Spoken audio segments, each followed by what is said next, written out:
Okay, good morning and welcome to the June 15th Board of Supervisors meeting, day 2 of budget hearings. We'll call this meeting to order. Do we have a moment of silence? Anyone? Okay. Nothing new, thank goodness. Thank goodness. Okay. All right, then we will just stand for, yes. I could just, yesterday, there was a fire in Clear Lake Oaks, the Henderson fire.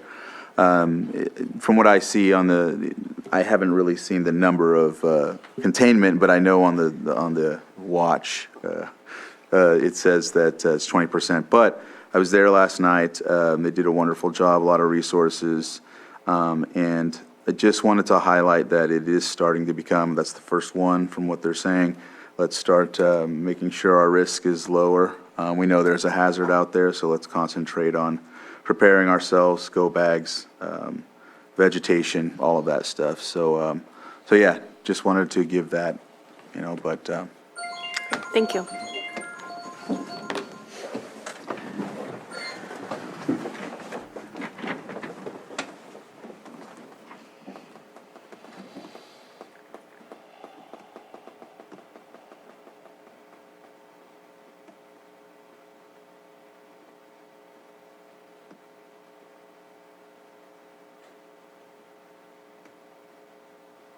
Genevieve, do you want to lead us in the pledge? I pledge allegiance to the flag of the United States of America and to the republic for which it stands, one nation, under God, indivisible, with liberty and justice for all.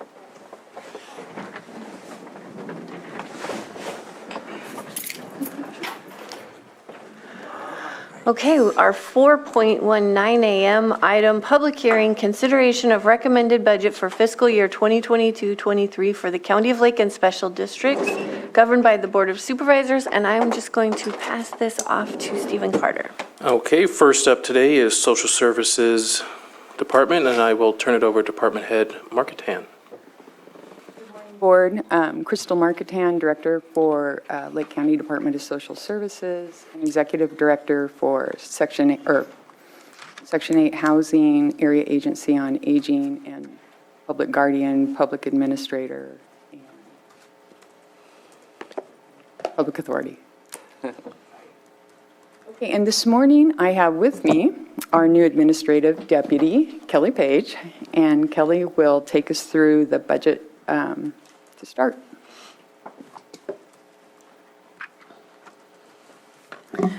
Okay, good morning. Like Director Marketan said, my name is Kelly Page. I am the new Deputy Director of Administration for Social Services. This was my first year being involved with the DSS budgeting process, and it was big. And I couldn't have done it without our amazing DSS accounting staff. And those folks are Carrie Holt, Diana Dixon, Nicole Streef, Tracy Keener, and Zane Kazaka. And I'd also like to thank our budget analyst at the administrative office, Christine Hutt. They've all done an incredible amount of work putting all this information together. And just as an aside, I do have Nicole on standby in the Zoom room if I get any deep questions that I'm not prepared to answer. So I'd like to start with just a summary of our multiple budget units, and then I will continue on to our achievements and goals, and then just kind of items of note for our fiscal year budget upcoming. At DSS, our budget units are 5011, which is our Social Services Administration budget. This budget provides all staffing, services, and supplies necessary to carry out our DSS functions. In addition to the administrative expense, this budget includes expenses for programs such as CalFresh, Medi-Cal, CalWorks, Welfare to Work Supportive Services and Childcare, CalWorks Expanded Subsidized Employment Costs, Adult Protective Services, Public Guardian, Public Administrator, Public Conservator, and Direct Child Welfare Services. This budget also includes the IHSS In-Home Supportive Services Public Authority contract costs. The next budget unit is 5012.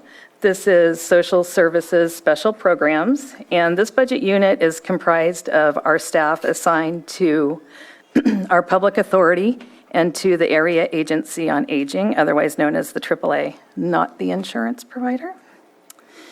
Our next budget unit is 5121, General Welfare. This budget unit provides assistance payments to families through the CalWORKS program. It funds direct payments to resource families and residential facilities for children who are removed from home due to abuse and neglect.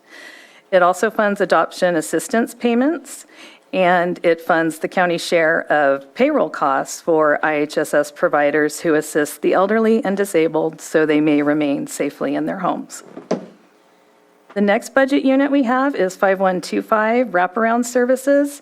This budget unit is used for our wraparound reinvestment funds, and these funds are used to cover services that are approved to be paid, typically for child welfare-related wraparound services.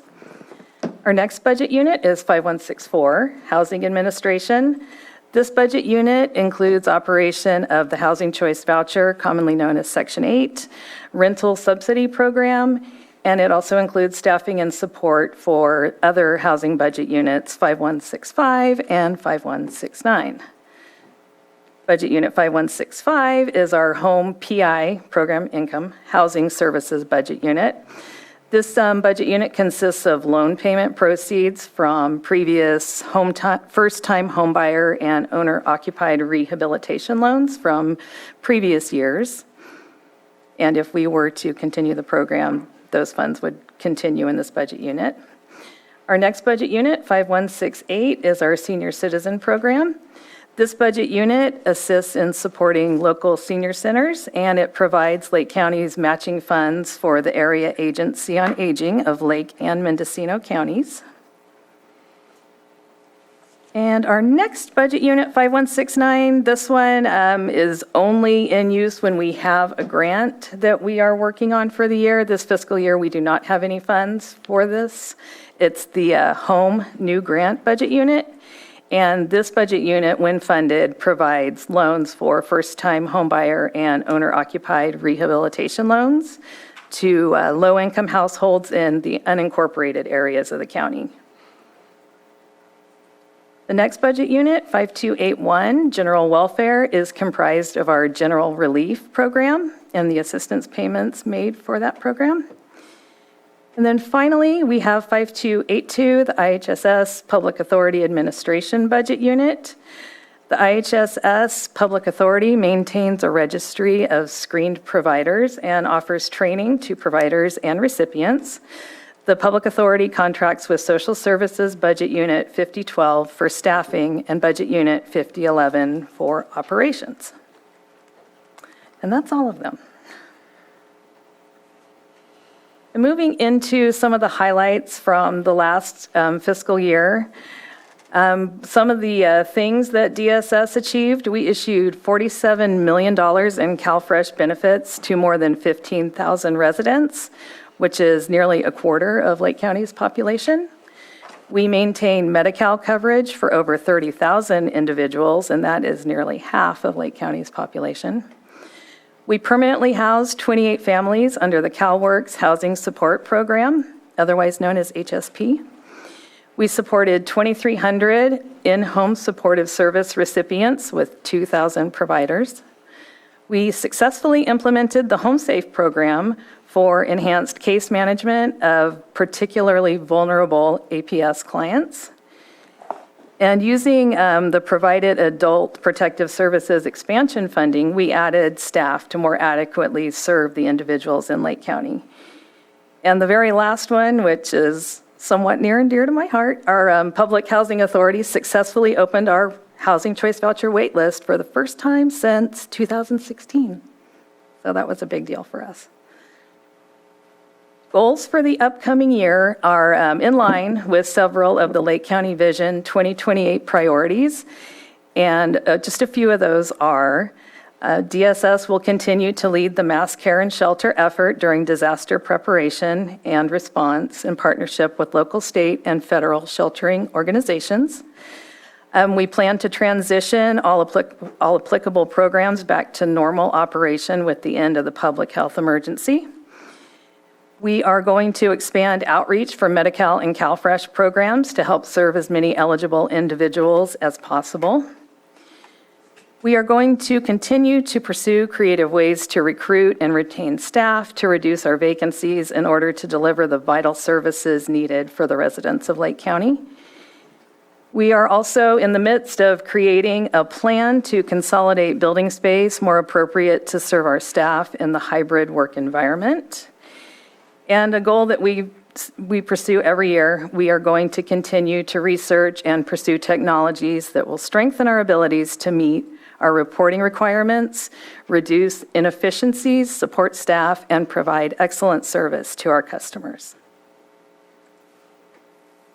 And now I'm just going to do an overview of the budget in general and speak about some significant changes from previous years.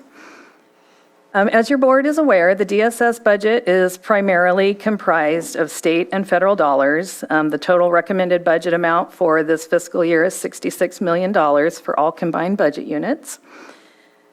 The bulk of our budget is derived from funding generated through continuous time studying to state and federal funding sources.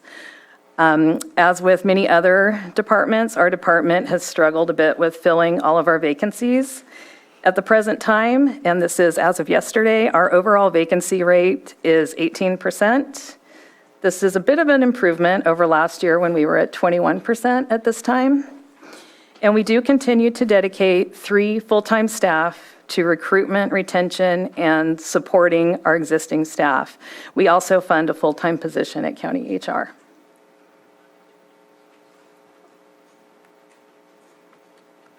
The reduction of unfilled positions in order to reduce the vacancy rate for DSS is not really a strategy that would work for our department because of the methodology of our funding.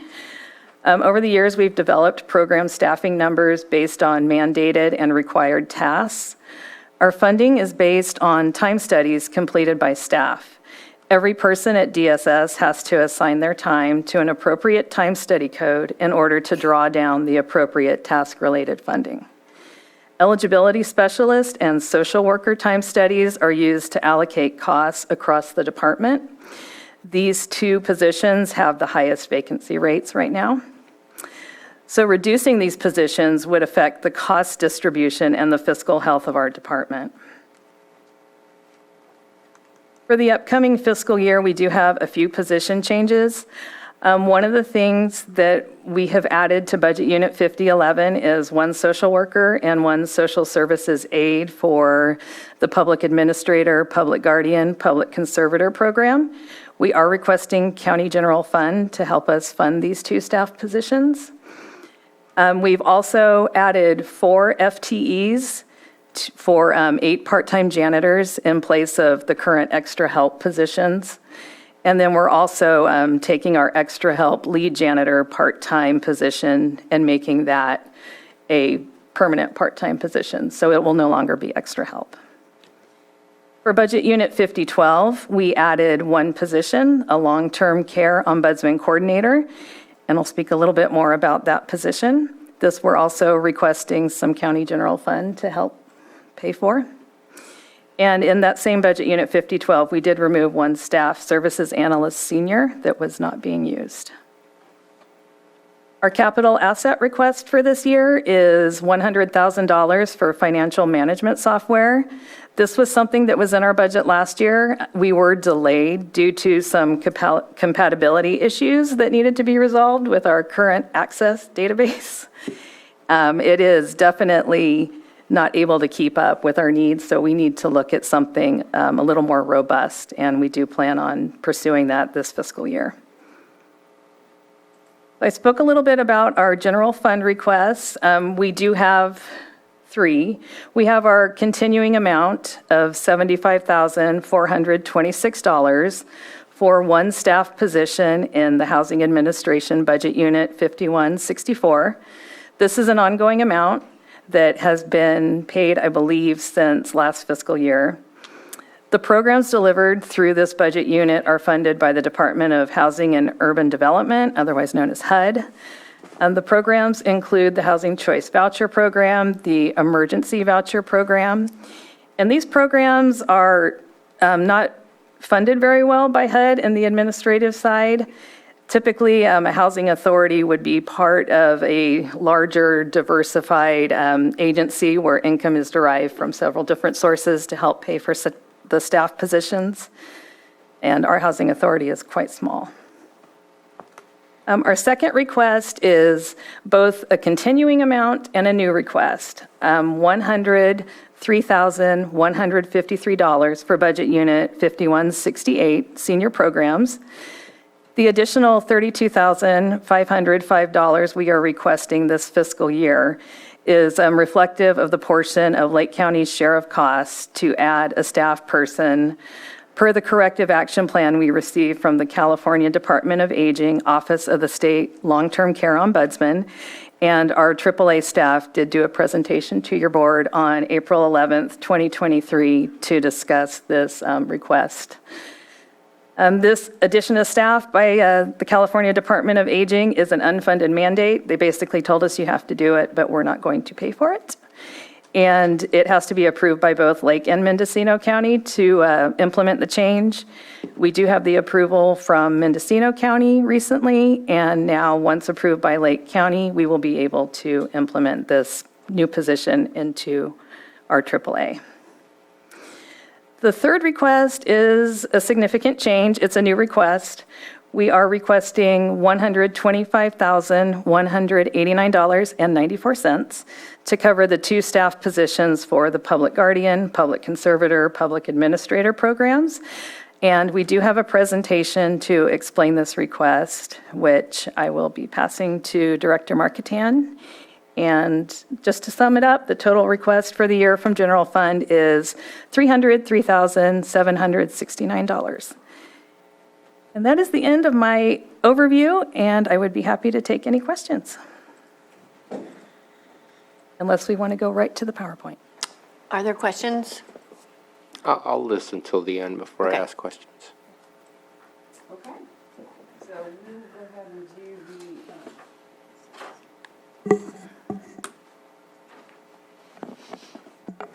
We're going to start with the public guardian. Administrator PowerPoint.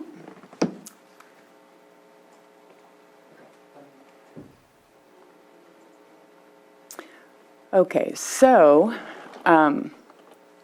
just as an overview, this program does not actually sit under DSS. It's different in most counties. And in this county, it is with DSS. It is not something that we receive funding for.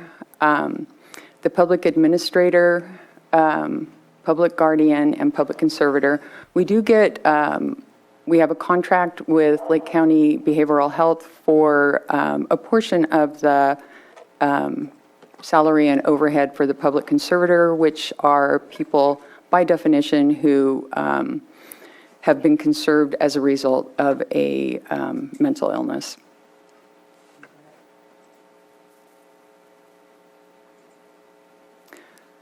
Okay, so the anticipated challenges are, and I'm just going to kind of really briefly hit this. The population of those age 60 and older will increase by 166% within the state, and in Lake County, it is projected to increase by nearly 20%.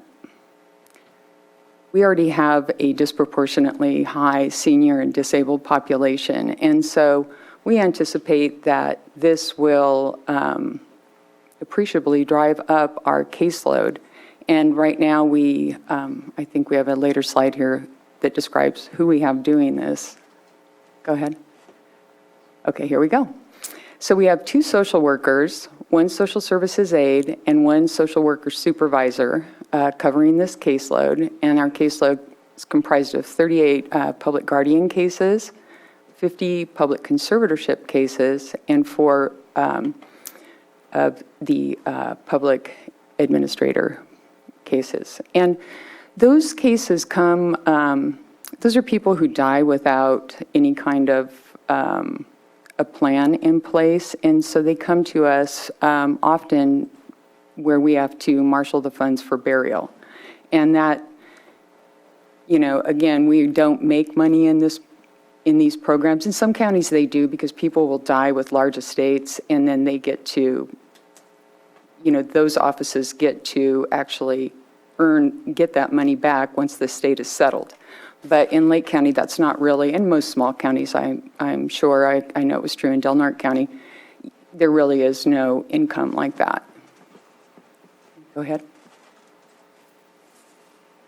Okay, so the public administrator program has been an increase in a number of referrals, and this is one I was mentioning. Individuals who have passed away without someone willing or able to manage the affairs. Unfortunately, our staff are unable to keep up with the number of referrals received in this service, in addition to the time-sensitive needs in the public guardian and conservatorship case management workload, where, people are still alive and need immediate service. And so this one does end up getting fewer staff hours dedicated to it by virtue of not urgent need. Go ahead. Okay, and then, so for the public guardian program, this serves those individuals who suffer from debilitating effects of dementia and/or similarly organic-related processes. Referrals are received from multitude of sources, including hospitals, medical practitioners, and adult protective services. And once the guardianship is ordered, the social worker is responsible for arranging placement, managing the client's financial affairs, once the guardianship is awarded. And this is a lot of work, and you can imagine, when you think back at the number of staff we have working in this area, it really is a difficult program to work. And the other thing that contributes to that is the lack of available placement. So we know that California is aging. We had those demographics at the beginning of the slides. And the placement availability has not kept up with the demand. And so a recent case, and I'm just using this as an example, we were unable to find placement for several days for someone who was placed by the public guardian officially, and eventually she was held at the hospital, and that's a cost for the hospital, and so there's some tension around that. And ultimately, the closest placement we could find was 10 hours away. So the two social workers left at night once we were approved for that placement and drove this client to Glendale and, had to stay overnight and so on. And so, and it's not unusual. It is, there is a true lack of placement in the state of California. Public conservatorship program. This is the one that we provide services, really it's placement services and ongoing case management, but the conservatorship itself is done through, or we do the conservatorship, but on referral from behavioral health. And it also includes something called the Murphy's conservatorship, which are those people with mental illnesses who are also incarcerated. And so different kind of placement needs there. And again, most of these people who are under an LPC conservatorship require placement, and typically it is out of county. Okay, and I think we can skip this. I mean, there are a lot of similarities in terms of the case management, but it is really just what program the people fall under is different based on, is it a dementia-related thing, Alzheimer's, that kind of thing, or is it mental health? So the funding for these programs, the programs are state mandated. They do not fall under social services. We do not receive funding from the state or the county to operate these programs. As I mentioned, we do receive some money from behavioral health they don't entirely cover for the PC social worker, but it does, defray from the cost for social services to provide these programs. Okay, go ahead. So, we anticipate a significant increase in referrals in the coming years, and part of this is as a result of the CARE Act, which will be implemented and run by Behavioral Health Department. However, those who do not meet the criteria or who are unsuccessful will be referred to in terms of the their services at behavioral health will be referred to the public guardian office. Go ahead. So with the anticipated growth of all three programs, it is imperative that we add additional staff now to allow for time to train, orient new staff into these positions before the demand for our time and services becomes unsustainable. Social Services is requesting county funding to support the growth in order to allow us to serve the most vulnerable population adequately. Therefore, we ask that your board approve our budget request for 2 additional positions as part of this year's DSS budget submission. One would be social worker 3 and a social services aide. And we anticipate that cost to the county general fund to be just over $125,000.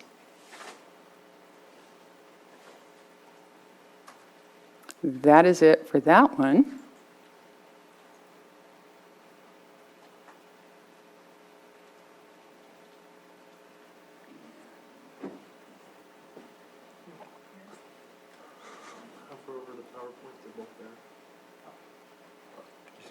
You gotta go to share.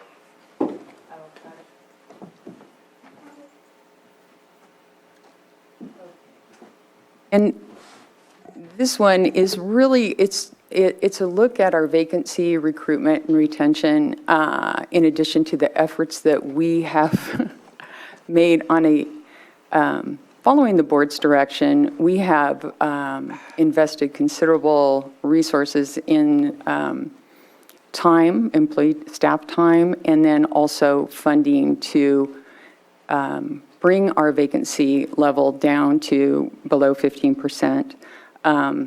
We've hit it once or twice briefly, and then it goes back up.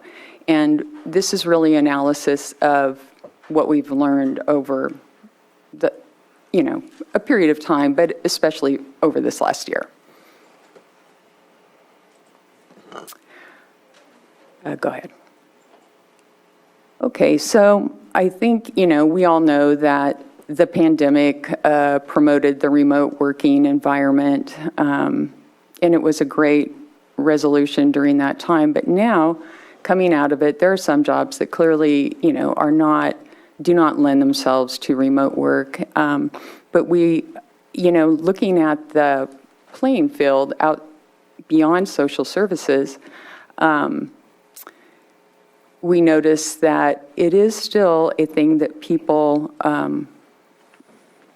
they want, not everybody, but some people really want either the option for hybrid or remote work. Also, younger workers show a higher increase in job hopping. We have certainly noticed that. 134% for Gen Z over 2019 compared to 24% in millennials and -4 in the boomers. So job seeking, there is an increased willingness to change jobs, and we see this in our lower paying jobs that people will come in, they find it doesn't suit them. And in the past, we didn't really have the job hopping, but it is very evident now. And so our numbers show that it's up 37%. And then remote and hybrid work, 1 in 6 jobs are now remote. Top factors for job seekers are work-life balance, also compensation and benefits, which makes a lot of sense, and then also colleagues and culture to a lesser extent. So here is our current vacancy and retention information. So 17% with, as of April 27th, vacancy rate, 227 filled positions and 47 vacancies. This is a 6% decrease from January 1 of 2022, which showed a vacancy rate of 23%. The largest percentage of vacant positions remains in eligibility and employment services. And it's a little hard to read this at this distance, but you can kind of see where they fall.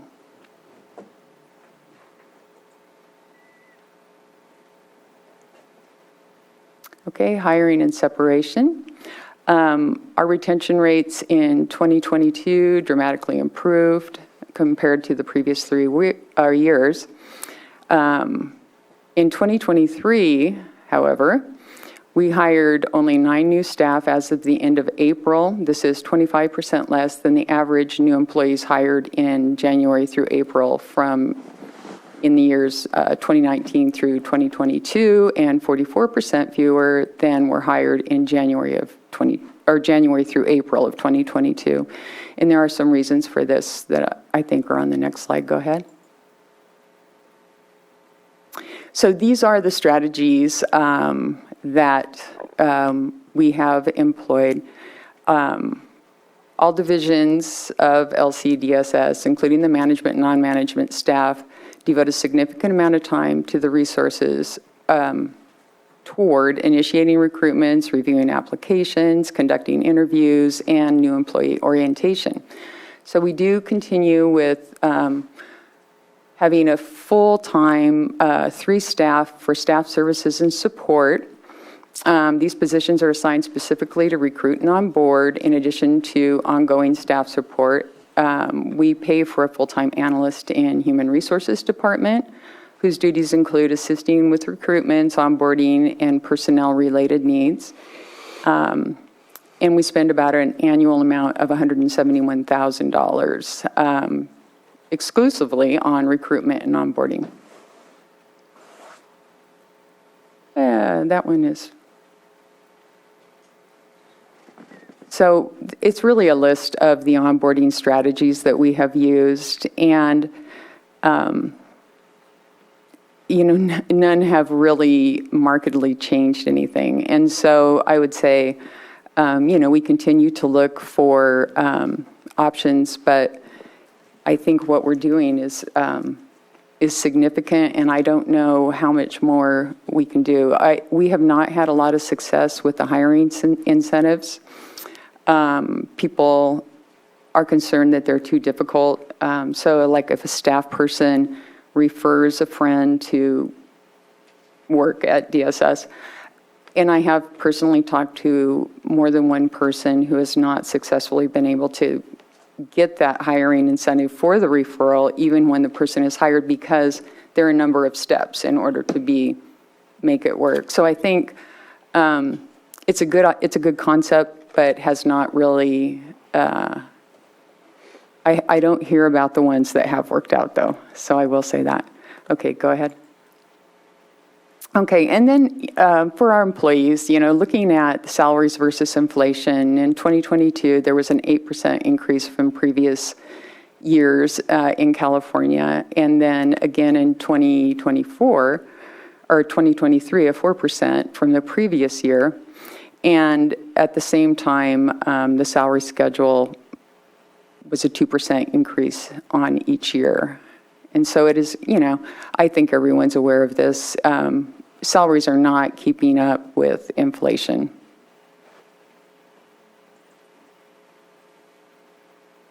So, as of July 1st, 2023, CalPERS membership contributions will increase for LCDSS employees that were hired after January 1st in 2013, which is 78% of our staff, by 1%, effectively decreasing the employees' pay by 1%. Just another factor. Can I interrupt real quick? Can you go back 2 slides? Mm-hmm. So the salary schedule for LCDSS, it says 2% and 2% on 22 and 23. I'm trying to remember. I thought there was a 5% across the board for everyone. Was that 21? It's just before the time period she's talking about where we brought everybody up to 80 and 85 and then 85 and then starting. So there was a 5% before, and what was the, I guess, average, because every position was slightly different in the original 2020 changes that were made on average? Do you know what your department I don't, received? not offhand. I could get that information. Okay, I just think it's important because we're looking at the smaller of the numbers, but I think right before that were some larger of the numbers, and so that's why I bring it up. Right.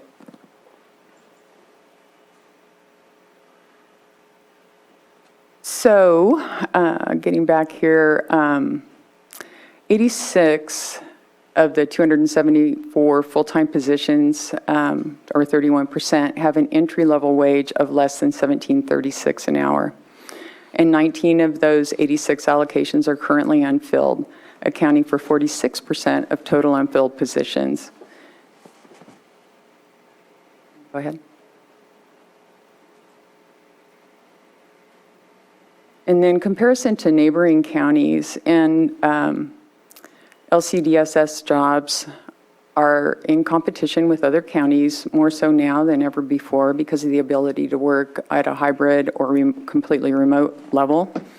Another factor that is impacting that, and it is in the area that we are our highest percentage of vacancy, and that is for our eligibility and employment services. The state has now successfully converted to a common statewide system. That happened this year, and it really makes working in a different county so much easier because, and it is happening where, it's the same system, you're not relearning system, and so you can go in fully qualified.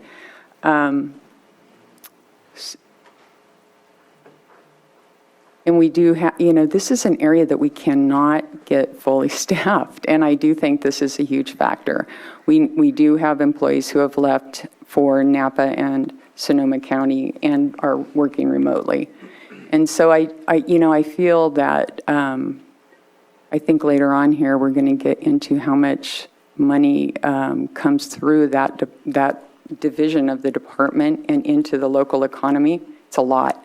And so it's important that we're really cognizant of that relationship and that we, remain able to deliver the benefits because it would have an impact on not only the recipients, but the local economy.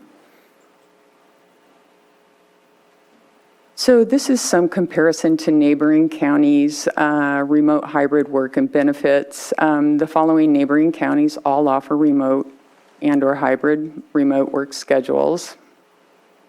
While not all positions offer remote work, the majority of positions offered in the above counties are eligible for either a hybrid or fully remote schedule, meaning employees can live in Lake County, I already said that, while working a higher paying position out of county. So employee benefits are necessary to remain a competitive employer. Decreased CalPERS benefits for employees hired after the Pension Reform Act in 2013 is one of those concerns because that's always been a huge part of working for the government. It's a definite incentive and one that I've been working for the government for 28 years and I didn't think much about it initially, but now I'm like, wow, I'm really glad I did that as I near the end of my career.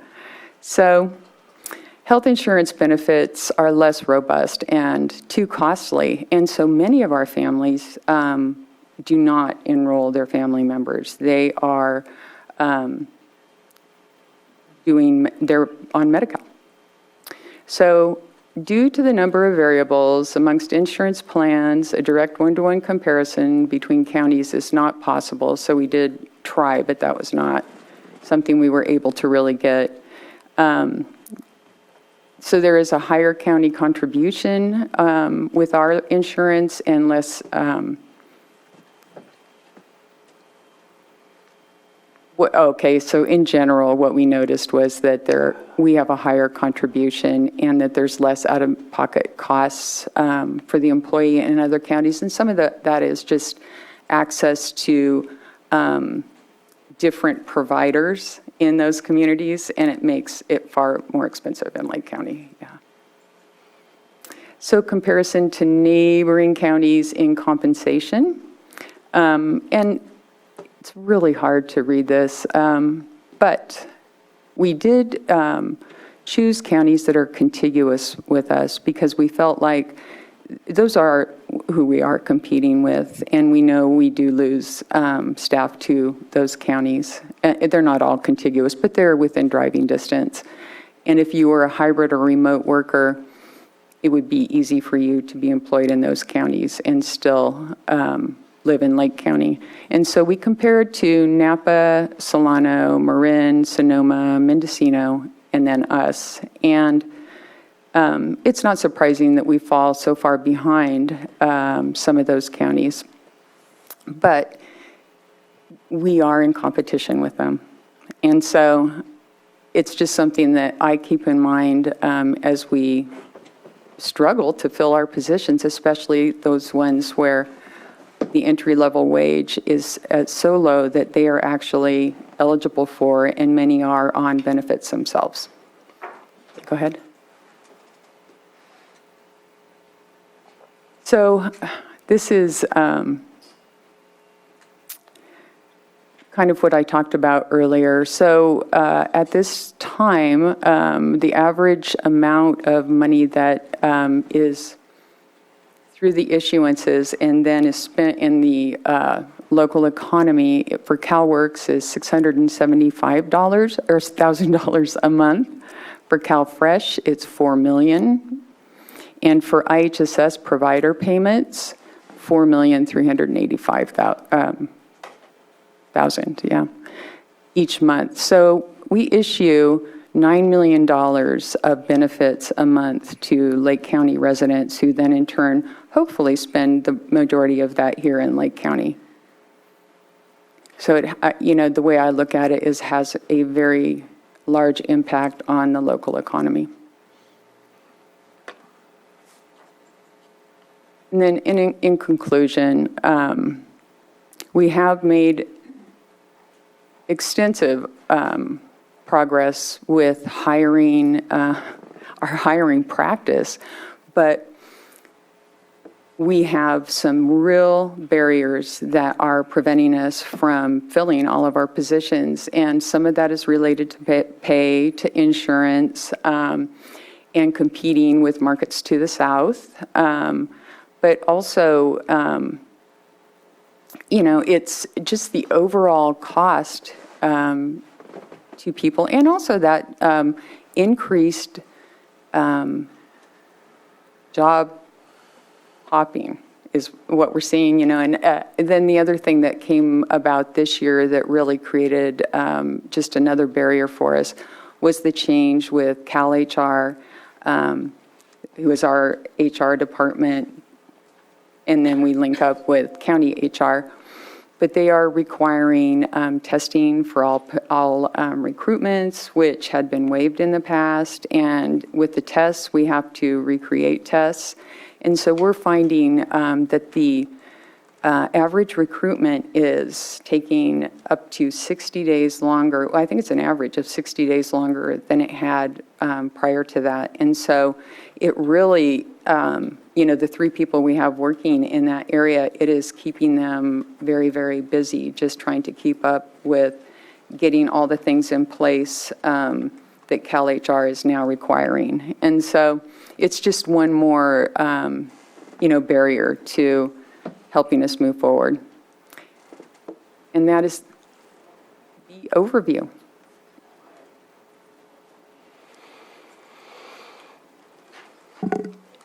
Supervisor Spatier?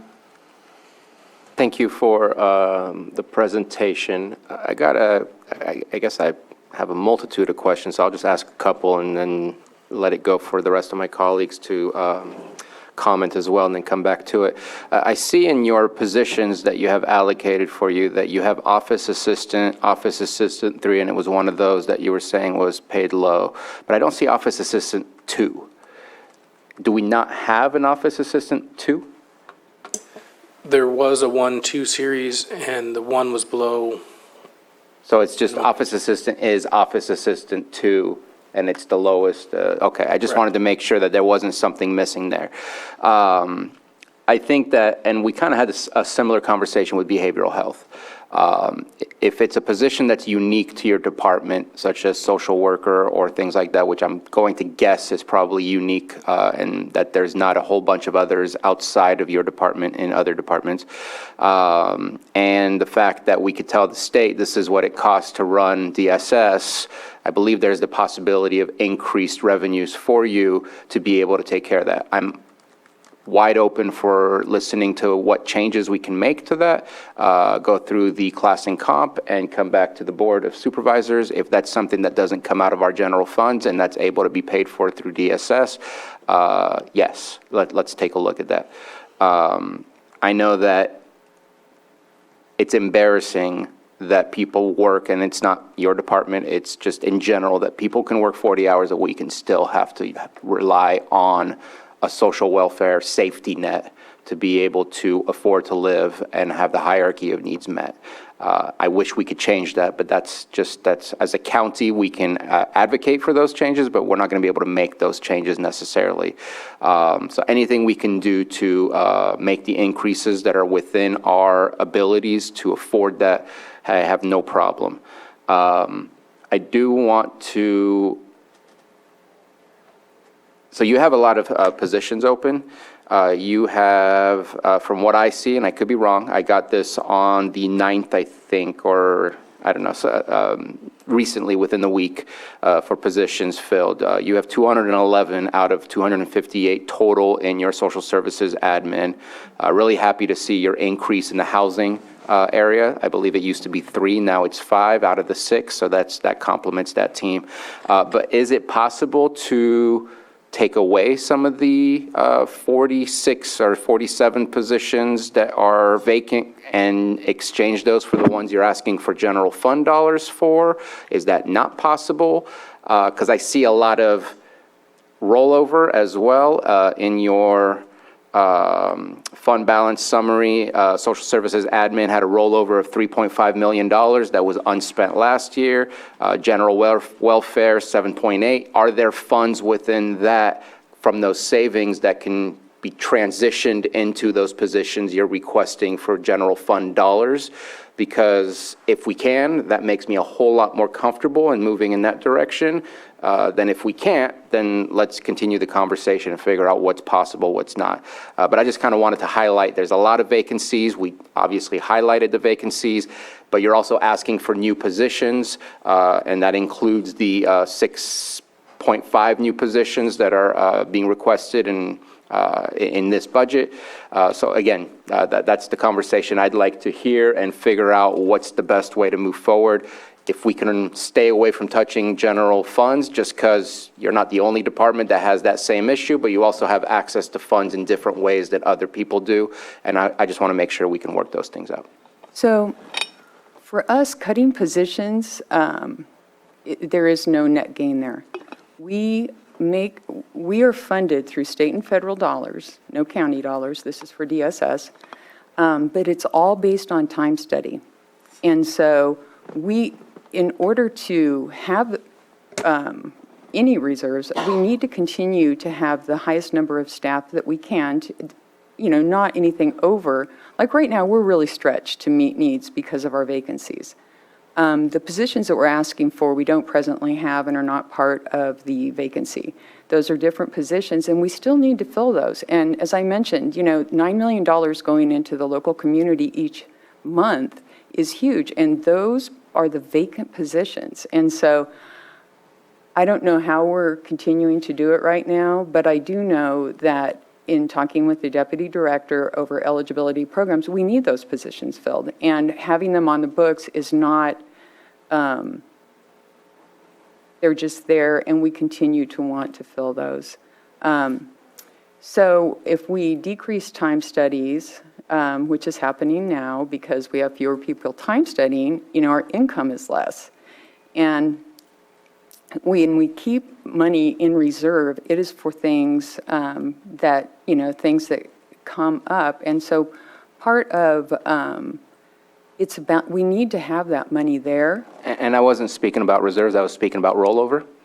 Because of the vacancies and you're not paying 46 positions, you have a rollover of 3.5 million. Your reserves are, according to this, in the general welfare, you have $1.2 million in reserves. I'm not looking to touch that because I think that has to be a special reason to touch that. But the fact that there is rollover, and I'm not quite understanding, and again, I'll stop after this comment.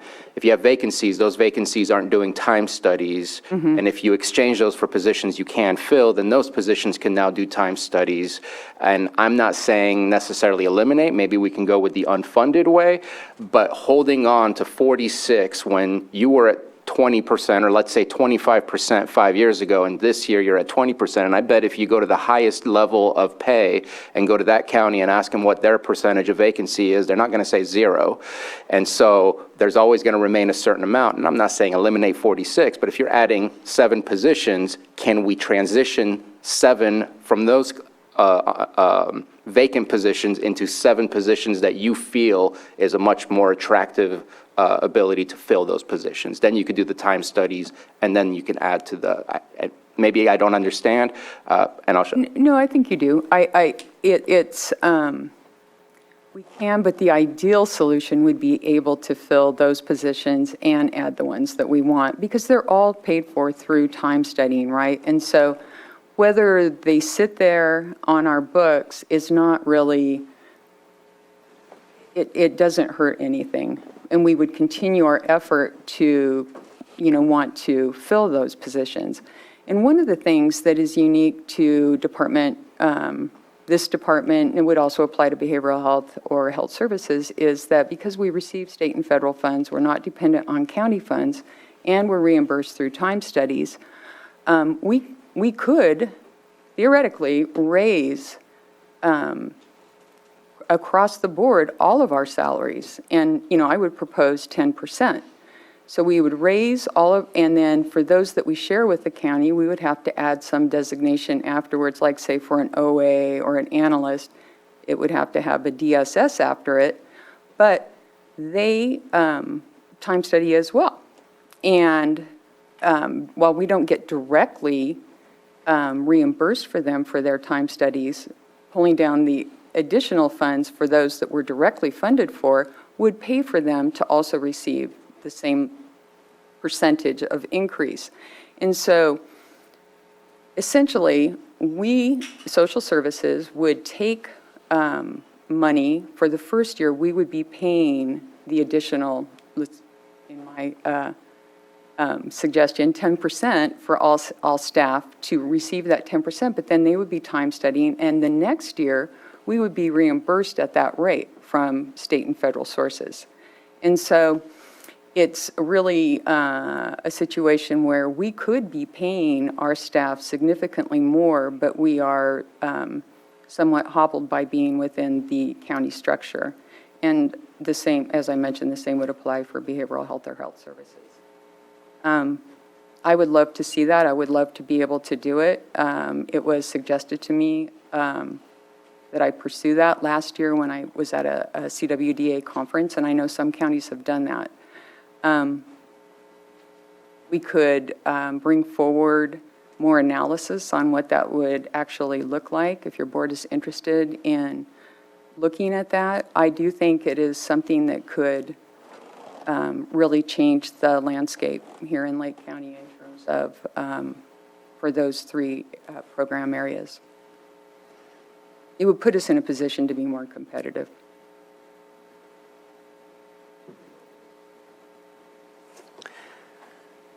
Do you have something?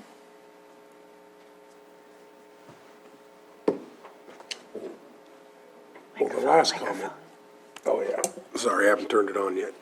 So the last comment, obviously, definitely interested in hearing more about that concept, as we're moving through this. And if it could apply for behavioral health, I think these are going to be two heavy lift departments coming with CalAIM, with the CareCorps. Everything that's coming down is going to be a real challenge. So I would be interested in hearing more about looking at it.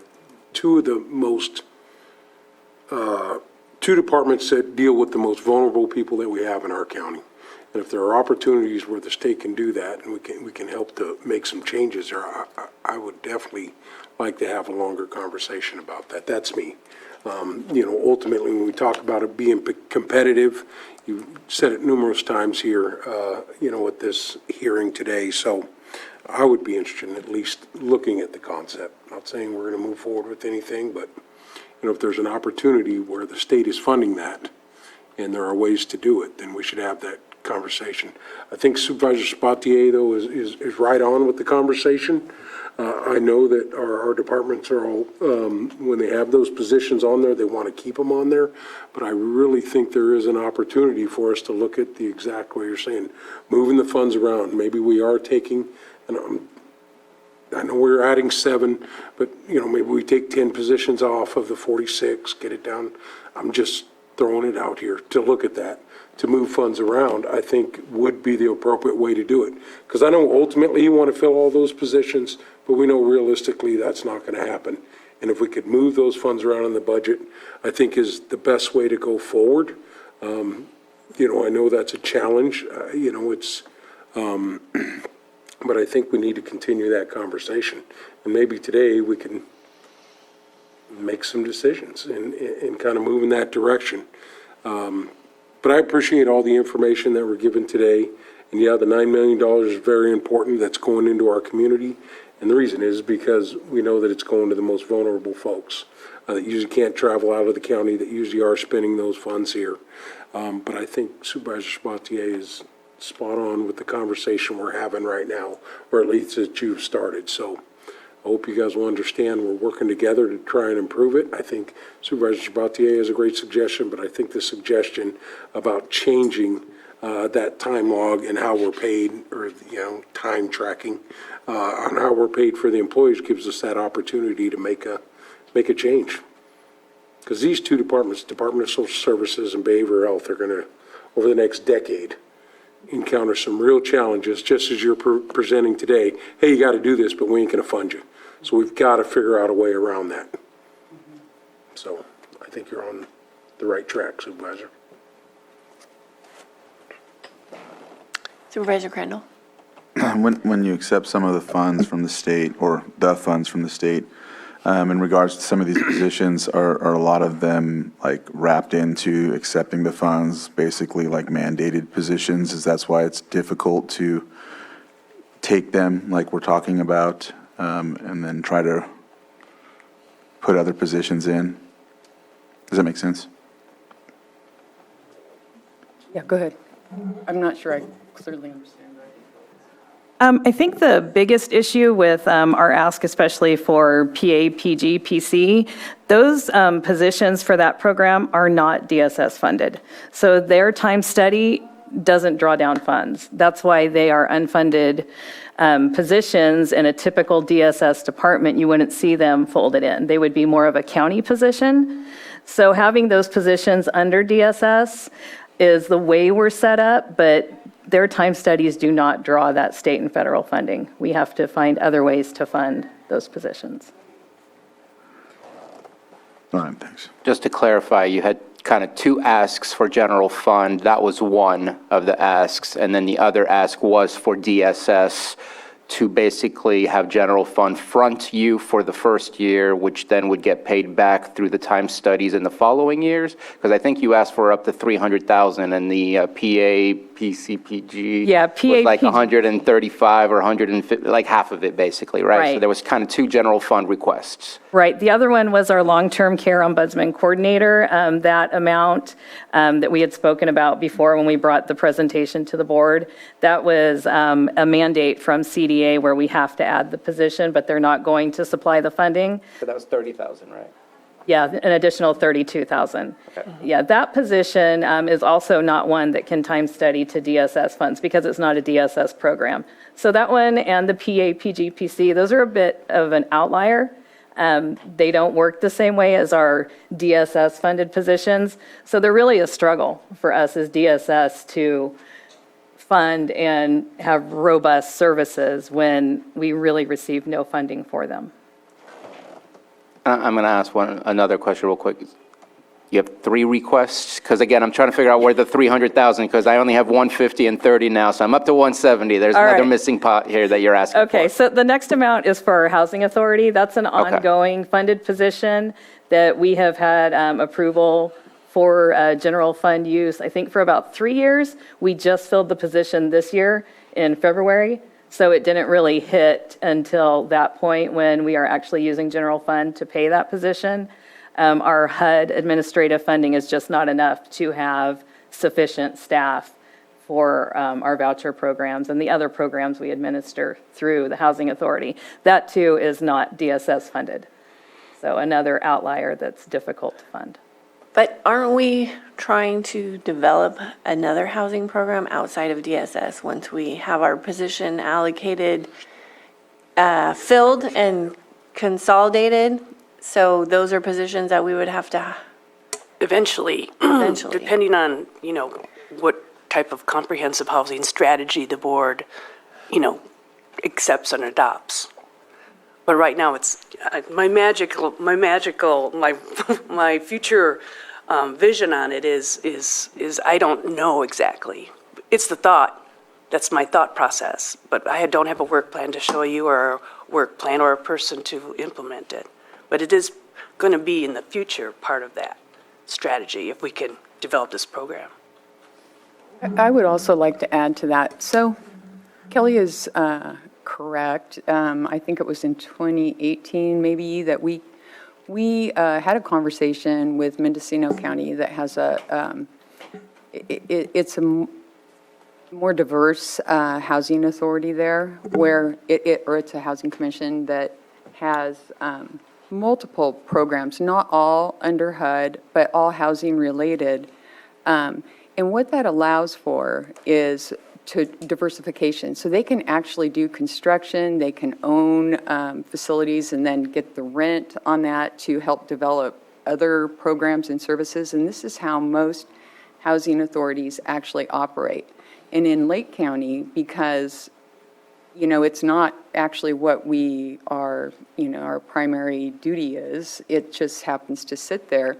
We don't have the ability to invest DSS funds into growing that, but we've had multiple opportunities to apply for other things, but we just simply cannot afford the staff because those programs themselves are not well funded, not adequately funded to pay for the staff.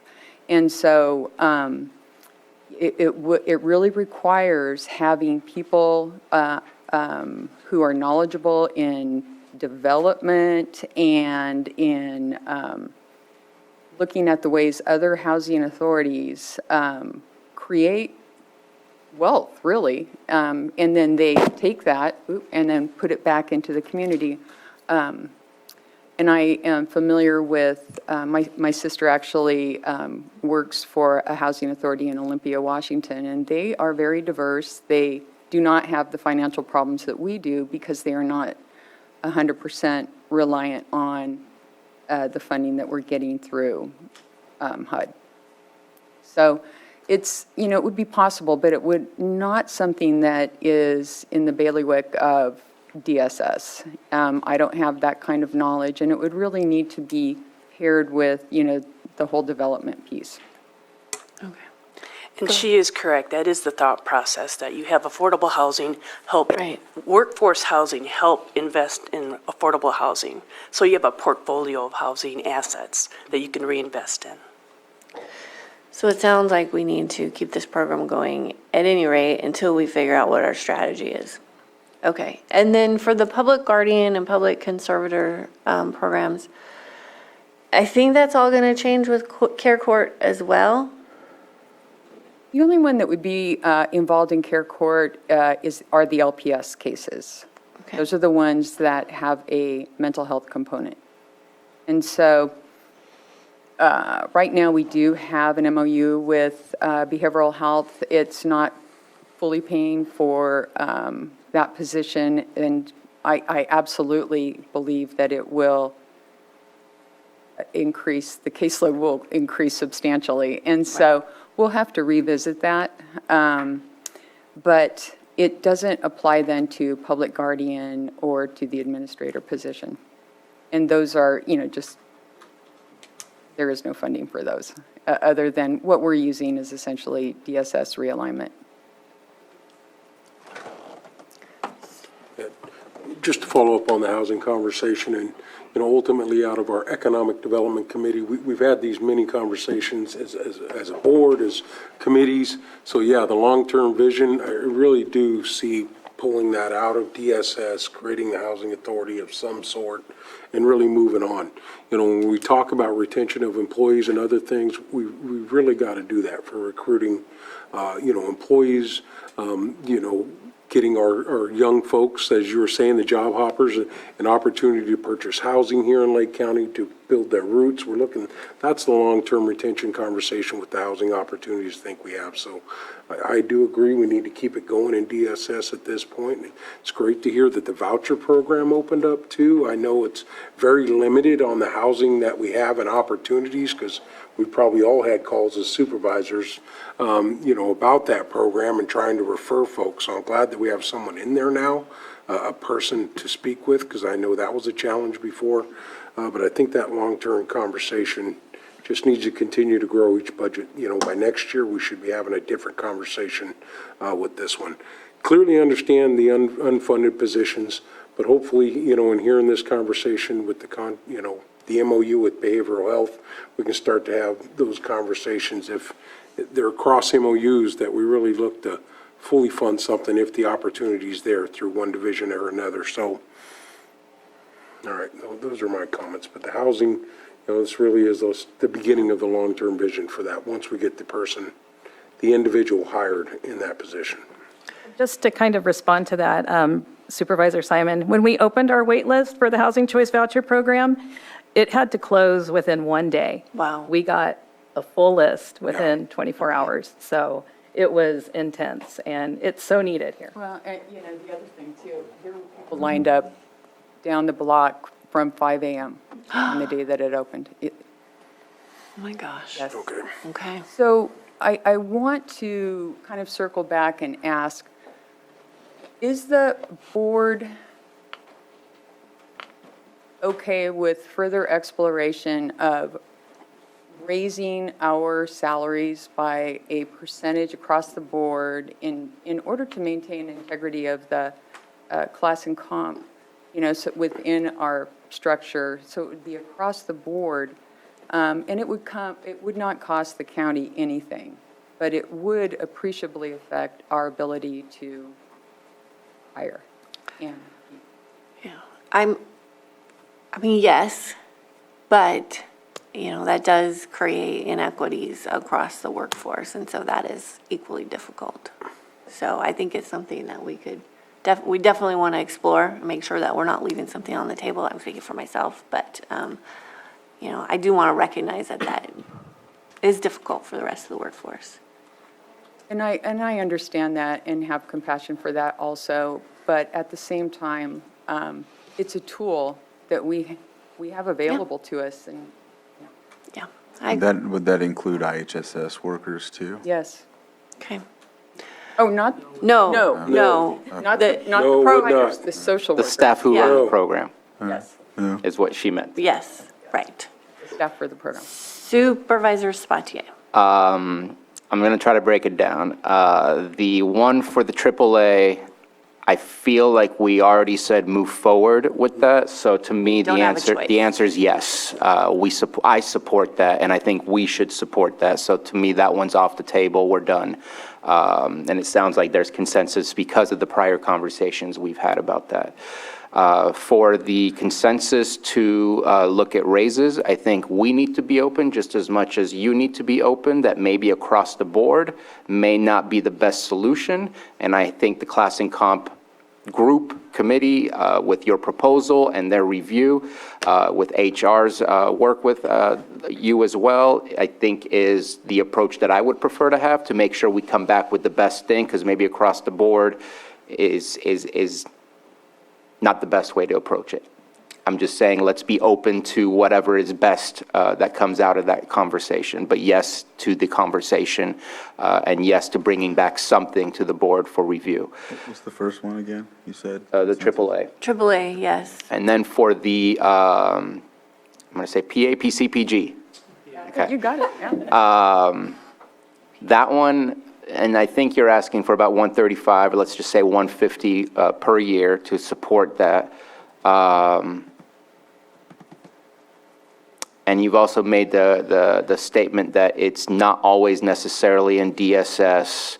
I'm kind of curious if there's been a conversation on either how to share the program. Does it really need to stay in DSS? Does it need to move over to behavioral health? Just to see, because there's some overlap, potential gray area crossover, and I'd like to better understand, is there some of the, and I don't know if the right term is clients, but the folks that are under those programs, is there some that can slide into behavioral health where behavioral health can get reimbursed for some of those? Are we already making sure of reviewing that? Or because it's in DSS, that review may not be from the perspective of behavioral health to fully say yes?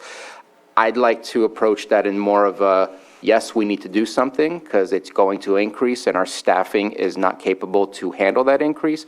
But rather than saying yes to just what's in front of us today, I'd like to ask for maybe a formation of a small committee to discuss it and figure out what the best approach to the increase is, rather than just saying yes today to that. And maybe in September, being able to come back with, this is what we've decided is the best approach to do this. Because it is a need, and those are people who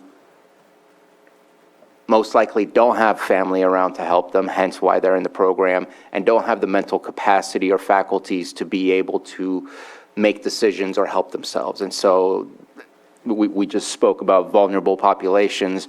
That's pretty much as vulnerable as you possibly can get at that point. And so, Right, and just to be clear, those programs are unfunded mandates. yes. Completely.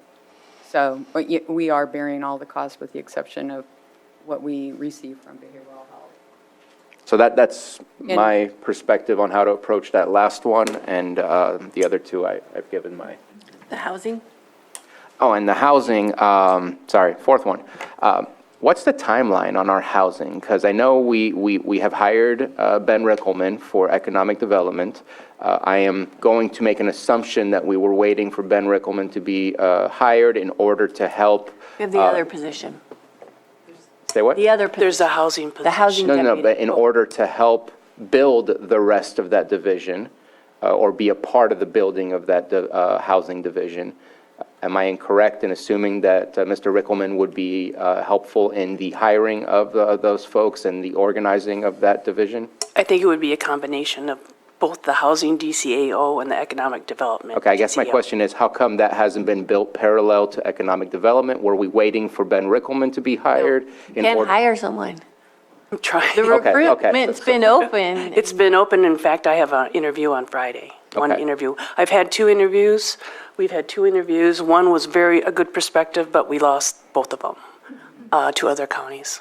Okay, so, and I'm going to say something blunt. I don't know what is truly difficult about housing in general. I know that I've worked with Supervisor Crandall and brought multiple times the same project. There's just not somebody to hand it off to that can complete the project, but yet we are also we just finished some in Kelseyville. The city of Lakeport doesn't have a housing department, but they just finished some. The city of Clear Lake is working on some, so it's not impossible. It's just we haven't focused on it. And so I don't want to stop what we're doing, but at the same time, I don't see it as an impossibility. So I just like to figure out where in CDD maybe can we hand off these developers, because we have not been successful, and I'll just stop there, because developers have been interested for subdivisions, and yet we're talking about staffing with more on a division that's not really the business-minded build to do economic development. You're kind of the support for housing development. I don't want to put funding in that to ask you to do something that's not your expertise or your knowledge base. It is clearly not our And so it's area of hard for me to say, let's put money into that. I want to continue what you're doing, but it's hard for me to put money into that when obviously there's a plan, but it's delayed. But why can't we also get that accomplished today? Because we also are, in a sense, because we just did that Kelseyville, I think it was farm worker housing that was built, and... No, it's phase 2, it's not farm work. Okay. Anyway, well, we're in a, I don't want to say holding pattern, but we are, because we've created this position, we have this plan, but I'm okay moving forward with this because we have to fund it anyway, and we want to keep some momentum going until we have the players in place to hand them off to, and that's what we're waiting for. We're waiting for that person that we're going to find on our nationwide search. And you have 2 interviews this week, or 1 interview this week, fingers crossed? One already dropped out. And I know that, one of the conversations that we've been having, or I've been having with our CAO, is maybe it's not a person that we're hiring, and maybe it's a firm until we find that. Because what we're asking for is pretty big, and it's been 6 months? 6 months that recruitment's been open. And so obviously, we have a problem there with finding the right individual to fill that. So I want to keep that going. I want to keep this going and make sure that we're not losing the momentum. So I'm okay with moving ahead with that, because eventually we have to pay it anyway. I just wanted to rephrase a question. I know Supervisor Sabatier was talking about positions to eliminate, right, to accommodate for some of the other positions, right? So out of the 4, I think when I mentioned it earlier, I think I just said too much. The basic thing is, out of the 46 positions, how many are mandated? Those vacant positions are in our budget unit 5011 for the most part, and those are truly DSS positions. Those are mandated positions. The asks we're making are for the non. Oh, no, and I'm Okay. fine with that. What I'm saying is that may be the difficulty in trying to eliminate some of these 46 positions because they're mandated. Correct. So I just understand that better. Maybe you said that earlier and I just didn't understand, but Yeah. okay. And those positions do draw down funding, so it's important for us to keep them. Only if they're filled. Okay. So Supervisor Green, you've got your pin up. Yeah, thank you. My first time through this, and so I want to follow the bouncing ball, because I think we're up to 4 asks now, and I think we've already reached consensus on 3 of them, but I don't necessarily understand what they are. So let me go down what I got. So Housing Authority, yes, absolutely. Complicated, appreciate your comments, but Housing Authority is going to be supportive of ongoing activities. Development is a whole different ball of wax, and we need to connect the dots. But for right now, Housing Authority makes perfect sense. AAA makes sense. PG, PAPC, yes. That department is going to be impacted by care court quite a bit, at least the conservator will. And the other 2 functions, we just have growing needs. This is definitely a getting grayer by the moment community. I'm doing it myself. I count myself fortunate to be deemed elderly and probably any number of high-risk categories under these programs. So we need to support them. They're a little nerdy and hard to follow, but super, super important. I do support the idea of exploring ways, either through an across-the-board or through some hybrid thing that comes through with class and comp, to just raising the bar. The vacancy rate speaks to itself. I'm less concerned with DSS reducing its full number of FTEs and all that. Again, these are mandated positions, mixing and matching. I want to thank you for a very thoughtful and a very proactive presentation today. So I do, whatever we discussed in terms of consensus, that I would like to see something come back as well. So was that 4 of the asks? Have I addressed all of them? More or less? Yes. Okay. The last thing I'm going to add, and we talked briefly about this, Director Marketan, and I'm not going to belabor the point. As we explore technologies, as we explore, again, an ever-changing remote workforce, changing needs of our on-site workers, I do see opportunities, challenges in terms of security at some of our facilities, including the one I formerly worked at. I understand there may have been some mixed messaging or at least some policies in place that may have precluded, prior to this, consideration of hardened security at some of our facilities. But I would encourage that. I would strongly encourage that. Not just in terms of some of the buildings where some of our workers are at, just the surrounding neighborhood can create definite risk factors, just the client populations that some of our workers are dealing with, ongoing gender disparity in some of our delivery of services means we have more vulnerable people in more vulnerable places from time to time. And again, I didn't take much out of my year and a half at CWS in terms of budgeting expertise or something like that, but I'm very protective. And my independent judgment is that we probably can and should do more on that. So just a suggestion, and I look forward to hearing more about that if possible in September.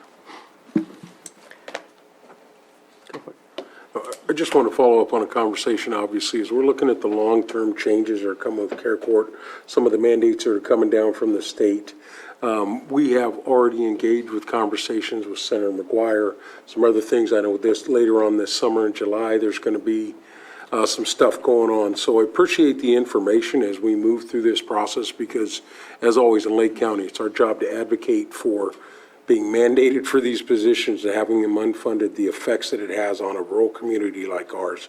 And we've already, Chair Pyska and myself have already engaged in some of these initial conversations. So we'll continue to do that with our state leadership, Senator McGuire, City Aguiar Curry, wherever we need to go, we'll carry those messages. So I appreciate the information given to us because, especially with any of the new mandates to understand, hey, you got to do it, but the funding doesn't come.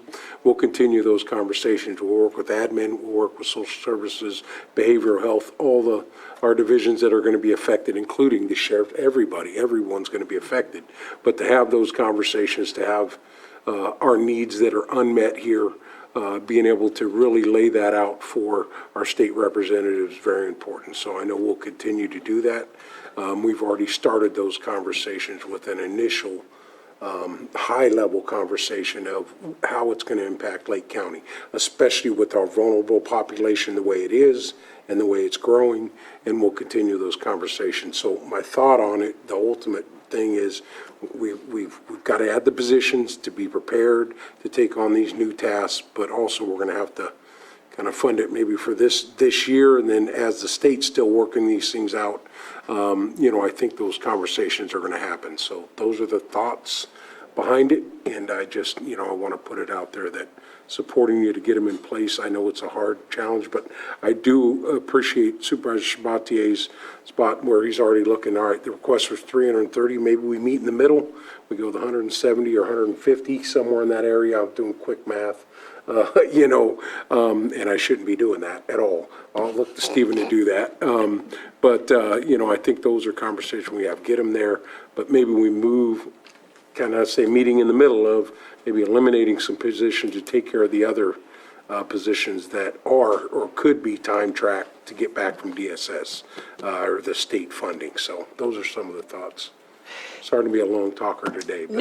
But that's a long conversation we don't have answers to with the care court, all these things that are rolling out. Also, I think a conversation, with our opioid settlements also, I think we need to look at that because our most vulnerable, whether they're going through behavioral health or Department of Social Services, it does fall back on why are they in a position, especially the younger folks under the elderly and some of the elderly too, of, where they're at in their lives and what they're dealing with and how they got in that position. So I think we have some opportunities down the road. It's just not here yet.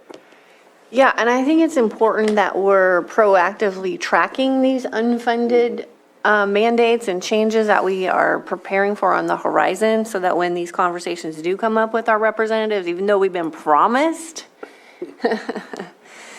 that we're not gonna, that we will be made whole, we want to make sure that we're presenting things as we go and showing the, showing that we're making good faith efforts and that we need to be made whole. Supervisor Spatier. I guess the important question is for Mr. Carter, general fund dollars. I'm going to make an assumption after having reviewed these budgets that the request is an extra of what is not in the budget at this moment in time? Is it already in the budget as we speak? It is currently in the budget, yes. Okay, so there's general Does it fund raise dollars. all of the requests from the PAPG, PC positions to the analysts, et cetera, in housing and the AAA position? Those are all ongoing every single year positions. So it comes out of your ongoing general fund revenue of positions, general fund wide. And it is technically in there right now, and we are balanced. It just limits what we can do So elsewhere. I thought it was a request on top of. No. So I wanted to make sure of that. Okay, I'm incorrect on that. Thank you for correcting me. I guess I want to ask Supervisor Simon, you were talking about meeting halfway. Can you describe that again? Well, Are you saying only supporting half of them of what's being offered and continuing conversation for the other half? I just kind of want to understand what that is. So 7 employees, correct? 7 positions, that was the number we were talking about. Am I wrong? For the general fund ask, we are asking for 2 positions from general fund. One increase to a position that would be partial generally funded, and then one that is currently funded by general fund, continuing. So a total of 4. For what we're asking, yeah. It's an analyst in the housing. It's sharing the AAA ombudsman. That's kind of a done deal. Have to do that 33,000. Don't even, por favor, play with. I thought there were some housekeeping folks. There's 1 housing analyst and then 2 in the PAPG PC that are up. I think the Janitor janitors are in- position or... Yeah, the janitorial staff, since they are truly year-round employees, that we want to make them permanent part-time rather than extra help. That's what that change So I is. guess that's where I got the other numbers from then altogether. Yeah, that's That's under DSS funded. That's a countywide shift. TSS, okay. So that's where I got my numbers. And then, thanks for the clarification, because I was thinking in the early conversation too, that this was a request on, the 330,000 was an additional request that came here today. That's That's what I thought as well. where I was, that's where I, and so when you answered his question, that answer, I was like, oh, all right. I thought it was something that we were requesting today as additional.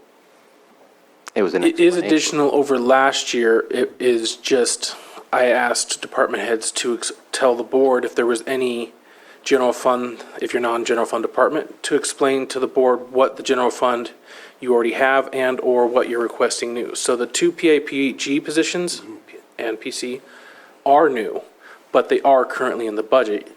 The board just needs to be aware that if you approve their budget, you're increasing the ongoing general revenue expense towards those 2 positions. So, just a final comment. I need to have more conversations with you about your department. I'm confused about mandated positions. I don't know that we're speaking the same language. I struggle to believe that the state of California mandates we have 14 office assistant positions. That seems weird, or 20 social worker positions. I think that's what we have on our books, and that's what we can get paid back if those positions are filled. So I feel like that word mandate it's confusing me because it's hard for me to see that true connection on what I believe mandate is, which is the state telling us exactly what we should be doing and we can't deviate. So that's one. And the second, if we only get funding for the time scheduled or the time sheets that we submit, or time studies, I need to better understand why there's $3.6 million in rollover, because obviously that's not because of vacant positions. It's from something else. And I'd like to better understand how that money can be utilized. And I'll just leave with the question, can it be utilized for the things we're discussing, since it has nothing to do with paying the current filled positions that exist? So I'll leave it at that. I think that the conversation's gone on long enough, and I have more questions than answers. And I think I'm going to come to you for those questions to better understand and better serve in my capacity by better understanding. Supervisor Crandall?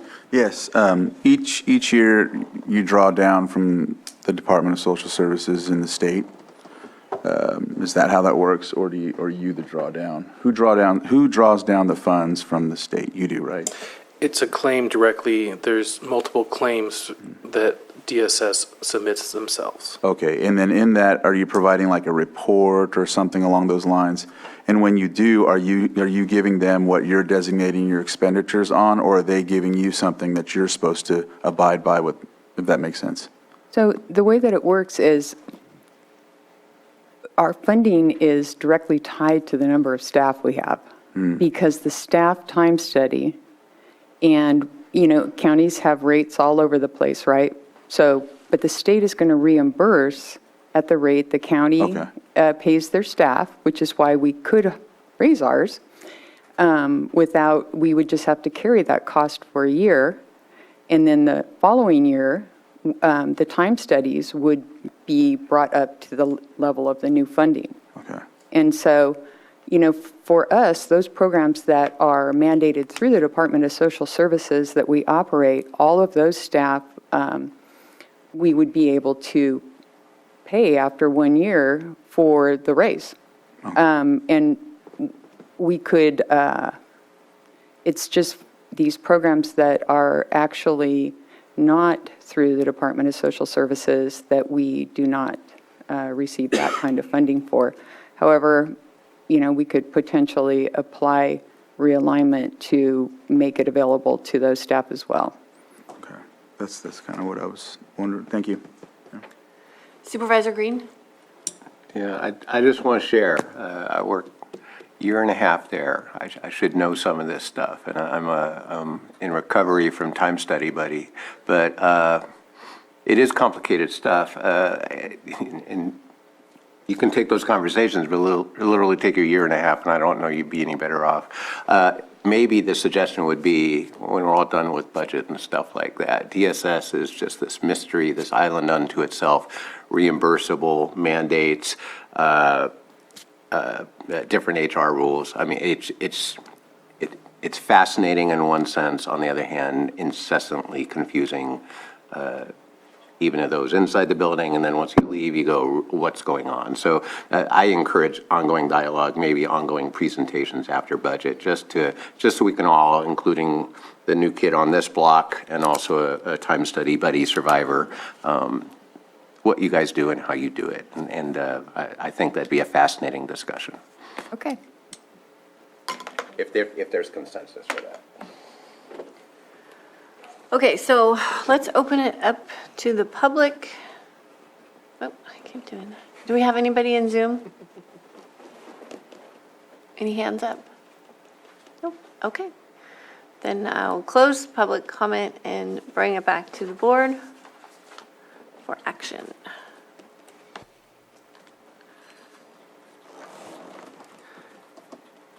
So everything discussed is already baked into these budget units, right? There weren't any add-ons? Into the numbers you see presented, yes. So there's one thing that I'm going to ask if there's consensus, just because there is some gray area between the PA, PC, and PG, if there can be further conversations to see where and how it can be supported with a reimbursement that's not available right now to social services. That would be the only thing that Is I, that to continue the summer, because behavioral health was mentioned, that Yeah. it covers a little bit of it, and I don't know the specifics, maybe Stephen. I would agree with that conversation happening between now and September. September. It's the And maybe LPS grants, which is not a huge amount of the funding for the positions. These two positions, no matter how you slice it, is either going to be realignment from social services or general fund dollars. They're not going to be able to pull down any of their other grants like CalWorks and things. I'm speaking about if there's any kind of work that can be done from the behavioral health perspective that can That's get where any kind of LPS comes in. reimbursement. Okay. And then we would actually move the clients probably to behavioral health, not, because we would be the ones having to claim those services and provide it with our staff. So it would be different staff in the first place. Conversations need to happen, but I don't. Okay. Again, I'll have my own conversations to better understand by the time this comes back in September. So approve, but continue the conversation to see if there are any other options coming back in September. That's what I would like to do, and I'll just do that on my own right now, rather than asking for something that may already happen. I need to better understand, and I'll just say this, I'm going to approve this, but I have hesitations. Well, and there could be partial reimbursement from CareCorps when that comes down too. Which won't We be don't know until- yet, until a so, certain amount of time, though. yeah, so, that may happen. We don't know. And I'm ready to move forward too, but I still have the questions on, just as you said, the mandated and, well, it's not mandated. So I know we have those 46 positions that are unfilled. And while they're unfilled, we're not getting any time study work out of them. So, if we could, that's where the numbers, I think if we could decrease it and move some stuff around in the budget and have 30 positions, or I'm just saying that. And man, if we could fill those 30 instead of the 47, that's even a easier lift. Now you got that many more people doing the time studies or positions filled to do that. So it seems like. Does it really matter? No. It doesn't matter. It only really matters in general fund positions because these do not cost us anything to sit there. They're just unfilled positions that ideally would be filled. And they would be, fully paid for the same as the filled positions are now. It's just we haven't been able to refill them. So while they sit there, they aren't costing us anything. Well, Okay. in the budget, we talked about it yesterday, we don't not fund positions that are allocated. They're not unfunded positions. So in the budget that we're looking at currently, it would pay for 100% of the positions that are allocated that are funded. What they actually receive and what they actually pay out is different than what's on this budget. Correct. And the reason why is DSS works very differently than other departments. So their budget will show if they have this position filled, this revenue will come in because they will time study to CalWorks, et cetera, and draw it down. But if this position is not filled, this revenue doesn't come in, so neither happen. Yes, but in our budget, we are budgeting for the worst-case scenario, which would be. The best case scenario, depending on how you want to look at it. Worst-case scenario would be I guess best-case scenario. Sorry, I was going with most expensive. That all positions are filled. That's the way our budgets are built. Correct. Okay, that's where there would be release on the budget that we see. It would change nothing on the outcome once we're done and we have actuals, but our budget is based on an estimate of best-case scenario, you hire everybody. If we can reduce stuff from your budget and allocate it to a different portion of your budget, I think we're looking at it from two different perspectives. Right. We're looking at the projection versus the practical, right? Or what happens in practice. And so, again, there's so many details as to what can that money be used for that I think that's where we get our wires crossed in the conversation, hence why I need to spend more time to feel more comfortable with moving forward with this, because again, I'm hesitant in how it is that we're moving. I understand the need, and so ready to move forward. No, that was a click off? Okay, yep, let's move forward. Did we do public input yet? Yes, we did. All right. So there's no additional, we're going to take meetings and come back. I think you've gotten all the feedback. I don't think the motion is affected by any of what I heard. So I'm going to move to approve budget units 5011, 5012, 5121, 5125, 5164, 5165, 5168, 5281, and 5282 with the admonition, do your time study, buddy, people. Don't go into the general fund. It gets crazy up here. Please do your time study, buddy. Second. All in favor? Aye. Opposed? Okay, thank you. And I think we'll 5-minute take break. a 5-minute break Thank and you. we'll come back at 10:46. All right, that was. Okay, we are back. I gave you a couple minutes. It looks like District Attorney, is that Stephen? How about you, Steve? Next up is District Attorney, and I will turn it over to No, we're going out of Director order. Crones. What is going on? Hello, good morning. Good morning. Am I too loud? Okay, No, No, Can't control it. perfect. can't control it. I know, I've been told that. So anyway, well, I'm going to try to make this brief, and I'm going to have Doris start off with just a general overview of the units. So, hand it over to her. Good morning, Supervisors. Doris Langford. I am the District Attorney Administrative Coordinator, and one of my many hats is to prepare the budget under District Attorney Croniz's guidance and instruction. We have 3 budget units. Budget Unit 2110 is our main District Attorney department, and that covers all of the prosecutors, our investigators, as well as support staff in order to process all criminal cases in accordance to what the courts dictate for us. We also have Budget Unit 2113, which is our Victim Witness Division. And they, as the name implies, they assist victims and witnesses from all our criminal cases. They help them through that strenuous process of testifying, of keeping in contact with what the case, how the case is progressing. Extremely hard work for all those advocates. And lastly, we have Budget Unit 2116. It's our asset forfeiture. It is not a general fund department, and it is funded by our portion as mandated by California Health and Safety Code 11489 and others. And they're just our portion to use for law enforcement purposes under that code. And currently, we have about $366,000 in that fund. And to go back now for the two general fund departments, our position allocations as other departments in the county, we are struggling.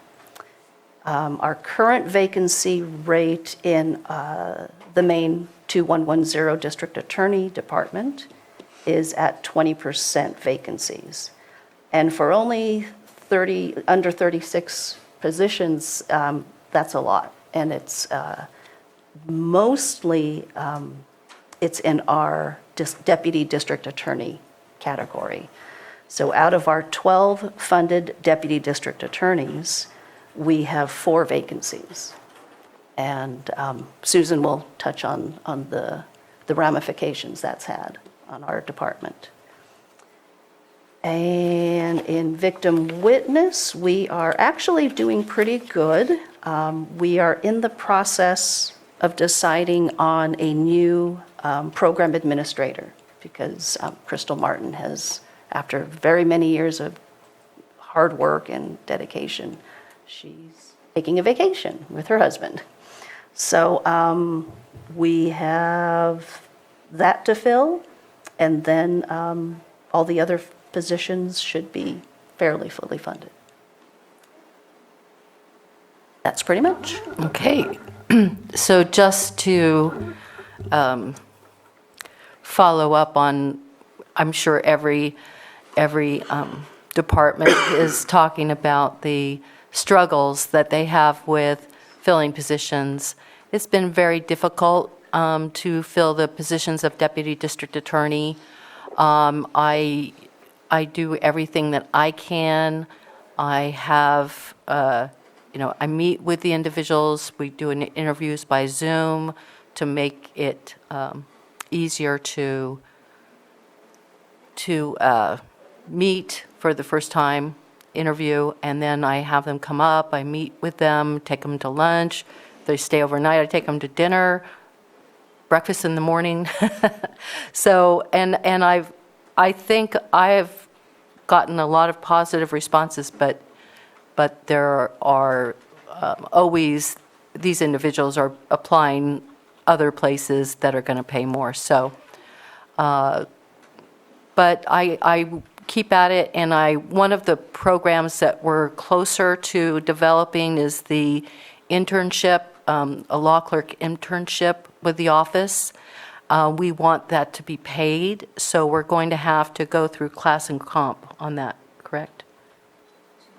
Well, yeah, To fully determine the to position. determine the position. So the idea would be to have individuals come for a short time period, sometimes 3 to 6 months, work in the office as a certified law clerk, that they can go to court and under my supervision and get a feel for the office and the people in the office. That's a good way for them to know, like when they pass the bar or when they are looking for a permanent job, that, oh yeah, I really like that office, I like the people in the office, I like the way that it worked. Or maybe they say, oh, no, don't like that office. But I think that once we start that program, it will be very, very helpful to try to get people to come back after that experience. So our deputy district attorneys are very, very busy, and there's not enough time to do everything that they have to do, because we can't work remotely, and we have to be in court. So our deputy district attorneys right now, the courts are requiring more appearances to be in person. So there's very few remote appearances anymore. So we're really having to sit there pretty much all day, and then try to work on trials for the week. Right now, every week when we have trials, they're stacked up to 10, 11, or 12 trials that are going to potentially go out. We only have 1 or 2 courtrooms available, but the deputy DAs have to prepare and be prepared to go to court and trial on those cases. So preparing those cases is extremely difficult. And then, of course, on the other hand, we try to settle them beforehand as best as we can, but without giving up what we think the case is worth. And that's very difficult because the mornings of court, the judges are trying to resolve a lot of cases, especially if there are no time waiver cases. And so the jurors don't get up to the court until about 10:30 or 11 to start the jury selection. So that's frustrating for them. The other aspect, of course, is these cases keep getting continued over and over again because of the lack of availability of the courts, and our victims and our witnesses are being subpoenaed over and over again. It's very frustrating for them, and especially, of course, those most vulnerable victims of child sexual assault or sexual assault. So these are some of the difficulties we're dealing with. And obviously, if we had more deputy district attorneys, even if they're just starting out as misdemeanors, then I could move up my current misdemeanor attorneys to felonies. but that would help take the load off. So that is, and that's why there's a lot of things I have to do as DA, but I'm also a working DA. I'm in court pretty much a lot. A lot more than a lot of DAs. Some DAs are never in court.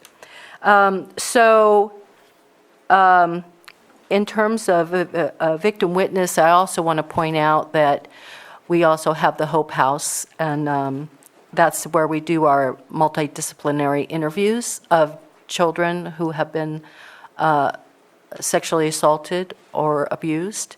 And that's such an important program. We're still waiting to be certified, correct? Yes, so we're working on being certified. And I go in and watch those interviews. That's one of the requirements. The deputy has to watch the interviews to be prepared to form questions for the interviewer that we need to prosecute the case. So that takes a lot of time, but it's well worth the effort, and that is such a successful program to have that interview center. So the other thing I want to talk about, and then I can answer any questions, but we are going to be having an unfunded mandate coming up. Of course, we're all familiar with those. One of them that's going to be coming up pretty quick, starting in January 2025, and obviously we're going to have to be prepared for that the year before, is Penal Code Section 741, which is the race-blind charging. In a nutshell, basically, when we get a case to charge, it comes in, we get the law enforcement report, it gets the subject's name, age, race, and all those demographics. We get the rap sheet with those demographics. Well, what the race-based blind charging is going to require, not for all offenses, but for a lot of the offenses, is that information be taken out and the case is reviewed by one deputy to determine what they would charge. Then it has to be, then that decision has to be recorded somehow. It's like, I would make this charging decision. It has to be something that can be part of a statistic. And then it has to go to another deputy once the information is put back in to see if their charging decision is different and if it can be attributed to the race or any other cultural indications. We're going to have to do it, no matter what you think about that process. For small offices, it's kind of ridiculous in the sense that I probably could look at a case that comes in without the name, the race, and everything, and I probably will know who it is. So, and I have to take that out of my mind, I don't know. But the reason I'm mentioning this is that the Attorney General, the Department of Justice, will be publishing guidelines to how to implement this by January 1st, 2024. So we haven't seen anything yet from them. After that, then starting January 1st, 2025, that will be a requirement of our office to have a process in place to do this. That brings me to, by even before, probably next year's budget, well, we are in next year's budget, but 2024, 2025, we're going to need to update dramatically our data processing or case management system to be able to, so there are some programs out there that do this automatically when the cases come in. And so it's all on the computer, so it would be, they've already prepared a program for it to work. But we also need to update our case management system anyway, but that's going to be a lot more expensive to not only get that system, to train individuals in the office to use it, and to pay the maintenance fees every month or whatever. So that's going to be a substantial cost in the near future, probably by sometime in 2024. Anyway, so are there any questions? Supervisor Sabatier? Yeah, quick question. You mentioned you have 4 openings for deputy district attorney, and I'm only seeing 2. Do you have 2 recently that have left within the because this is from 6/9 from HR that I received. So I was just curious why there's a discrepancy on that. We had one recently leaving. Well, that was effective 6/9, so. Okay. I just wanted Out of the 12 position allocations? 1, 2, 3, 4, 5, 6, 7, 8, 9, 10. Yeah, out of 12, I only see 2 that are blank. No. I see you having 30 out of your 36 total. We have current vacancies, well, starting with the deputy district attorneys. Starting with the deputy district attorneys, out of the 12, only 8 are currently on payroll. Okay. So I'm not sure. It partially has to do with the time frame of when ROAs go through the payroll system and HR system. I believe our most recent, he only was with us for 4 months, the most recent deputy DA. I don't know who else. And I'll just make a brief comment, and it's not necessarily related to your department, just the overall comments of the difficulties and whatnot. We are absolutely, in my opinion, just trying to continue the status quo of old ways. The world has changed dramatically, and it's not just remote work. If you look at the amount of new businesses that are happening because people don't want to be a part of another place where that place says go home or come in part-time, or you're forced to do remote, or you're forced to be in. People want to be in charge of their own destiny, and I think we have to figure out how to be involved in that new world rather than we're still trying to come on in 9 to 5, and that's where I think we're not, and it's not us, it's every government agency, because government agencies have a strict structure and regiment, and we need to figure out how to make it work within this world, because it's vastly different than it was 5 years ago. I just want to say, I believe one of those was Abe, that we had Abe. But anyway, so I hear what you're saying exactly, and in a way, we are doing a little bit of that. We had one deputy DA that was working part-time doing charging, which is a really important job, obviously, and it takes a lot of time. So it gave our misdemeanor attorneys the more time to go to court and prepare their cases. So I will continue to look at in ways to do that, to have somebody maybe just doing the charging part-time, or other ways that individuals can work remotely. But overall, we're stuck with the court system, and until the court system changes in terms of being able to, more and more they are using technology, but the defendant has a right to have for a trial, to have the witnesses there in person, and everybody's there in person. Yeah, the difficulties of changing everything. Any other questions? Supervisor Green? Yeah, we're going on the defense side, some pretty big realignment or re-envisioning that, and I don't know for a fact that would have any direct impacts as we plow through that, but if you can anticipate any additional difficulties because you're dealing with 1 or 2 different offices, or just a different string of contract attorneys.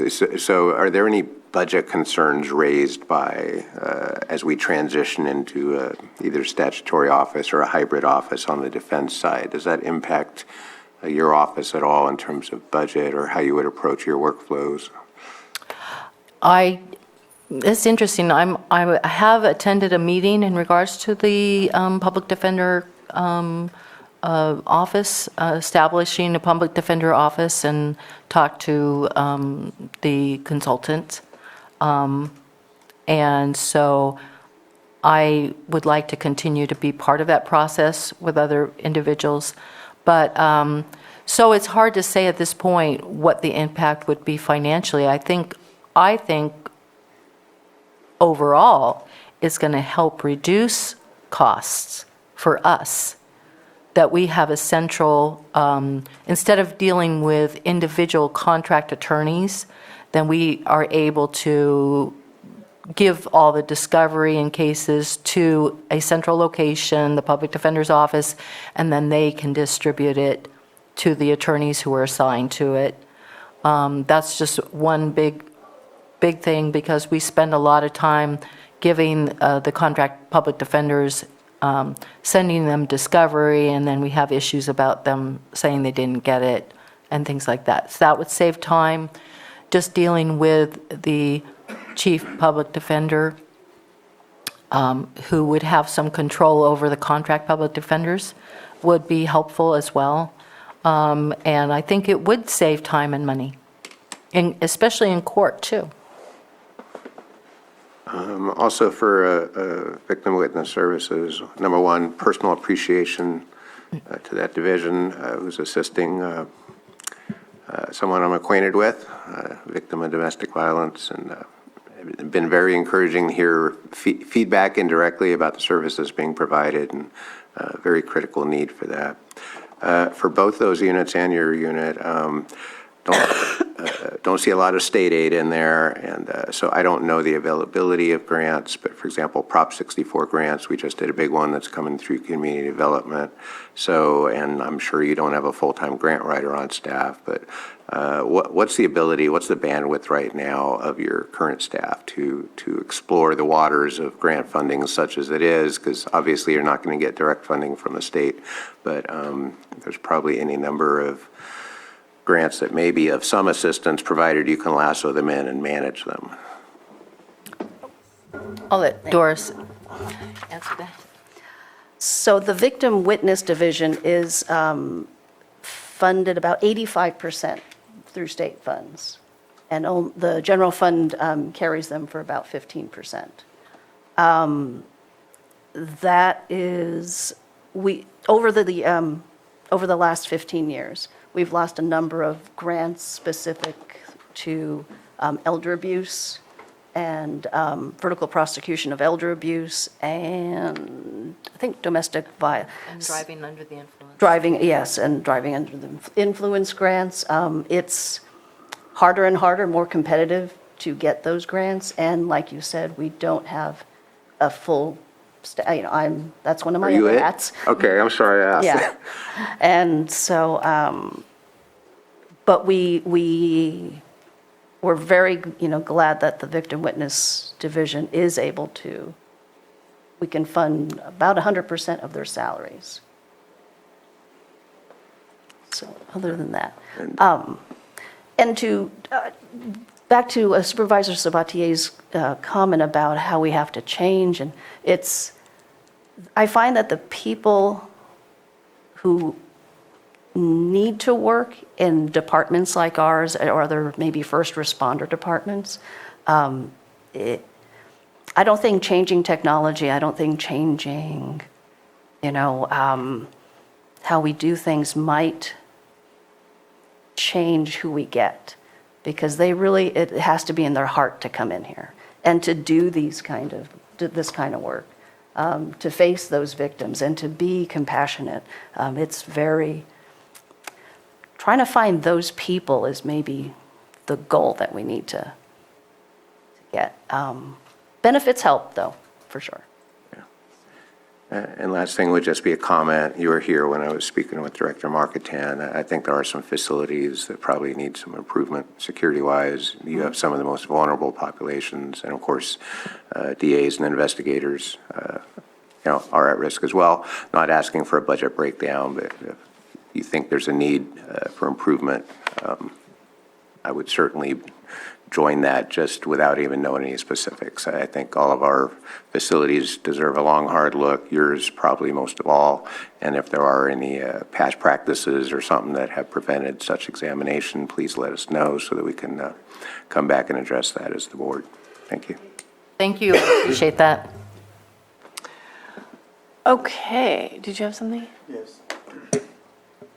On the roadmap task force, is there funding that's being utilized for the DA's department in regards to that? I know there's a budget for it, but I know they're involved, so I'm not sure if that's You mean, the roadmap task force for right now. It's over in Clear Lake Oaks, and I know that it's listed on the.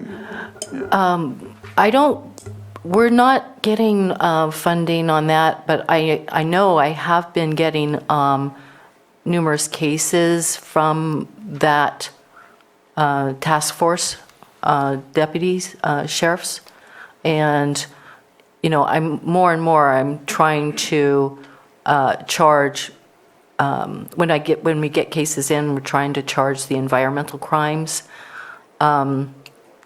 Along with those, a lot of these are in regards to illegal marijuana grows, and those are with environmental crimes. I'm looking into one of the biggest challenges, not just with the road map task force, but all of Lake County, is these huge cartels coming in, growing marijuana, huge marijuana grows. And a lot of the owners or the main players don't even live in the United States. And so we charge them, we go after them, but the law does not allow us, really, unless we are able to work up a huge environmental crime case, do not allow us to charge them with anything but other than misdemeanors, which is really a tragedy, because even putting on an environmental case to make it a felony, we would have to have, we do have some resources for that, but the trial could take, to work up a trial case on that, where you're charging a felony with environmental crimes, that could take, a year or 2 years to even go to trial. And meanwhile, they're continuing to have illegal grows. I think in general, I know that the roadmap task force it'll span out to different areas. And so what I'm hoping to see is, not just with cannabis, but like even blight, some cases that come forward with code, in collaboration with code enforcement, or even law enforcement, to basically have, with blight situations, dumping, all of that. And it's not just for the current roadmap task force, just in the future, I'd like to see this worked out. So there's a method in place to basically people that are, conducting egregious acts with, hoarding, dumping, all of those things because I have situations, I know, and we all have these situations where people are just kind of repeating the same thing over, and they're not being charged, so they just continue to do it. So I don't know what your office can do in regards to that, but I know that would help with, in a setting with the roadmap task force as a initiative, so, yeah. Well, I do support that task force. I'm a member of the task force, and I have been trying to, depending on the case, charge those crimes in addition to any other crimes that come in. So I will continue to do that and make sure that a lot of these come in as misdemeanors, so make sure the misdemeanor attorneys know that we need to charge these offenses. I do know that it's difficult because not just those type of offenses, but the quality of life offenses. We have individuals who are basically arrested for like drunk in public or intoxicated in public or minor vandalism or just loitering, refusing to leave a place, all sorts of things that affect the quality of life and especially the business community. And we have individuals who have 7, 8, 9, 10 cases pending that we charged, and then they don't show up to court, so there's a bench warrant, and then when they're picked up on their new offense, they may be in custody for a short time, but then they have to be released because of the change in the bail issue. Well, I don't want to go too far off. Yeah. I can talk to you more about it afterwards, but I was just asking about the roadmap task force and how it benefits in regards to the budget. So I'll come and talk to you later Okay. about that. Yeah. Okay. Supervisor Green? Yeah, and I won't spend a lot of time either, but I do think the roadmap task force, because I've been asking department heads about how do we connect the dots on cannabis enforcement, kind of a unified approach, illegal, legal, there's some overlap, and I appreciate the difficulty Prop 64 created for a charging. That said, there is a 3-strike provision in there, so if you're lucky enough to get 2 or 3 misdemeanor convictions, maybe you Yeah. can start charging those felonies. That's one of my plans. So I get it. On the one hand, efficiency of the office, you would maybe plead those out. On the other hand, if we have frequent fires locally, getting those first 2 misdemeanors under the belt may be helpful if that becomes a strategy. And again, Roadmap Task Force may help you craft that strategy. Maybe we can take that and leverage it into a broader cannabis enforcement strategy across departments. So I just keep urging that, and that's all I'll add on that. Okay, I'm going to open it up for public input. Do we have anybody in the chambers or in Zoom? No Zoom. Okay, then I'll bring it back to the board for action. Madam Chair, I move to approve 2110, 2113, and 2116. Second. All in favor? Aye. Aye. Opposed? Okay, who's next? Thank you. Okay, thank you. So much. I believe Next we have up public- is Public Health Department. Steven's in charge. Scares me. We'll get back on schedule eventually.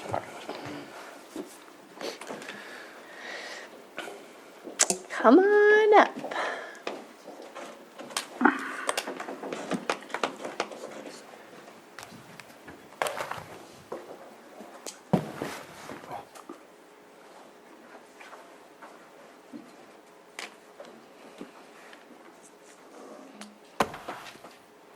I'll start out with the jails, environmental health, and public health, and then Casey will take over with the other 3, which is... Can you introduce yourself? Oh, I'm Philip, Provisional Director of... Last name?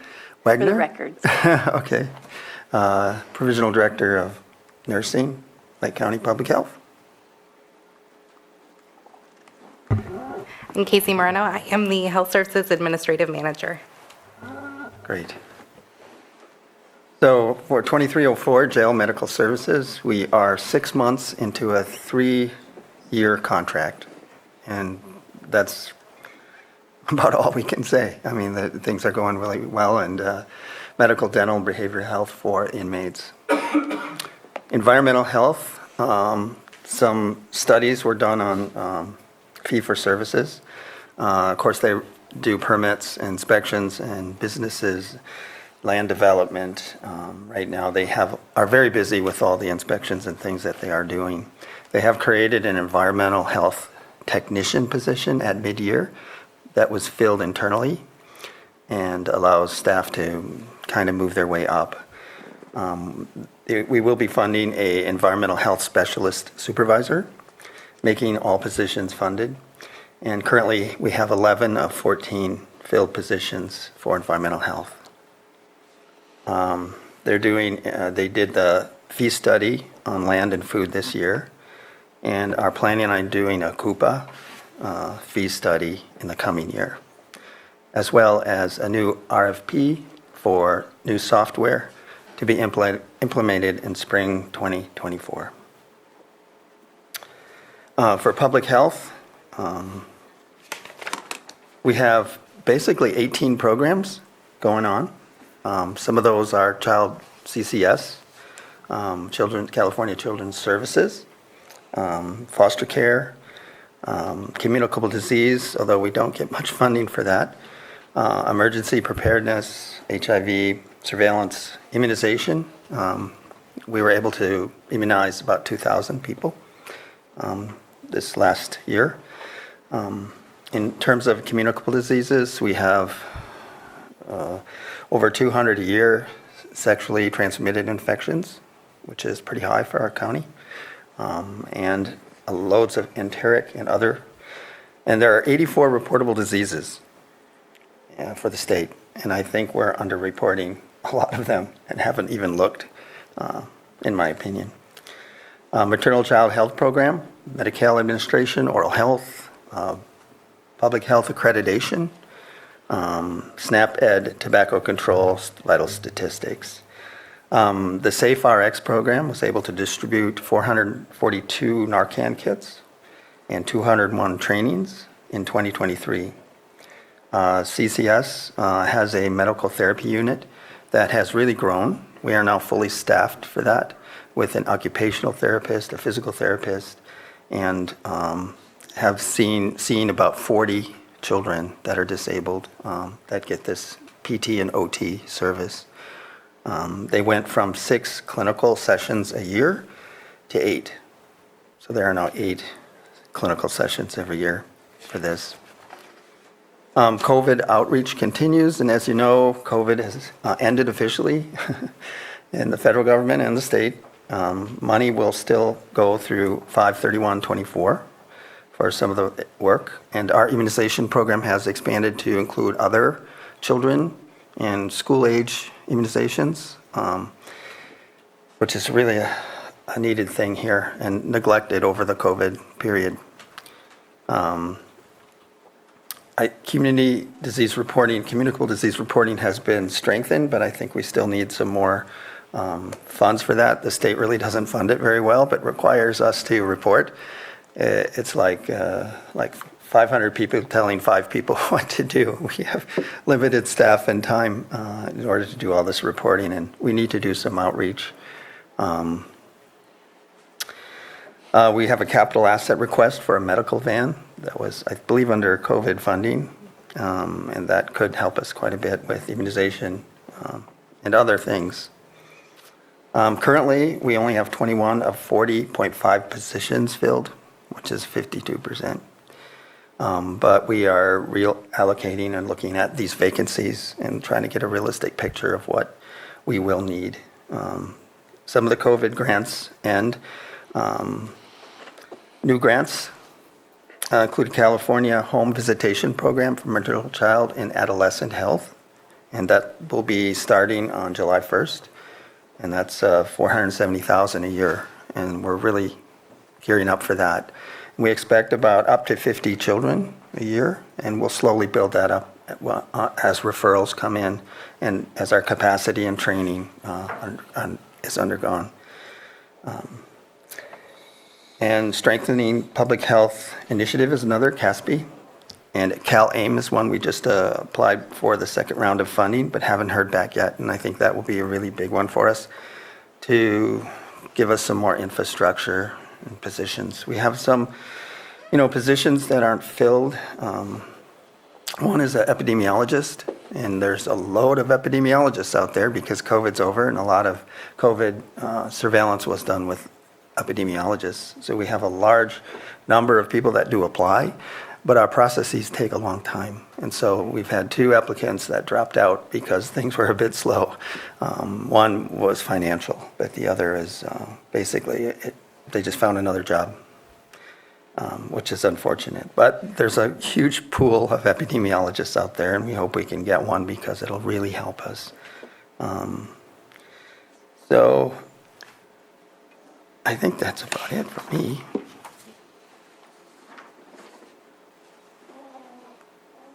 So next, we'll talk about health administration. So we oversee all the administrative activities for our department. It includes grant and program tracking, billing, budgeting, accounts payable, receivable, payroll, and ordering. We are largely funded by environmental health, public health, and veteran services, and CMA, which is California Medical Administrative Activities. We have 8 of our 11 positions filled. We have 2 SSA positions, which are vacant. One was newly vacant this week. The other one, we actually changed the funding source on it. It was previously funded by COVID, and so we have changed it to being funded by the CASP grant and future public health funding. And then we also have the grant manager position, which is vacant. We are reevaluating that position. We added it, I believe, last year and have not been able to fill it.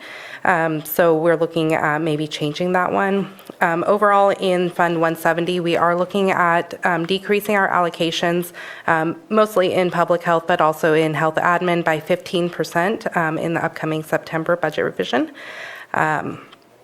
So that is it for health administration. For tobacco, which is budget unit 4016, this is a pass-through which is mandated from Proposition 56 and 99 funding.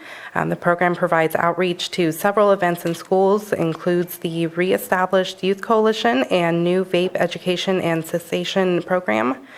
Tobacco Control Program presented a collaborative policy platform packet and tobacco retail license ordinance draft to your board earlier this year. And staff have maintained an average of 97% on progress report grades with the California Tobacco Control Program. Currently, that program only has one of the 2 allocations filled.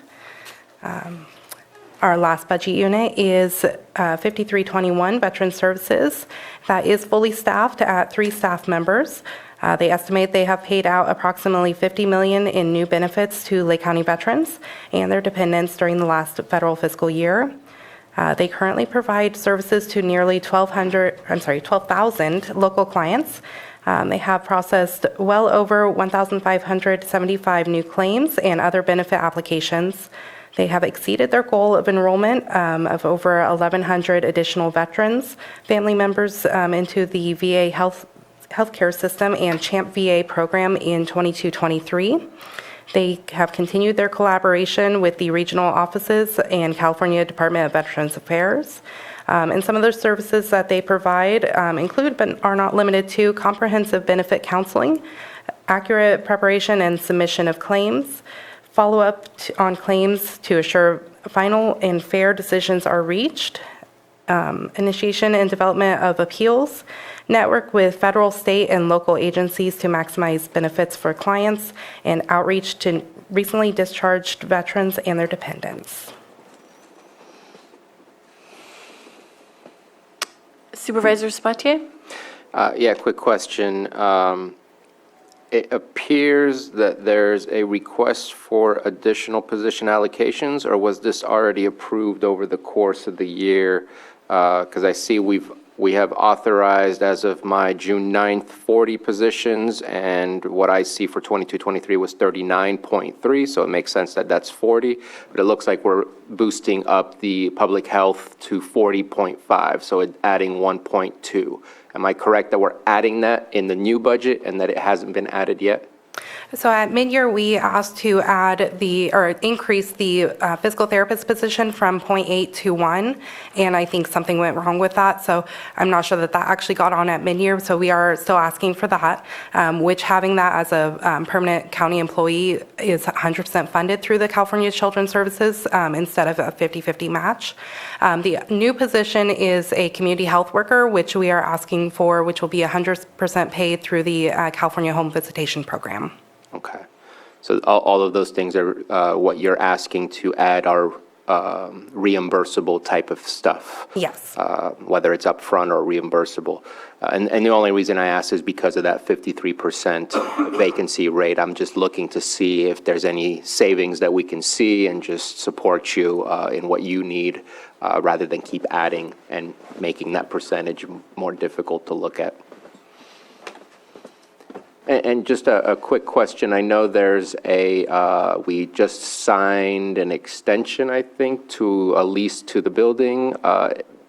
Again, because of the vacancy that's there, is that something that will be ending this year and everybody will be coming back to whatever facilities are available or the general facilities, or are we going to continue with that building? And part of my worries and concerns, and I think that Supervisor Green brought it up, is that whole shopping center building area is very defunct and worrisome. We even had a daycare that was closed. Granted, it's not right next to it, but just want to make sure that staff is in a healthy environment and that we can combine rather than keep expending more resources for those things.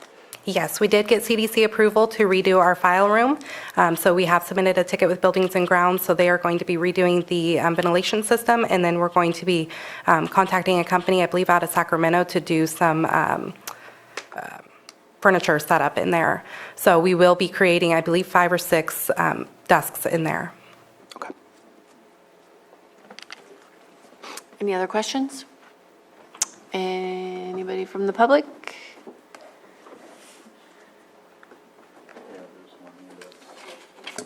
Oh, Betsy. Betsy, okay.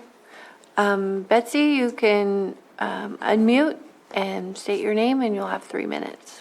Thank you. This is Betsy Kahn. I'm sorry to ask a question that's off the primary subject, but could you please explain where the director is? And also, would you ask the gentleman to repeat his name, please? I didn't catch it.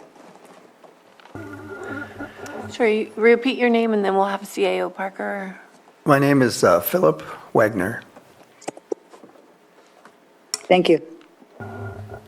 Hi, Jonathan Portney, Director of Public Health, is on family leave at this time. Thank you so much for that explanation. Okay, we'll close public input and bring it back.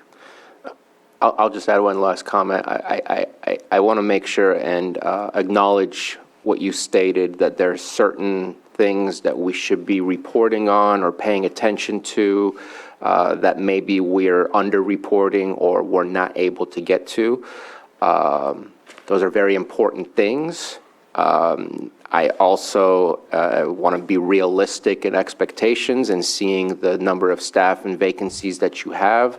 But that's obviously something that between the department and us, we need to figure out and work together to make sure that we staff that department well. So you can do those things, because it is in our community, it is affecting a lot of people, and without the staff to help control those things, we're never going to make some headway on it. So I just wanted to at least acknowledge your statements and your comments.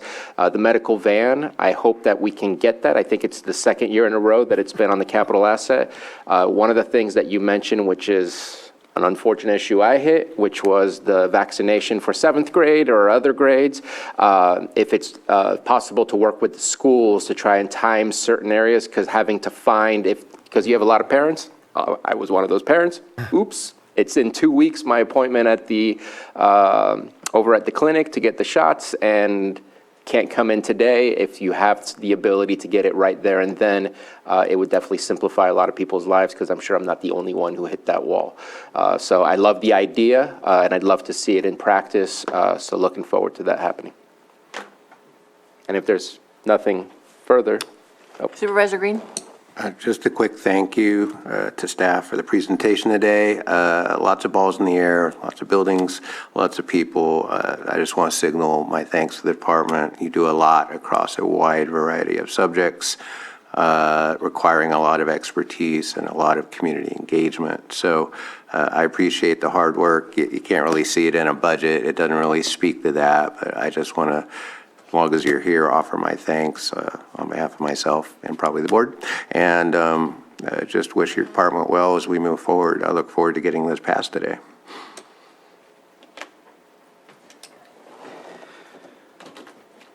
And I think this department could use from that conversation about the not getting rid of positions, but figuring out how to allow flexibility within the salaries, just so that the following years, as we ramp up, we can use those budgeted numbers, but also be flexible in how we use it to make sure that we ramp up our services. Without further comments, I move to approve as presented, budget units 2304, 4010 through 4012, 4016, and 5321. Second. All in favor? Aye. Aye. Opposed? Thank you. Okay, thank you so much. Special districts? Special districts. Yeah. Yeah, if we can get through special districts and assessor, then go to lunch and come back for board. Told EJ this is what I've been waiting for. Oh, Oh, the you go. CSAs. 1 o'clock. Fast or slow? Fast. Fast version. I know, I really appreciate Sheriff Howes yesterday. What's that? Sheriff Howes, I really appreciate his presentation yesterday, kind of We 30,000. all learned. Whoosh. Yep, that was great. Good morning, Board. Welcome. Thank you. Scott Harder, Special Districts Administrator. I've got my Deputy Administrator Fiscal, Jesse Salmer, on here with me. Hey, Jesse.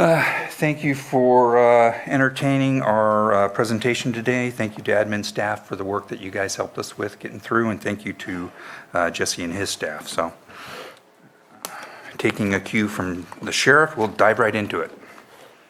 Lighting districts is the first in the list.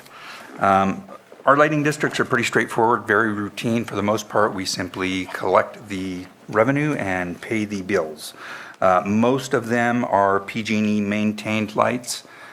We have a few exceptions to that. Upper Lake, the district, and we maintain those. Kelseyville, we have some that are district maintained.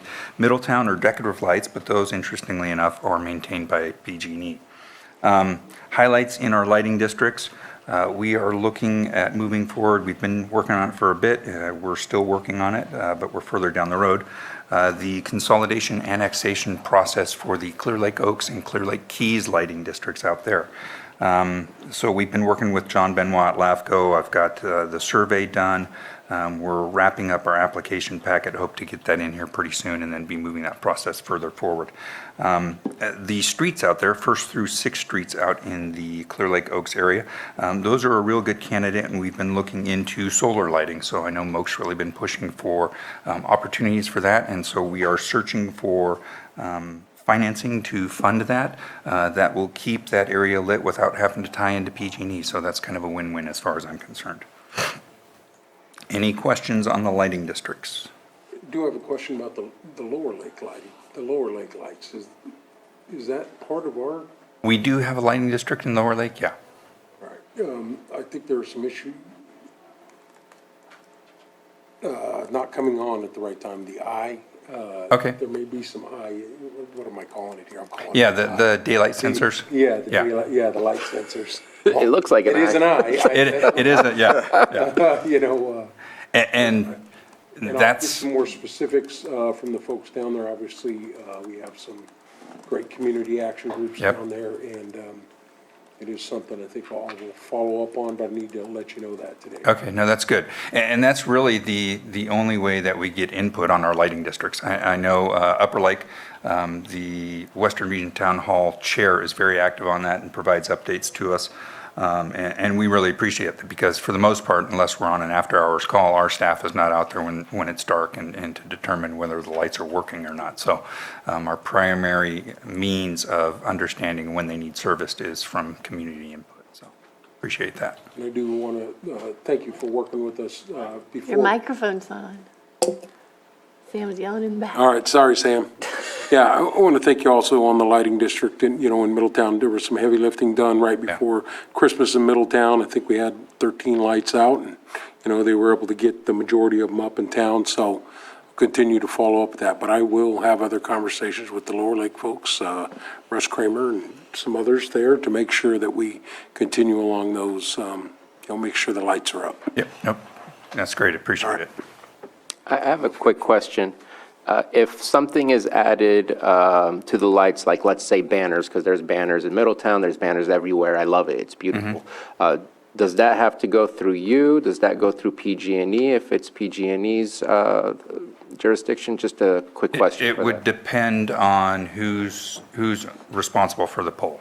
So Upper Lake, for example, we're responsible, we own and maintain those. That would just have to be coordinated with us. Some of the other districts, Kelseyville has a mix. The downtown decorative lights are owned and maintained by the district. The ones out in the community itself are PG&E maintained. Okay. And just one follow-up, I know I talk about the solar lights every year, but as we move forward to look at the different opportunities, leading in that direction is really good. I really like the light project that was done up in the Oaks up there. They're always, they seem to work very well. They're early on in their life, so you need battery replacement, other stuff down the road. But setting that example, I think, for our community as we go forward. And, if we can keep an eye out, I know you guys do have a grant writer. I know the state of California is rolling out electric vehicle charging station, a lot of different things, and there may be some opportunities. So if I come across something, I'll forward it to you and say, let's look into it. Yeah, and we are looking at that. We're looking at the same manufacturer, but possibly a different style for the 1st through 6th Street area out there in Clear Lake Oaks. So that area that we're looking to annex, which is not currently lit, there is community interest in putting lights out there. And our grant manager has already located some potential funding for solar lighting out there. So, yeah. Thank you. I just have one question, and it's basically your own fault, because in the overview, it's a fascinating sentence. Managing these districts requires a fine balance between providing safety and security to those that desire it and allowing for the dark skies for those that desire that. So when you create a lighting district, that would be almost antithetical to dark skies, and yet, so is that like a block-by-block haggling thing? Because it can have budgetary considerations when you put in 20 streetlights versus 40 or 50. Correct. It's a fancy way of saying that we really strive to make sure we get community input and be sensitive to the community input. Because, there are positives and benefits to having the light out there, reduce crime rates potentially. But, there is that trade-off that if we're not being dark sky sensitive in the way that the light, either the luminaires either light only directly down, you don't want to have light pollution spilling up into the air. So we try and balance that as we're doing that. And it really comes down to getting the community involved. But the communities change, community standards may change too, so it's almost an impossible task. So do you have feedback loops? Not once the district is installed or the lights are installed, other than, we do get feedback, can you take the light out? Most of the time it's, hey, can we get extra lights here? And if I may blend the two conversations together, what I've seen, it's over at Woodland Community College, it's kind of a motion sensor light as well. It's real dim. And then when somebody passes by, whether a pedestrian or a vehicle, it lights up much brighter and then it dims out. That would save on the usage of the solar energy during the nighttime and also help out with the dark sky. So if that's a technology that in the future is available and cost effective to utilize, I think that kind of blends those two conversations together to keep our dark skies and keep utilizing our solar to the best of our abilities.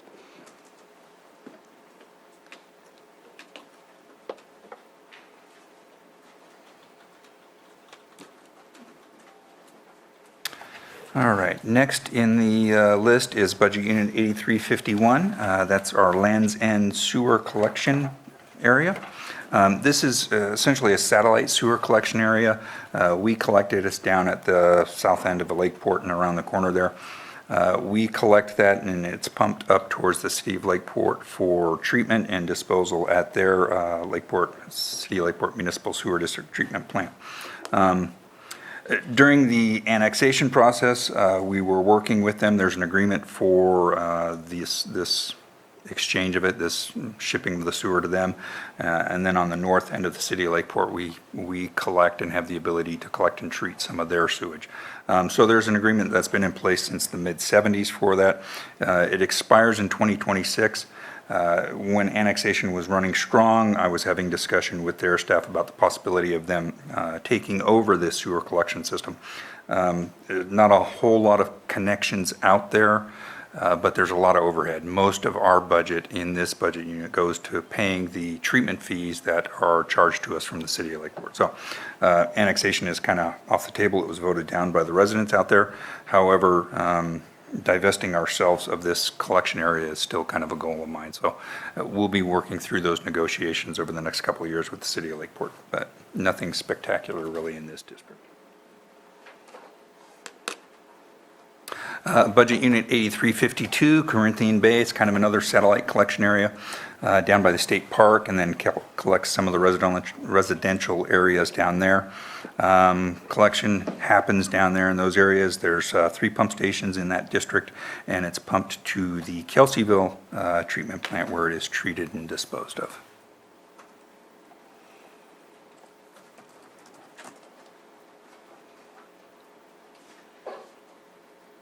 Middletown Sewer.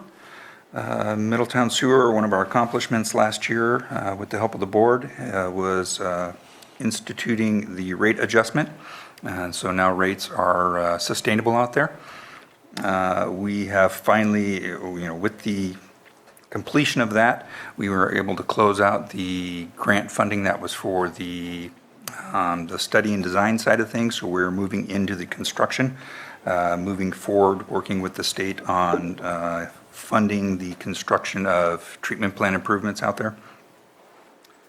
That's really kind of the big goal moving forward, and that's kind of the accomplishment of last year.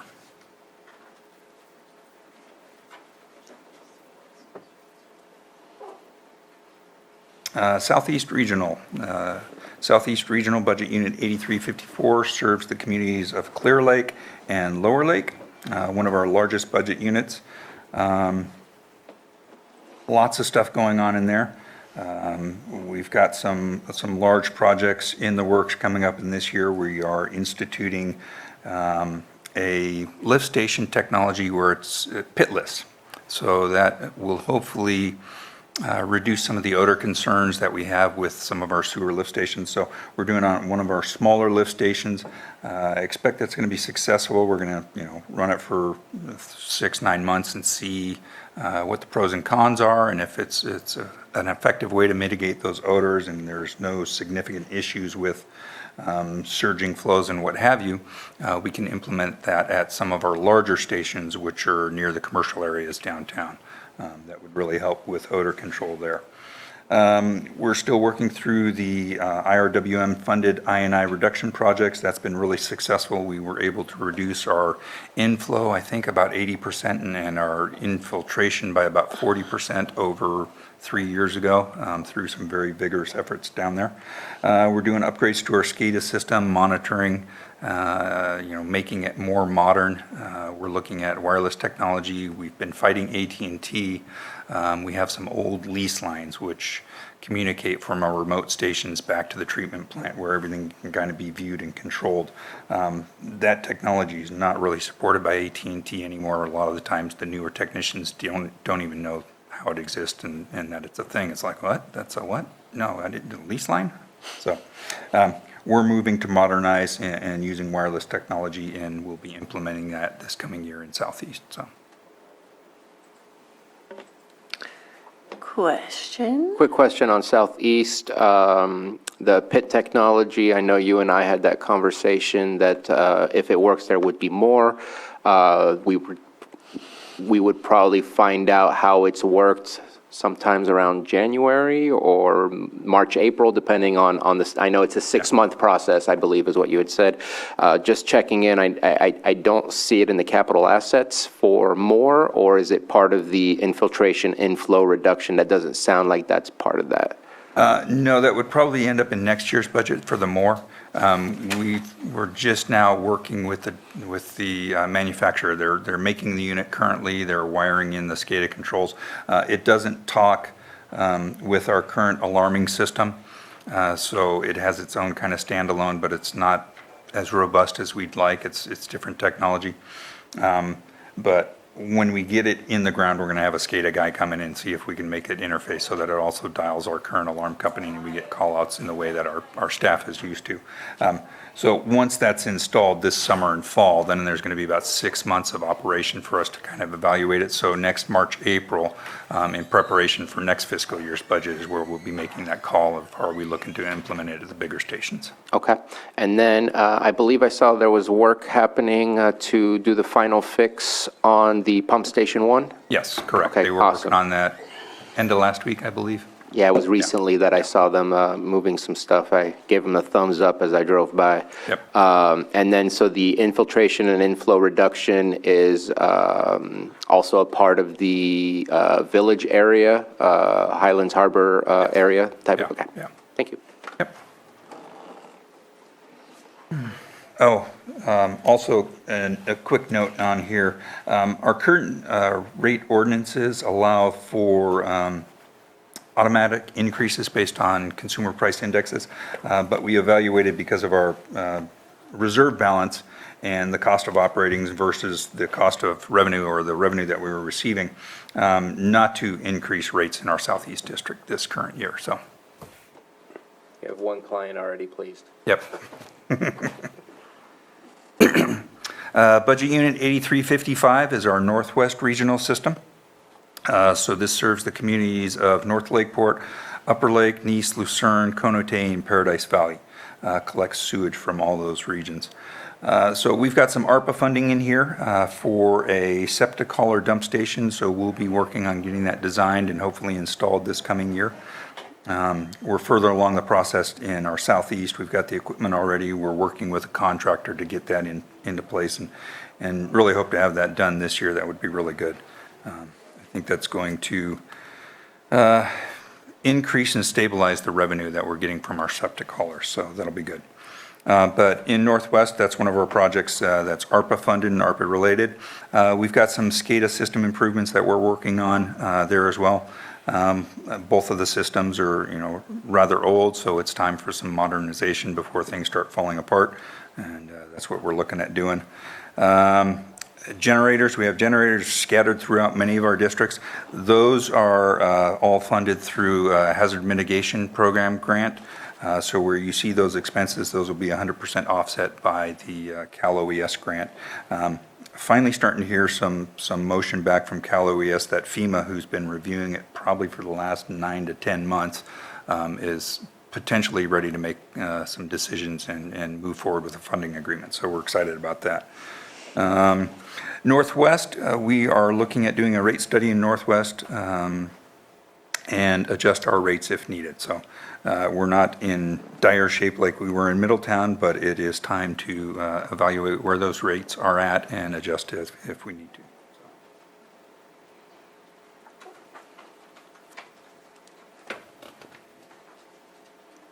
Anderson Springs Sewer District. Not a whole lot going on here, still rebuilding in the community. We're up to 82 active customers.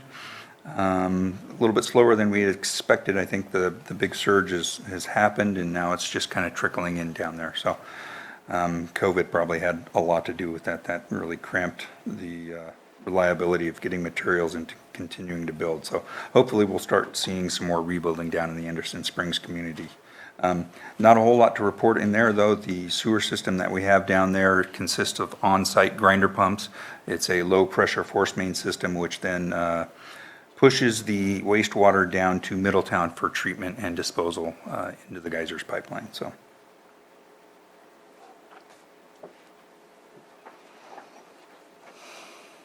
Spring Valley Campground, even less to report out there. It's a pretty low-key, low-maintenance budget. There are park and campground facilities out in Spring Valley, and this is the budget unit where we work with, we've got some pretty active volunteers out in the community who do a really good job of maintaining those facilities and keeping things in good fashion for the community out there to enjoy them. My pitch is always, too, that we're really not parks people. Lars ought to take that over, but probably refuse. I think we're gonna see a He fix heard in a that. second. I'm sure you heard that. They say someone just needs to do it out there. They're always making Yeah, comments, yeah. Spring Valley, which is primarily a water district, but it is one of those oddballs where we're also responsible for 13 center mile lane of road. We also have 4 bridges out there, and we've talked about the park area as well. So, Spring Valley, we've got, what do we got going on? We completed the Quail Trail water main extension last fiscal year, which that was great. I think the notice of completion was just approved on this Tuesday's meeting. No, that was for the fiber optic project. Maybe it was prior to that. We have some drought-related funding. We're working on locating a well out there for redundant water source. That's going on. We're working with DPW. DPW has taken point on a bridge rehabilitation projects. There's 3 of them going on out there.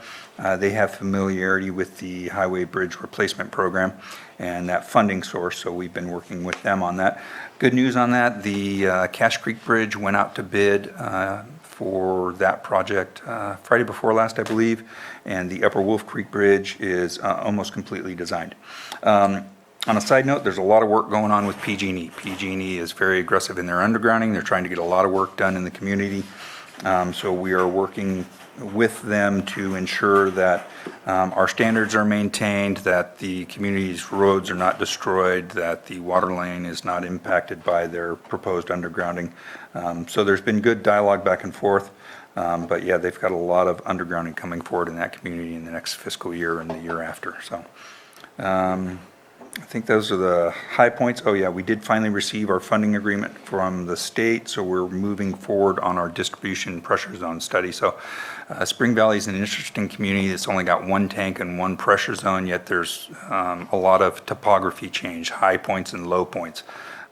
What that creates is a wide range of pressures within the water distribution system. So at the higher points of the system, you could have 30 pounds of pressure, 35, 40 pounds of pressure, but down in the bottom of the valley, you've got 160 pounds of pressure. So currently, it's mostly customer side pressure reducing valves behind the meter. When those fail, that could potentially blow up their water heaters and create issues. Somebody didn't pass through the security. That's what that whine was. It's like, oh, what is that noise? So we have finally received funding from the state, and we're working to get a proposal or a request for proposals out to have an engineer kind of evaluate different scenarios. Putting in pressure reducing valves in the main is one potential solution, but then that creates issues where the water can't flow. And so if you don't have the water flowing both directions in a pipe, then you have dead ends and you have water quality issues at the end of those dead ends. So it's a complex problem, but we're working on getting someone on board to maybe bring some solutions to us out there. So we got a lot of capital purchases in the budget this year. The community is really intent on doing what we can to improve the roads. So we're looking at purchasing some asphalt equipment and stepping up our road work out there, which is also challenging for our guys because they are utility guys, they're not road guys. But we're working to be responsive to the community's desires and see what we can to improve the road conditions out there as well. I'd love Scott to take those over, but he's already made it clear that he won't, so. I'm hearing you. You're hearing me? Loud. You're trying to get rid of the camp. You're trying to get rid of the road. I'm not a campground guy, we're not parks guys, and we're not road guys.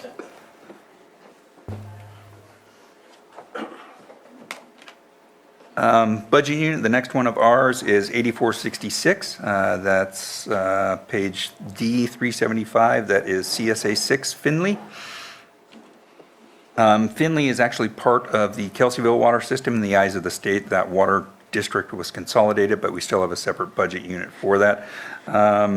We have acquired some of the parts, and we will be acquiring most of the parts to complete the permanent repairs across the Adobe Creek Bridge. So about a year and a half ago, we had the main line which went under the creek was leaking really bad and got to the point it was not sustainable. So we ended up putting a temporary bypass across the bridge We've now acquired the materials, most of the materials. We'll finish that up and we'll get the permanent repairs done, hanging that pipe off the side of the bridge this fiscal year coming forward, so.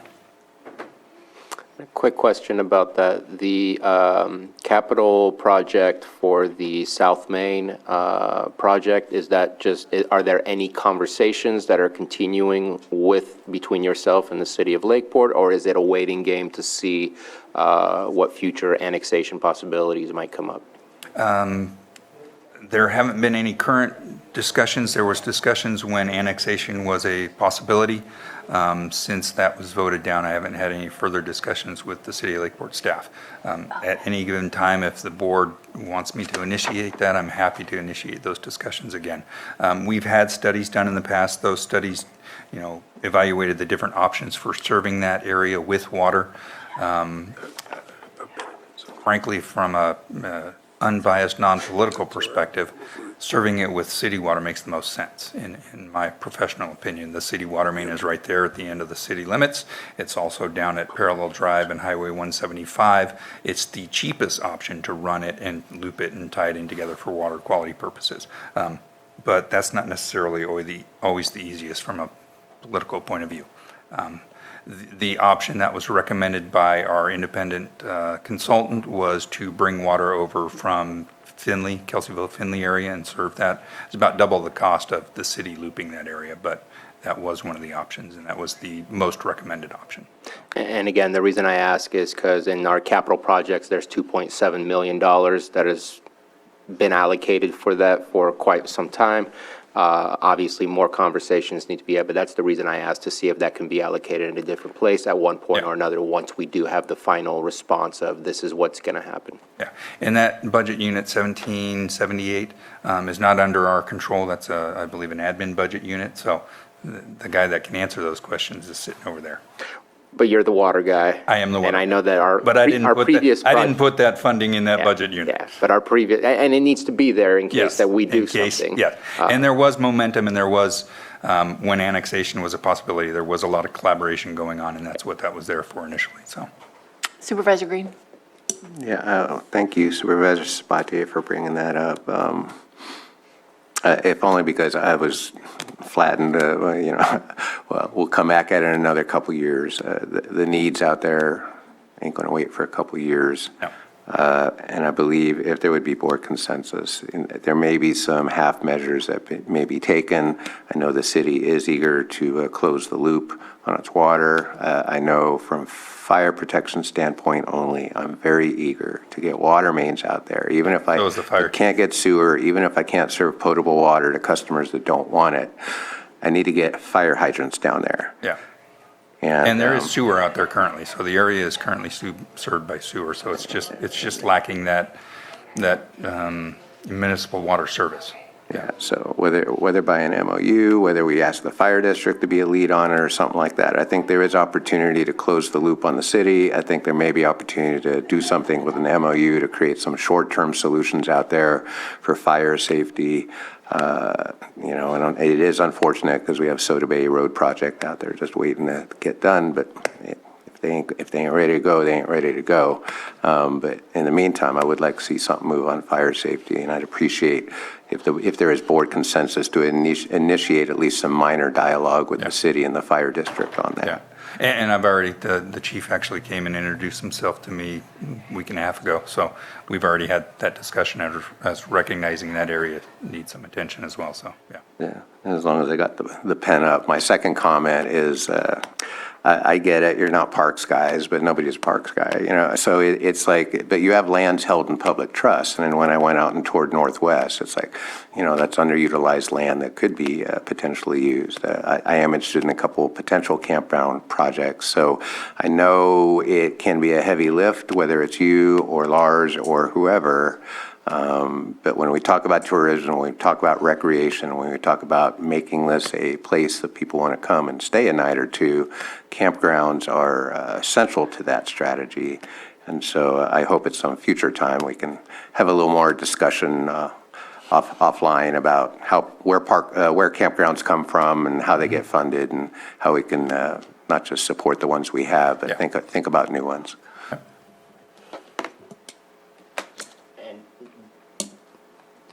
pushing it the wrong way. I know from being in LAFCO that we anticipate to see the process for annexation restart. At least that's kind of what we're hearing. So while the conversation could be requested, I think the conversation response will be wait to see how the second iteration goes. So I would say at this point in time, since it was, a year from November, I think, is when they're allowed to resubmit, that within 6 months that will happen. I would say at that point, that's when we can decide what conversations. I feel I know what the end result of the conversation will be, and so I don't want to request that it happens, but I'm looking to see if that money can be freed up, but I don't know that it can be freed up this year. Hopefully, we'll figure that out sooner than later, if we need to use it, or if it's going to be on someone else's responsibility to take care of that. So.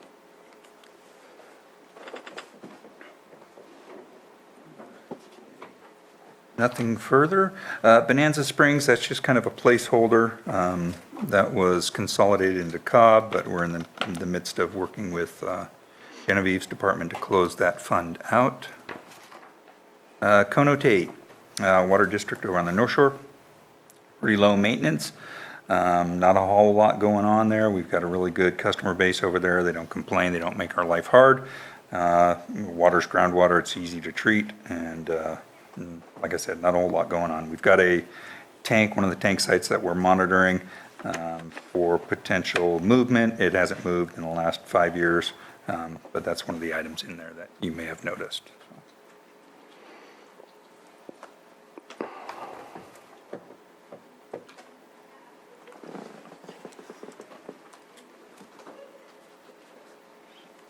Paradise Valley, Fund 276, Budget Unit 8476, that was consolidated in Clear Lake Oaks. Again, we're in the process of closing that out. Similarly, Budget Unit 8478, Starview Water, closing that out after the consolidation with Cobb.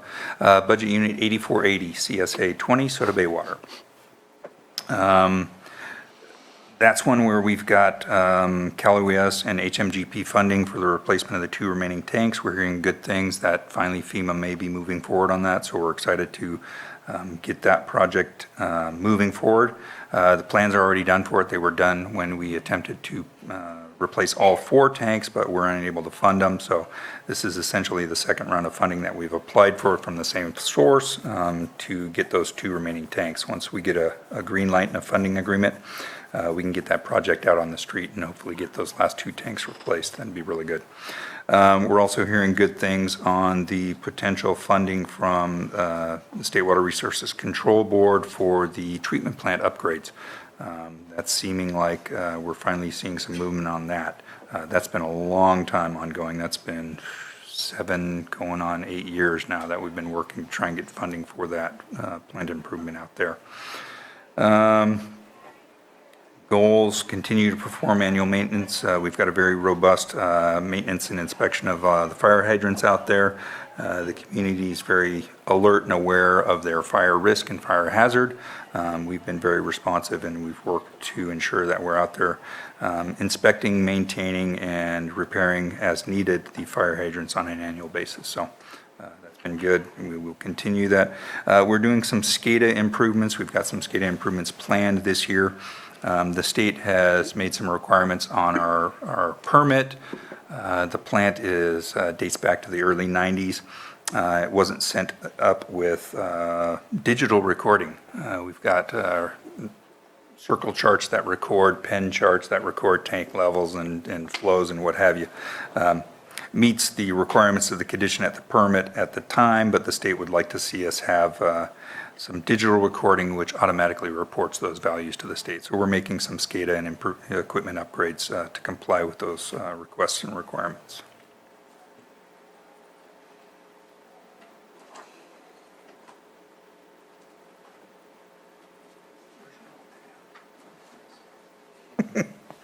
North Lake Port Water.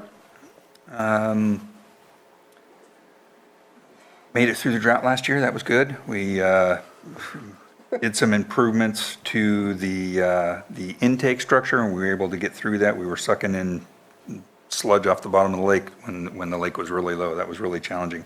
Utilized our intertie with the city of Lakeport. We got some marine contractors out there, made some changes to the intake structure, and we're able to get things kind of to a place where we were able to produce water again. A little bit stressful for a while, but we made it through that. We have a full lake, so I'm really, really happy about that. We do have about $1.5 million of drought, DWR drought funding for projects that we have going on. We're looking at sourcing a redundant well, so we're working on that. We've got a couple of locations in mind. We've got a well driller who we're working with to potentially get a test well drilled at one of our properties and see what sort of production we can get out of that. We're also working, that funding source has technical assistance. And they brought in a consultant to help us do the design. So that saves us the whole request for proposals, consultant selection process before we even get to selecting a design engineer to do the design of the lake intake structure. We're looking to extend it about 600 to 900 feet further out into the lake, which will get us a little more water on top of it and hopefully better water quality when the lake conditions get really low. We're planning some upgrades to the filter media and our air scour equipment at that plant. And we need to, and I think it was already approved with a budget transfer, we're moving forward on a programmable logic controller, the PLC. That's basically the brain of the plant. So we're working on upgrades to that.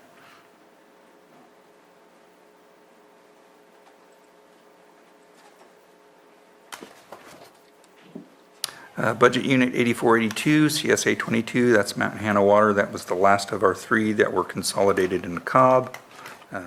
Working on closeout there. Budget Unit 8593, that's our Kelseyville Waterworks District Number 3, responsible for water and sewer out in the Kelseyville area and water out in the Findlay area now that it's been consolidated. We've completed the design of our Live Oak Drive waterline replacement project, and we hope to be getting that out to bid here really soon. We've got an I&I slip lining project that we're doing with the RWM funding. We're tying that into the same I&I reduction that is going on down in Southeast. We are looking at conducting a rate study and adjustment if needed out there, and we have ARPA funding in there to do a analysis of tertiary treatment for the wastewater treatment plant. So, Do you have dynamic well monitors on those? not sure what On the groundwater wells? How often you monitor the well level? the wells, Static or dynamic? as far as, Like you measure it twice a year? oh, no, they measure it daily, I think. They're pulling well levels out of there. And they have to report usage to the state water board? We report usage, but we don't, no, the well levels, the well levels are on the monthly reports that go in as well. And they do both static and dynamic. Yeah. So, and we've got flow meters on them as well. So we've got 4 active wells out in Kelseyville.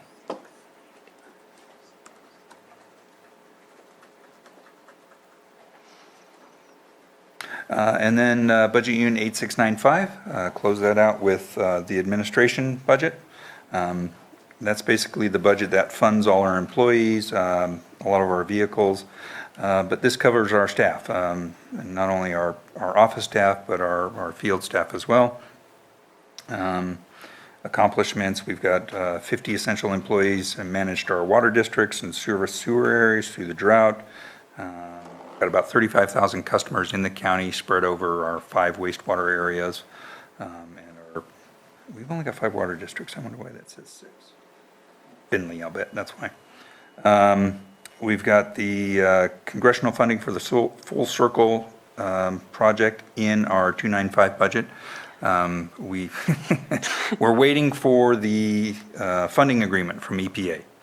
We've had our application in and approved since last November, I believe, but we're waiting with our RFP ready to go out as soon as we get the funding agreement from them. So, but we've got a good working relationship with our EPA representative and keep in touch with her on a regular basis. So, this year, after COVID, we've resumed our outreach activities. We were at Clear Lake High School, we had staff down at Middletown, or maybe it was Lower Lake. No, I think it was down in Middletown. But we took our large Vector truck out there and really took it out on the track and got a lot of excitement and a lot of feedback from the students and the kids out there. So it's exciting to see that outreach happening again, so. And I just want to thank your staff for being out there during the storms too. I know you worked really hard during the drought, but you also worked really hard during 12 atmospheric rivers. Yes, and that was really challenging when all of the electricity in the county was out, because we've got 63 sewer lift stations, we've got multiple wells, we've got treatment plants, water treatment plants, wastewater treatment plants, and so, yeah, they're the unsung heroes. They're really out there, keeping things running, keeping things functioning, keeping the wastewater in the pipes and keeping it from spilling in the midst of all that chaos. So, yeah, kudos to them. Thanks. Any last questions? You have someone online, but go ahead. Just one final comment. I know we move a lot of water through those pipes. I know we're talking about the flash energy program and stuff, but we have a lot of water that's moved around all the way down to south and then up the mountain there. We can just continue looking down the road for future needs. As you're talking, you have a lot that need electricity and things, so if there's any opportunity to look at getting some of those units inside the pipes that are constantly turning on this water flow would be just keeping that every year we can talk about. I'm not a professional in that manner, but I know that technology's out there.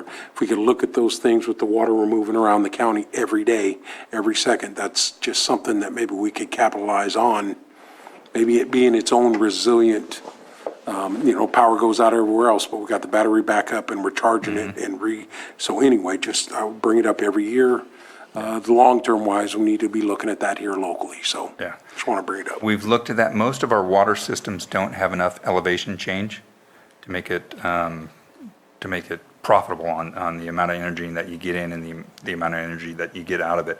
We did look at it for the wastewater pipeline, though. Yeah, that's what I'm talking about. Coming from the Harris Creek tank, which is on the ridge between Clear Lake and Middletown. So there's a large surge control tank up there as the Geysers effluent pipeline heads down to Middletown and then up the hill to Calpine and NCPA. So that was considered and looked at there, and we actually had Train in that discussion.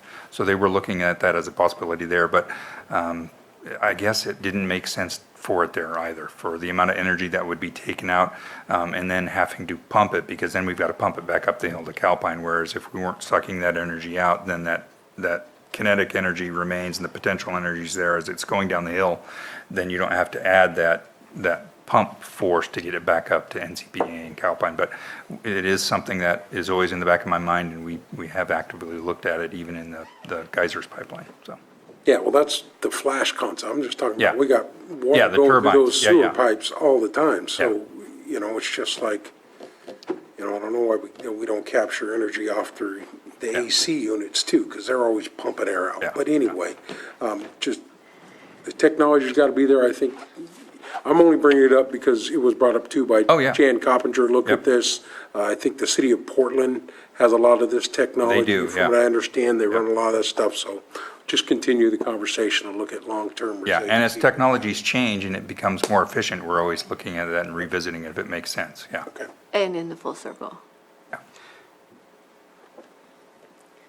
Yes. If I may just, on that same concept, I know we have brought up tertiary treatment plants, and I know that ARPA is looking at that.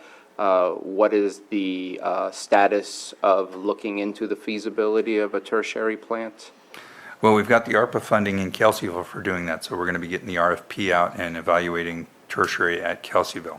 NCPA and Calpine have conducted a study, I don't think it's completed yet, for tertiary treatment at Southeast and at Middletown for the water that goes up the pipeline to the geysers. Okay. And I'll just, maybe I'll get myself in trouble, especially since I'm taking a tour at Calpine tomorrow. Appreciate Calpine, but also want to look at drought. Yeah. What's the possibility of helping to keep our lake from going so low that it hurts all of our water systems tertiary is a possible solution during those times.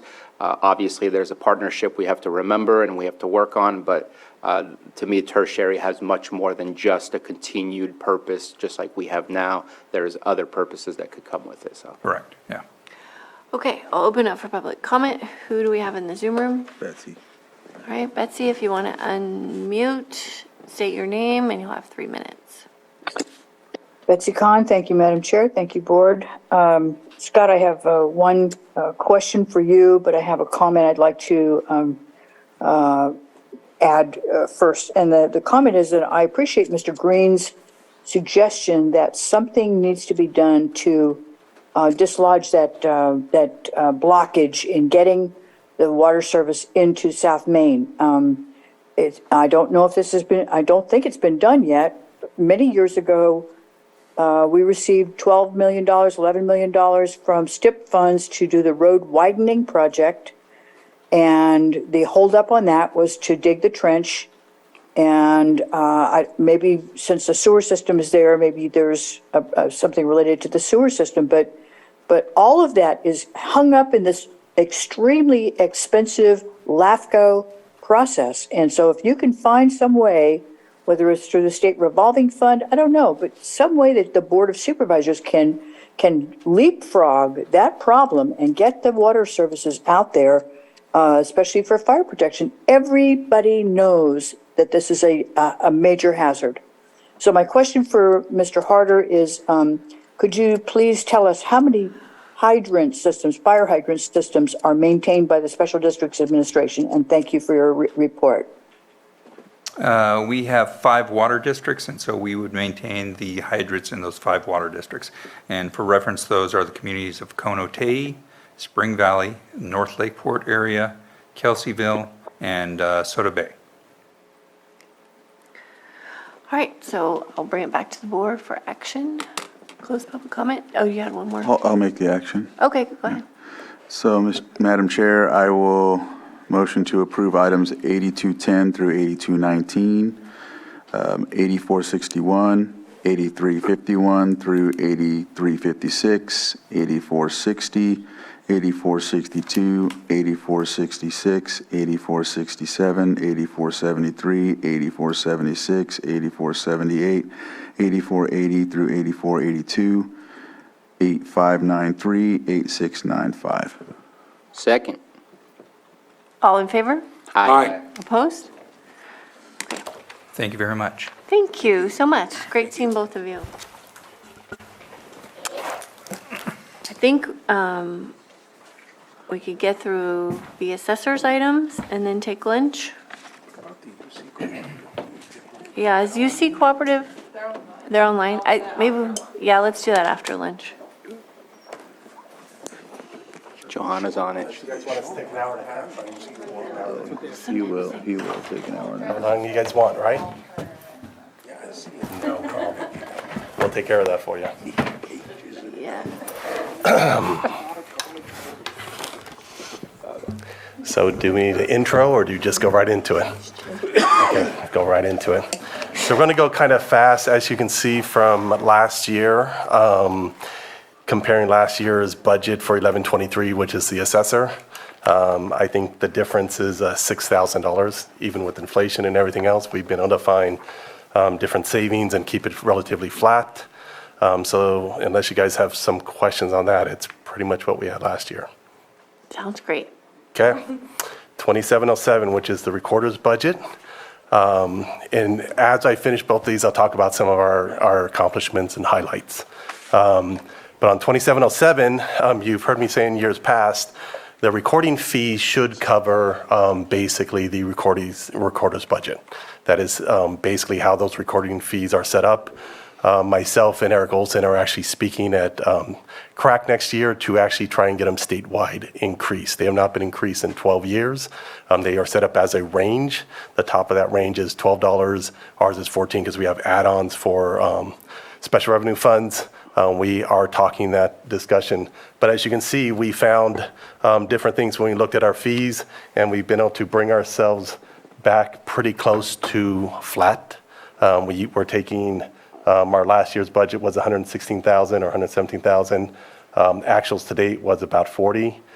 We are projecting about $8,000 that we will take, which is bringing us back close to fully funded, and that is before the increase of the fees. So that's a pretty big accomplishment for us, and that has to do with some of our achievements. I want to talk about some of the achievements of the office in total. This year, we got another appraiser to advanced, and we project out another one this coming up year. We have our hiring, we have offers out. They're not actually in the seats yet, but we have offers out. If everything goes well, we will only have 2 vacancies. We will be down to 9.5% vacancy rate at that point. Those 2 vacancies are basically for waiting for promotions. So as soon as those people move, we'll be able to recruit back out for those 2 people. But most of our vacancies have been filled with promoting from within, developing people, getting through their trainings, getting through their state trainings. A lot of our office is state mandated on the way we go through our trainings, nothing local. So I wanted to make that point. Was we've done a lot that way, and you guys know I'm really big on training. We train in the morning, we train at night, plus we utilize everything we can find across the state. We've also brought a proctor in our office on the recorder side, which is Eric Olson, to try and help facilitate across the state the proctoring of the state exam for the recorders. So unless you guys have questions, I'm going to go through the special revenue. Keep moving. Special revenue. We're just going to go really quick. The highlights of the 3 is basically we've got some big projects. We've got U.S. Imaging, which is doing the redaction projects. They've already started. They are not complete, so of course we put it back in the budget because we don't know when the final payment's going to be. So that's a tracking. That's going to be in your micrographics. And then you've got 2709, you've got a large dollar amount in there, and some of that is a placeholder. It's for the Tyler contract, which does include the e-recording module. We are trying to project out and do everything at one time. We're not positive it's going to be feasible, but we are going to attempt it. We have gone on the high side because the honest answer is we do not have we just signed the contract, so we don't have an actual plan detailing out everything. We know what the contract was on cost, but we don't know if there's any additional costs that we might have to bear locally. So we put additional money there. The good part about being special revenue, if it doesn't get spent, it's going to go right back to that fund. So it's no harm, no foul. Then when it comes to 2710, with just recording vitals, this is something that we've been trying to attempt, and now that some of the other projects are getting closer to being done, we think we have a fair chance this year, which is going and scanning and preserving all the vital records that we have in paper. We have multiple years, and we'd like to see that scan. That will go hand in hand with the Tyler scenario, because Tyler brings more things online. It is a cloud-based system. Some of the other, we just visited El Dorado, looked at the system. Some of their stuff you actually, on applications, fill out before you even show up to the office. So it streamlines a lot of stuff for the public, which is a lot better for them time-wise. If not, if they haven't filled it out, they go straight to the computer in our office. It streamlines the process in our office for them, for the customer, and for us. And that's pretty much the highlights. Unless you guys have any big questions, like we just talked about, those last 3 are special revenues funds, which pretty much by definition, they don't touch the general fund. You technically can't touch them, and I can't touch them unless they're for a very specific topic that is called out for the special revenue. So how are we doing with the Prop 8 recoveries? So we are still going along on some of those, because we have to look at them every year. I think we'll see as we close the roll. We're going to close the roll at the end of the month, so we'll take a look at it at that point, because we don't track it by day. We got many buckets. So we'll take another look at where that's at. I think at the end of last year, we were under 4,000. When I first started, we were 10,800. But our mechanics of that is we have to look at where the market is. And if they were, let's say, $7,000, but it's come down to 4,000 and the market's still saying 4,000, we can't take them off. So we will always probably have some that are permanent, Prop 8. We don't know what that number is until we kind of get close. Now, if we go to recession and the market turns around, market price, that would be more of a chance for us to get some of those kind of more permanent, sticky ones off that list. But we are pretty close to done with that. Okay. So the calls will stop coming? Yeah. I'm not going to promise you that calls will stop coming about taxes. Chances are you will still get some. As you know, you guys can always refer to our office. We try and field them as best we can. Some of those we can't do. We have rules and laws, but we try and keep it technical.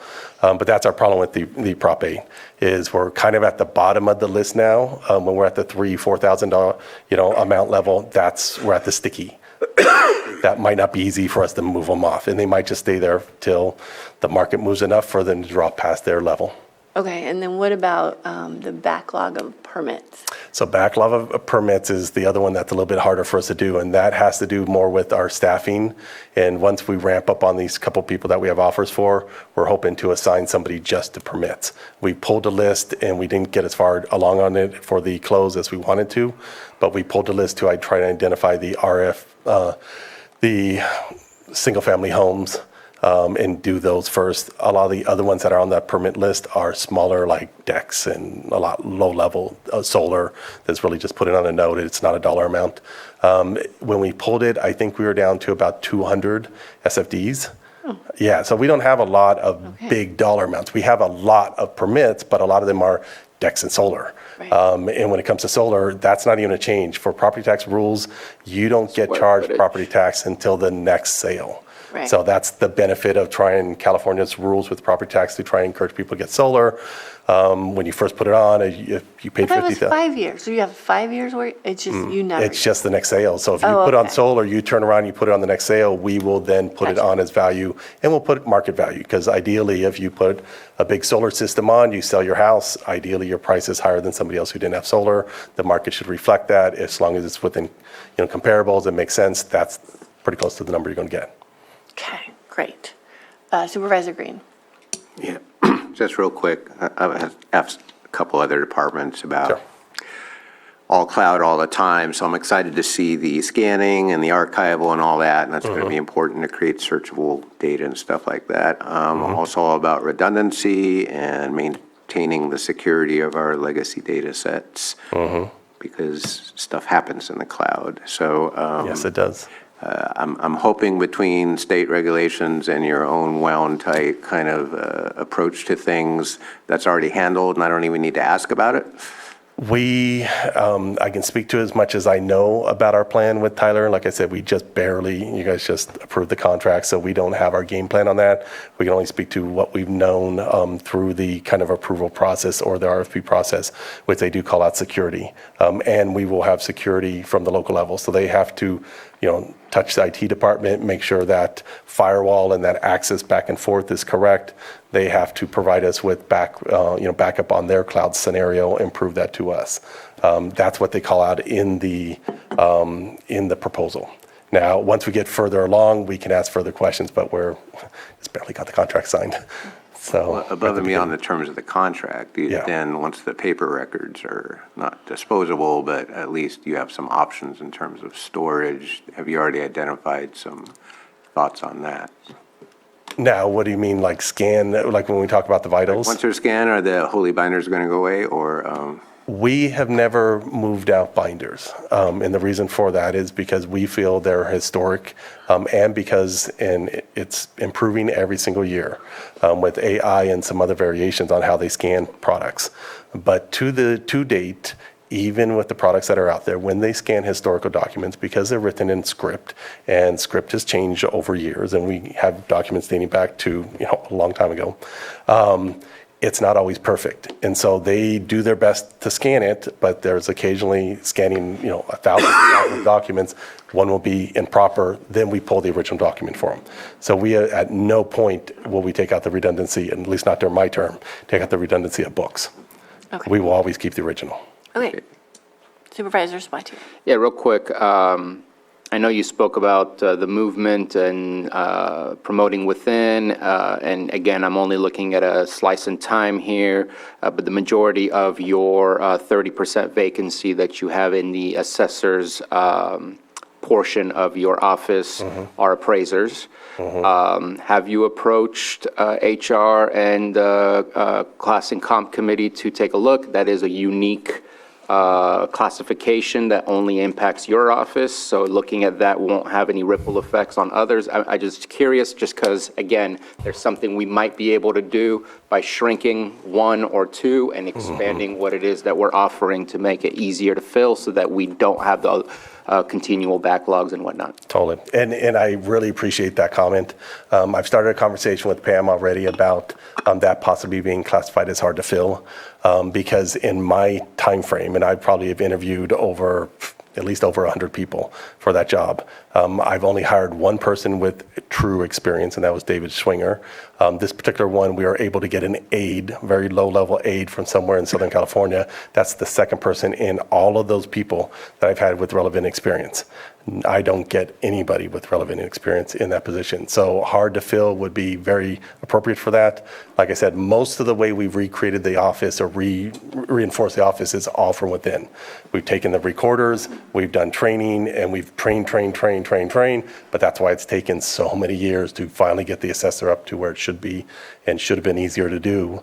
But I've started the conversation. It's something, if you guys are open to it, I would definitely love to continue. Again, I don't think it's a promise from here, but it's definitely an interest in seeing what we can gain, because if you can update all of these numbers, we're going to see a benefit when we're doing budgets, because it will update in our property taxes. So I'm all for looking at that and seeing what happens. And as we've talked about, and I've talked with a couple of you guys in the past, the way I look at it, and of course I'm a finance guy, so the way I look at it is the more current we are, the more current information you guys are making a decision off of. If we're 2 years behind, you're making a decision off of numbers that are 2 years behind.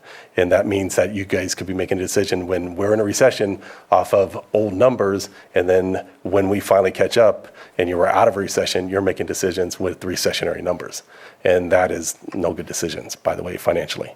And so that's the way we look at it, and that's the way we're trying to get as caught up as we can so that the numbers are as current and as clean as we can give it to you guys. So. Vice Chair Simon? I was ready to make a motion in my mind, sorry. Okay, well, let's open it for public comment. One final thing that I do, I bring it up every year. I'm going the opposite way with technology out in the field. You guys have 60,000 homes that you got to inspect, and but you got to get to all of them. Just continue to look at any technology out in the field. If you can rebuild a crime scene with AI and other things like that, there's got to be some technology out there to help you guys, your field workers, when you're going out assessing a home. I don't know if that includes a drone and a program or whatever, but just continue those conversations to help the folks out in the field, because we know the overall, you can't get to them all. So just continuing that conversation to move forward to help the field workers doing the appraisal or looking at the homes. And just every year I'll bring it up. There's got to be a way. There's got to be a program out there. Just to speak to that, we are continuing that, and the technology is getting better. When we go to conferences, we see technology getting better. The problem we have is two-front. We've discussed getting tablets, which would help us bring the data into the field when we're looking at it and take pictures and bring it back into the system very easily. We have a connectivity problem throughout the county that ends up being a little bit of a problem. It's getting better, so that is starting to get closer to reality. The drone scenario, and all the assessors' offices have looked at this. I will tell you just straight out, everybody's a little afraid to do it. Why? Because you don't want to get a phone call that somehow a drone's out there from the assessor's office, and all of a sudden it looks like, we're out there with a drone over somebody's property that they don't want us with the drone over their property. And then the phone call is a different phone call. We're just looking at for prop tax purposes only, and that's all we ever go out to the field. So I would love to say that to customers also, is when we go out, we're only taking measurements and pictures and updating our records. That's all we want to do. We have a satellite. Yeah, and we do use the satellite. We use satellite, plus we use Parcel Quest, so we've got a couple of variations we can do that. As we know from some properties, there's canopies, so the drone would be a little bit more helpful on the canopy ones, if you could work with the canopy scenario. So you do the best you can. Okay. And then we do the best we can to put it as accurately as we can, and if it's inaccurate, they'll give us a call. Okay. Hopefully updated. Public input. I don't see any hands up. Closing public input. Madam Chair, I move to approve 1123, 2707 through 2710. Second. All in favor? Aye. Opposed? We're going to have lunch. Wow, I think that was my longest budget Come back at 1:45. one in a while. So that worked. Okay. Nice, nice. I watched that the other day for the first time. I'm like, So, "Why have I never seen Stephen, this?" are we doing UC Extension now? Yep, he's up. John. Okay, let's go. Go ahead and start, sir.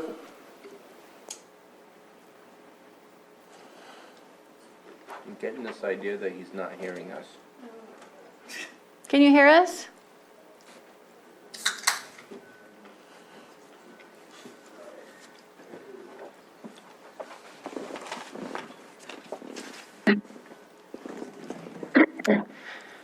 We can hear him, right? John. John, are you ready? Yes, I am. I think you need to let Shauna LaBrush in who is a panelist who's the office manager. So if there's specific questions about the details of the budget, she'd be nice to have on.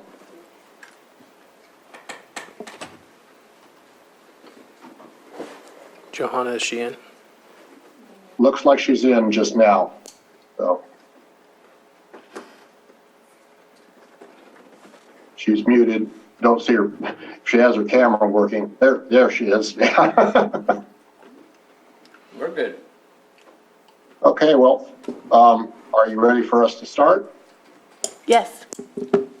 Okay, well, again, I want to thank the board for accommodating my weird schedule and having us be able to come on here in the afternoon.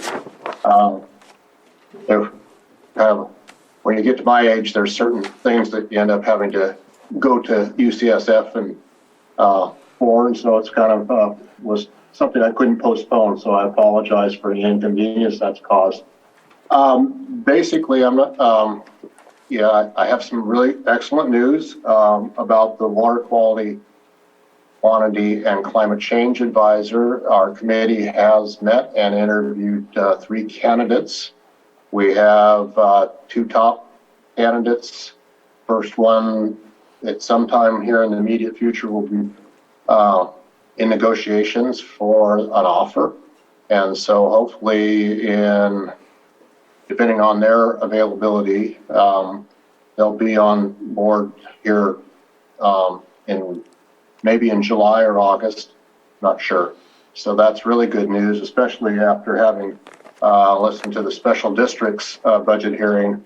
That particular person will work closely with Phil in the future, I can see, and as somebody that will be a direct link from our office to the special district's water. So, and perhaps be of assistance from a research and education outreach standpoint. So that's exciting news. So as you've seen from our report, we have now had our Bird Fest person on board, and her activity is done several talks and getting to know people in Lake County. That's Brianna, and also Dr. Clemson Concalves, the diversified ag instructor, is really starting to gear up his programs. To update you, he has gotten 2 additional new grants that he will be continuing some of the work that Rachel's done and actually adding to that project in the pomology area. So they're up and running. As you can see also, Dr. Mike Jones, our forestry advisor, who's been involved with one of your committees too, but in addition has been really working with the prescribed burn associations in Lake County, and that's continuing quite a bit. So we're really excited about these new people. So as you can see, as a result of that, these new folks coming on, one of the things now we'd have to recalculate the 5-to-1 ratio that we typically use for what UC puts in for what the county provides us in funding. I think it's going to be much, much higher with the salary and benefits coming from these other advisors. We also have, thanks in part to the county, been able to hire another community education specialist in the 4-H program. Her name is Jean Gulgyar, and she's been on board for a little while, and we're expecting great things. She has a master's degree, and so we're going to see quite a bit more outreach in that in the 4-H program as well. So our budget reflects the having onboarded these new advisors, and also projects a little bit with the potential of another advisor serving Lake County. And so we're looking now, our biggest change in the budget really is adding the agricultural technician, the permanent funded position that will help our advisors and to some extent our CES with a person that can assist with a lot of the field work that is done on site in Lake County, and also assist with educational outreach programs to where our advisors can go out and leverage his position for additional grants so that we can bring more research and education from the University of California to Lake County. So that's the largest thing. In the past, this is a position that Lake County has had a long, long time ago, and we've had it on our kind of wish list, but now that we've added all these extra advisors, we're seeing we really need to have that. There's a little bit of a slight increase, I believe, in our travel too, just because the new advisors tend to travel a lot more than older advisors do, and so we're trying to cover that expense as well as do the outreach and maintain the programs. In the past, what we did was we had the special extra help, and so we're just now trying to make this now into a more permanent position where we have the long-term connection with this person and the new advisors coming in. And so some of the funds that we've had for special extra help now will be in this permanent position. Basically, our budget is pretty simple. It's mostly 90% of it's probably in salaries of our permanent staff. Are there any questions? Any questions? Supervisor Spatier? Yeah, just quickly, and I'm sorry if I missed it. I know you talked about a 4-H CES, Community Education Supervisor. What can we do to help for the advisor, or is there somebody kind of on deck already? Because I see that you're looking for one. Just want to see what we can do, because I think that program is probably one of the better programs that we have in our county, especially for the future of agriculture, to make sure that we continue to attract youth to that. Yeah, the CE supervisor position is still on hold. We had some failed searches on that. I'm also hoping that we will have another call for positions here in the not too distant future. And I will certainly write up a justification and submit for a 4-H youth advisor that would serve both counties. Most likely it would be housed in Lake County at this point, because we're running out of room for people over in Mendocino County. So that's something that's on my radar to progress with. And the time comes for that. It's always wonderful to have a letter of support from the Board of Supervisors in the counties that say, hey, this is a much needed position. So that's one area that could certainly help. And, the continuing partnership that we have on funding the CES specialists, now Jean and Julie is still on the higher back. We just re-upped her for a little bit longer. So there's a good transition of information between the two of them. And so with the county providing us some support dollars for that, that helps us tremendously, because those are the people who are really on the ground with the actual 4-H clubs. And we also get a little bit of help from me for our Master Gardener program, which we're really excited about now that Clemson is on board. He will be directing the Master Gardener programs in both counties. And so that's going to be, we're going to see that invigorated with an advisor overseeing it. So we're kind of excited about the prospects. But those kinds of assistance are always very, very welcome. It extends us. We take what you give us and we try to multiply it in anything we do. Yeah, and I think we would love to provide that support, and maybe even when there's a call for applicants for the youth advisor, we can maybe also help out with the press release of our own if you bring that to us. I'm sure that we would be able to support that. I do appreciate Dr. Gonsalves, I believe is how you say it. Concalves. It's got a little tail on the C, so I believe that's a C. But I'll anyways, defer. I'm Clemson's Swedish, easier. So my Spanish is not very good. But Clemson is much It's easier. Portuguese. But I do appreciate that his expertise and just that the idea of diversifying our agriculture and things like that. I know I've had conversations with him, and my feelings are I'm going to continue those conversations and keep learning more from him. I do have a question to my colleagues. I don't know enough from the perspective of, let's say, the ag advisory or the tree mortality. Is there anything that needs to be changed in the sense of the support that we need, or is what's here doable and usable for what our needs have been and continue to be? Yep, it's fine. Okay.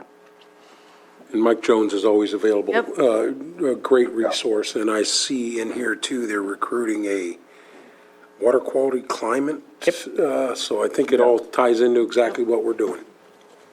Yeah, that position is the one that I mentioned right at the start, that we have some really outstanding, we had 19 applications for that position, and our search committee narrowed it down to 4.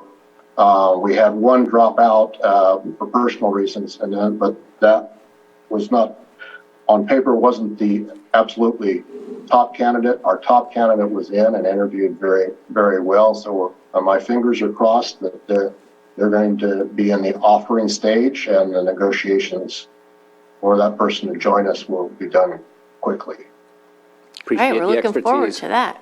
Yeah. Supervisor Green. It's going to be the future, I think. And Yep. And again, this person will not only be dovetailing with the special districts, but also the actual water districts themselves, and then providing support to the specialty advisors in their areas of work too. We are going to have, interestingly enough, I'm on a second search committee that will be bringing a water and soils advisor, but their territory is going to be Napa, Sonoma, Marin, and Mendocino. But I see our water quality, quantity, and climate change advisor, that's a natural cohort for those two people to work together. So I can see cross-county relationships developing with them too. Great. Supervisor Green? Yeah, thank you. Yes, I think the ask is appropriate right now. I do see room for growth, and I'd like us to be open for possible growth later on in September, if appropriate. And I just want to point out in the narrative, for example, some exciting work being done in terms of the Clear Lake hitch response by Mr. Chen from Integrated Vineyard Systems. More than 25 temperature inversion towers have been installed across the county, basically to study whether there's any opportunity to shift from groundwater pumping for frost protection to use of wind machines in certain microclimates, which is a very important first start, and I'm sure the Farm Bureau had some hand in that. But I think there's more that can be done too. Frost-resilient crops, are there varietals, just as they're studying right now, heat and drought resilience in vineyards. We may need to add frost resilience to the research portfolio, and UC is where research happens, and we have so much good going on in this county that does present research opportunities. I did speak earlier about some opportunities in cannabis and hemp research, and I understand there are some difficulties in funding, but I do want to point out the Cannabis and Hemp Research Center at UC Davis exists, has worked out through its special arrangements any difficulties that might be attached to any research opportunities. We have had multiple research subjects pop up over the years here in Lake County, including the potential of taint from terpene odors onto other crops, including grapes. So I'm very excited to see this very long narrative because it really shows the big portfolio you do. You're like the little extension that could. And yet I feel like I want to ask you to do more in terms of being open to cannabis and hemp research projects, if only because we are a cultivating county. We're a good research county just for that. And if only because I think the ongoing Clear Lake Hits response will create additional opportunities for research and the support function that UC offers to our local agricultural producers. So I'm very proud of what I see in this narrative so far, and I want to encourage you to keep doing more. And if that includes potential staff ask or additional funding or just help letters of support to get you some additional UC Davis funding through the Cannabis and Hemp Research Center, we can do that. And I do want to point out also that depending on what your analysis is, we did just staff up a little bit in water resources with 2 new positions for the CHI response. And if you find in your own internal workings that you do need a little bit of additional support, I hope you'll feel free to ask us for it. Thank you. I really do appreciate that. And again, like I say, when we get this person on board, I think if it's the one that the committee ranked first, I think he will be very pleased with this candidate. I see just the same thing I've seen in both the hiring of Mike Jones, the hiring of Chris Chen, and the hiring of Clemson. So, and also even now in the hiring with Jean. I mean, we have a potential inside track because she does meet the minimum requirements for 4-H youth advisor down the road. That would be great to, should that position become available for her to apply. And I've already had side discussions with her about doing so. So I think that could be really exciting times for all of us. And as long as I'm here, I'm not shy about asking because the worst thing you can say is no. So. Okay, do we have any public input? Johanna, anyone in Zoom? Okay, then I'll bring it back to the board for action. I would love to move to approve Budget Unit 6131 for the UC Cooperative Extension. Second. All in favor? Aye. Opposed? The motion passes. Now we'll move into the board section. So this will be run by admin.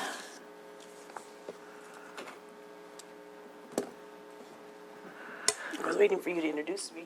Oh, I'm sorry. No. She was talking to me. I was talking to you. I don't know if they're still waiting. You can let them know.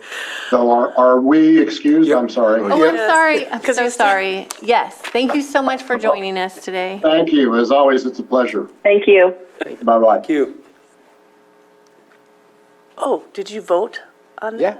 Oh, you did? We had a motion and a second. We did it all. I Johanna's already got it apologize. written down. We're moved on. Well, good afternoon, Board. We'll start with Budget Unit 1011, page D-1, Board of Supervisors, and I will be brief.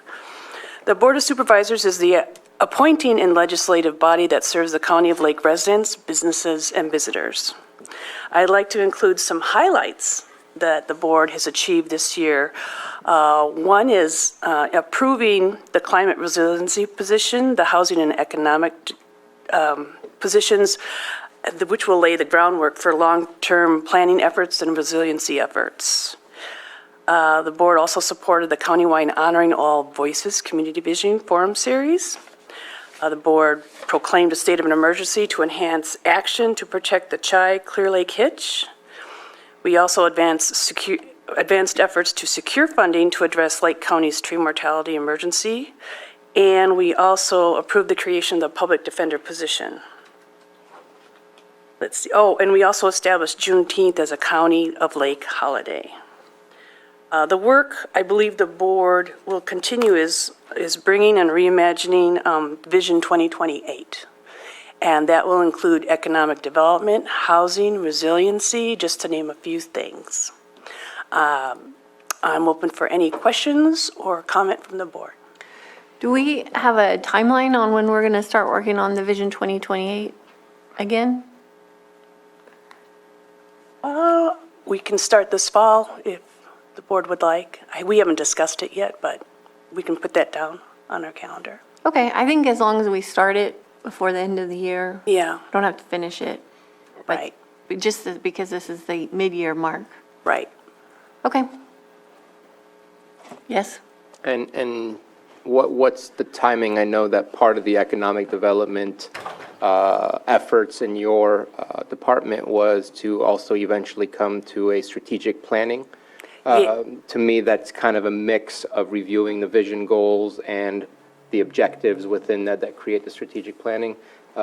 Does that timeline match, or is that kind of separate now if we're pushing for Vision 2028 to be reviewed? It is. I think we're going to initiate some discussion in mid-July because, as you know, Ben has been meeting and greeting with different organizations and businesses. He even met with Dr. Eiler. And what I'd like for him to do is bring back his thoughts and assessments to the board in mid-July in preparation for more discussion in the fall about the strategic plan and what path the board would like us to take, given all the options he believes we should consider. Great. Any other questions? Okay, we can move on. Then before we move on, this is where a potential fix may occur. Just so your board is aware, prior to 23-24, we allocated $100,000 per district for cannabis discretionary revenues. In this current budget, we have $50,000 additional per district.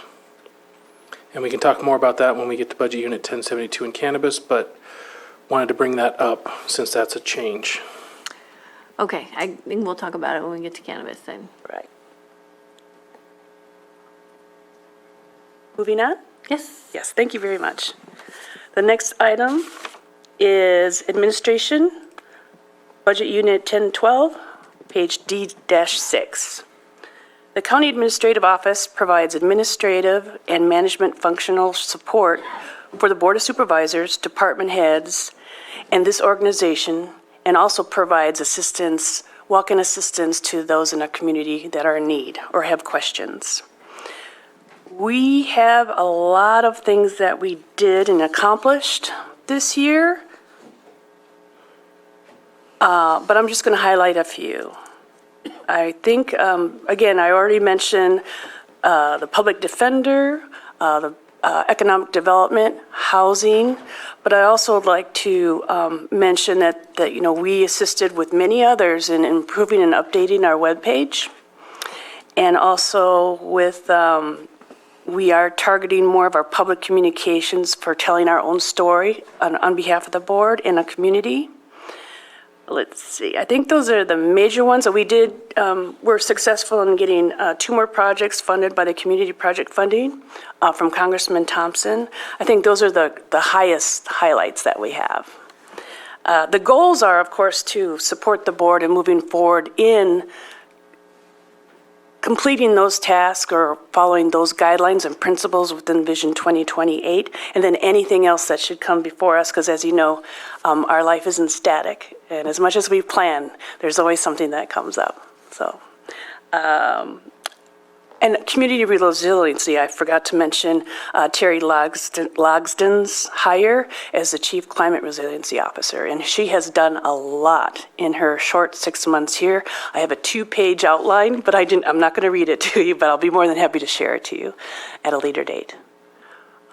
Any questions or comments? I have a couple. So with the grant that the Risk Reduction Authority just received, we'll be adding a support position to Terry. Yes. And I can't remember, was that 2 years, 3 years?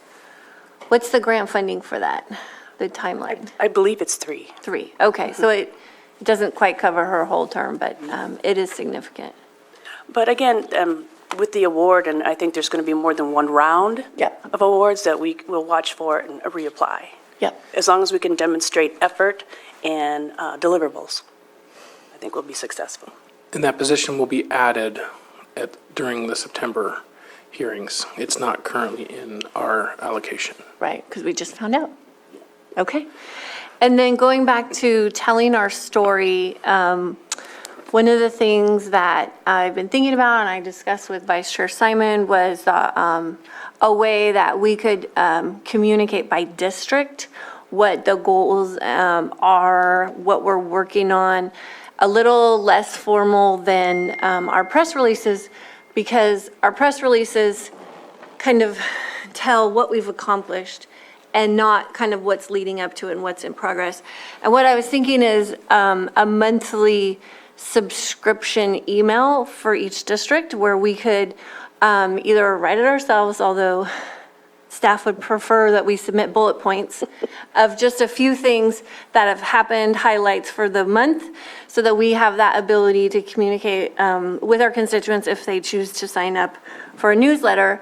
And I don't think that it, speaking with staff, I don't think it's a big time suck, but I feel like we could do better with communicating what's happening district by district.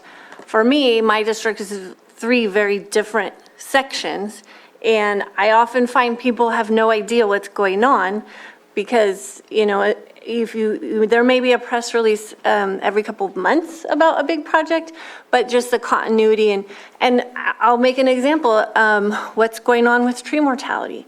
We have a lot of things that we're working on. We have a lot of small announcements to make, and then the other thing is the evacuation grant progression that, you know, we've been working on that for well, we got awarded a year ago. We applied for it a year and a half ago, but there's lots of projects embedded in that. We have a lot of departmental work, and I think that that's a better way for us to individually tell our stories about the work that we're doing and how we communicate with our constituents. So I just want to bring that up and see what you all thought about that. Go ahead, Berman. Go ahead. I think that the idea of communicating is always good. I don't mind setting up a situation that it's easy on our site to be able to log in and say, I want to subscribe to something. But I would suggest that's on us to create that and not ask staff to do more. I want to see staff working for the betterment of the county, not the betterment of individual board of supervisors. I think we have capabilities to write our own. It's just a newsletter. It's not like it's law. It's not like it's, and if you struggle to write, find somebody in your community who can review what you're writing. But I think that at this moment in time, I would prefer staff spend time on things that are going to create action rather than just communicate when we can do that on our own. Well, I will respond to that because that was my first thought. But we have to run it through staff. And so it actually takes them longer to review. That's what I was told. Then they have to review it. Then maybe edit it or change it. Because if it's going to be going out, they would like the opportunity to review it and have their hands in it. So originally, that was my thought. We could write it ourselves and submit it, but that's actually staff's request. And I would suggest that we all get an opportunity to speak to the public, and we do not pass by staff what we're going to say, and whether it's verbally said or written, it's our personal opinion. It is not the opinion of the board, and that just signed off as such. It's less of a personal opinion. It's showing the work that all departments are doing and staff is doing. It's not our personal opinion and our personal message. It's a report out on what's happening in the district.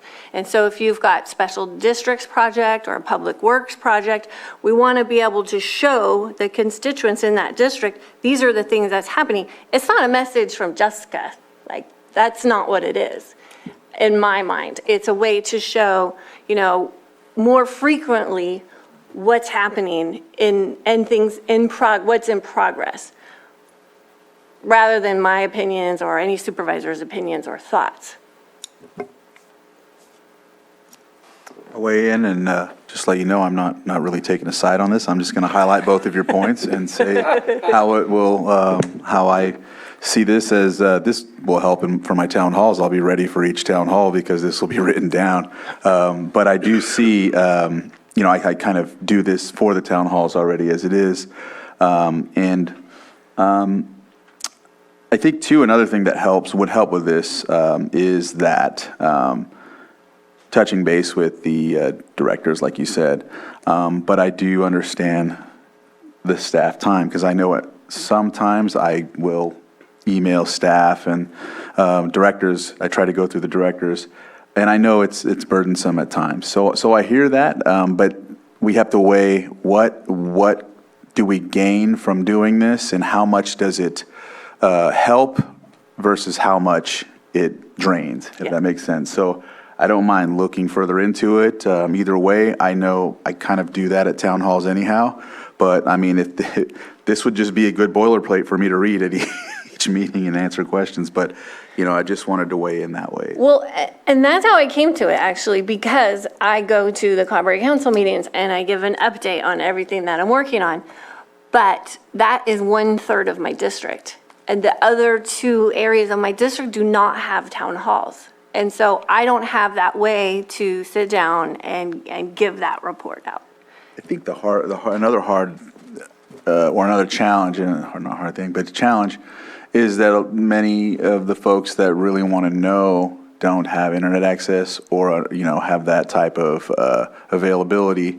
And then it gets down to mail outs at times, or flyers at times. And how burdensome is that? I'm talking about just when I give updates, if they're not at the town hall, how else are they going to get that information? Because you're mentioning websites, you know what I mean? Things like that. Is this something that's going to go to the media as well? Or how does it, or is it going to be on the county website? And again, how does the folks that don't even engage in the internet, how are they going to get these updates as well? I'm just throwing these out there. Well, that's a good point. Well, I had considered it to be an email, and then and then we could have it embedded in the county site. But we could do, we could post it somewhere in the district. Just print one copy and post it. I mean, my district doesn't have a county public building, so again, that's the difficulty for my district. But I just see this area where we could improve, and I'm happy to write it myself. I'm just sharing what staff said to me, that they would rather take the time and write it themselves. So, I mean, I could go either way, but I'm wondering if you two have a thought. What we did in the past, I think we called it the good of the chair or message from the board. We did that for a little while. Year after each board meeting, we sent something out, so we had a small iteration of that, as you're saying, telling our stories, we're moving forward. I can't remember the exact term we called it. Messages from the board, the chair, I think that's what it was. And we did it for a while, and then the pandemic hit, and, we didn't do that anymore. So kind of broke down everything we did at the meeting, kind of get a message out there. So we did it for a little while. So I think in that concept, obviously, we don't have town halls in every district, but you can create a town hall in each district. Well, I mean, Ask EJ. That coming from you? Yeah, no. Well, here ain't got one. I floated the idea, but you guys, that's on them. for me, where I am with email and everything else. So I'm not going to be writing paragraphs very often. Probably everybody who's been working with me is, I'll talk to you all day long. I got it all in my mind, and I'll do that stuff. I don't do the Facebook stuff either. I don't do that. I try to get out there and sit in I was at an individual's home last night. I got an issue. So, that's the way I like to do it. I see it's, some type of opportunity to tell our story from the board. I think that's important. If we could pull some of that stuff up, Matthew is great. I think Matthew's the one who really picked that up. Susan, I don't know if you had a part of that or if you were here when we were doing that. The timing, kind of slips my mind there, but I know Matthew was a big part of that. And he did a great job. Yeah, so format-wise, we were going to keep it to one page, maybe one picture. So it was condensed and not long or burdensome, and just hitting some highlight and bullet points. I'll take sides. I totally support this idea, and I would expand upon it just a little bit. Email marketing is very effective, and I can think of at least 3 different occasions it would have been really beneficial to have a district-specific channel. I think it's also useful to have it on a county-wide basis. Constant Contact, MailChimp, any other type of program like this, and I'm sure there's probably enterprise for governments, allows you to create segmented lists, allows you to subscribe not just by geography, but by interest. And what an OA, or maybe I'd suggest an analyst, can do as a content creator and manager is use those platforms, create templates. Somebody doesn't want to do a centerpiece article every month, that's fine. A template comes in with a main news piece, a countywide news piece. If I need to do a one-off e-blast saying, hey, I got some committee positions to fill, it can go out to people that have already identified themselves as interested in that region or in that activity. Neat thing about the outreach and the emails is they have privacy policies, and I'm still looking at our website with no privacy policy. And so I think I want us to not only learn all the tools at our disposal, but master them. And I think this would be a really good exercise in, even if you not comfortable writing all the time, every now and then there's a message you want to get out and just emphasize. And even in my district, I sometimes struggle keeping up on what's going on. So we're talking about radios, we're talking about cell phones, we're talking about apps and stuff like that. So if we don't have a robust email outreach tool, whether it's for the generic good news of the month or whether it's an emergency outreach that we can really push a press release that we want to push on our website, but if they don't go to the website, they're never going to see it. So email marketing for the feel-good news is very useful and a good way to connect. Email lists in emergency settings can be super useful, and developing messages that we can put across platforms. We may not recognize ourselves as a media organization, but we truly are. So we haven't really leveraged this part of it yet, and I like the idea of exploring this quite a bit.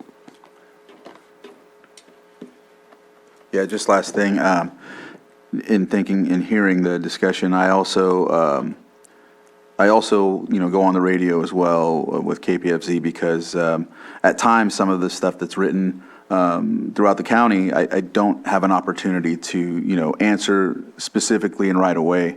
And so I've taken that route. I've also created like a Facebook page so that it's specifically for my position. And that way I'm not commingling my personal page. And so, this gives me another thing to put on those, which is fine, but I make posts on there as it is. And so I think, like, either way, I'm still doing it. I kind of have to, so, yeah.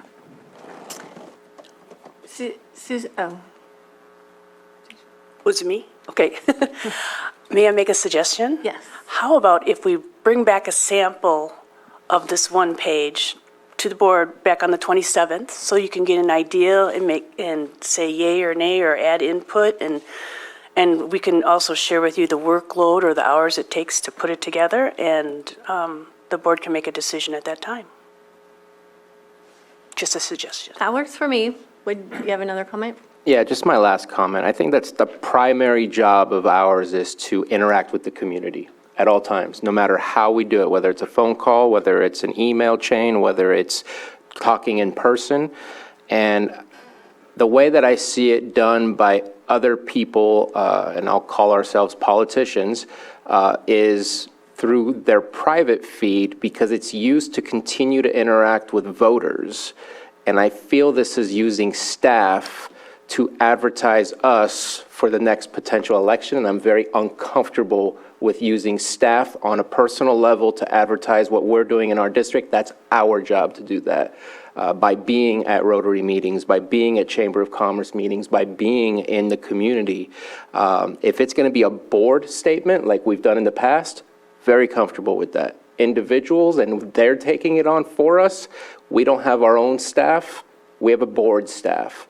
So it gets really uncomfortable in my position to say yes to doing that, because especially if some are not utilizing it in the same way as others, there's going to be benefits that are beyond just putting out information. It's getting attention as well. And I think that's solely my job to do that. That's the way that I see it. Yeah. Well, I mean, I'll just talk about the differences of our districts. I mean, you've got a city, it's a small area, it's, pretty, you've got pretty similar issues throughout the city, and I've got a very large district, so does Supervisor Crandall, but I don't have those town halls, I don't have that ability. And I don't think that this is something that I should do off on my own, because that was what I originally thought. I could just do my own email list, but then staff wants the ability to, if it's coming from an official, and maybe not a politician, but an official, about updates on a lot of grant projects and projects that the community needs to be aware of, like the home hardening project. Like, that's really massive. That's in my district, and I have a really difficult time communicating what the opportunities are for those constituents, because I don't have a curated email list. And I think that curated email list should come from the county. So I mean, if you want me to write it myself, I'll write it myself, but I'm just sharing what staff said. They're uncomfortable with me just putting it out there on my own. And in that example, even more uncomfortable. That's an NCO project that isn't necessarily a county project. And so to have staff time spent on advertising, Okay, that was let me pull that one back and talk about the evacuation grant. Yeah. Because that one is, that is a county project. And we do have a lot going on there.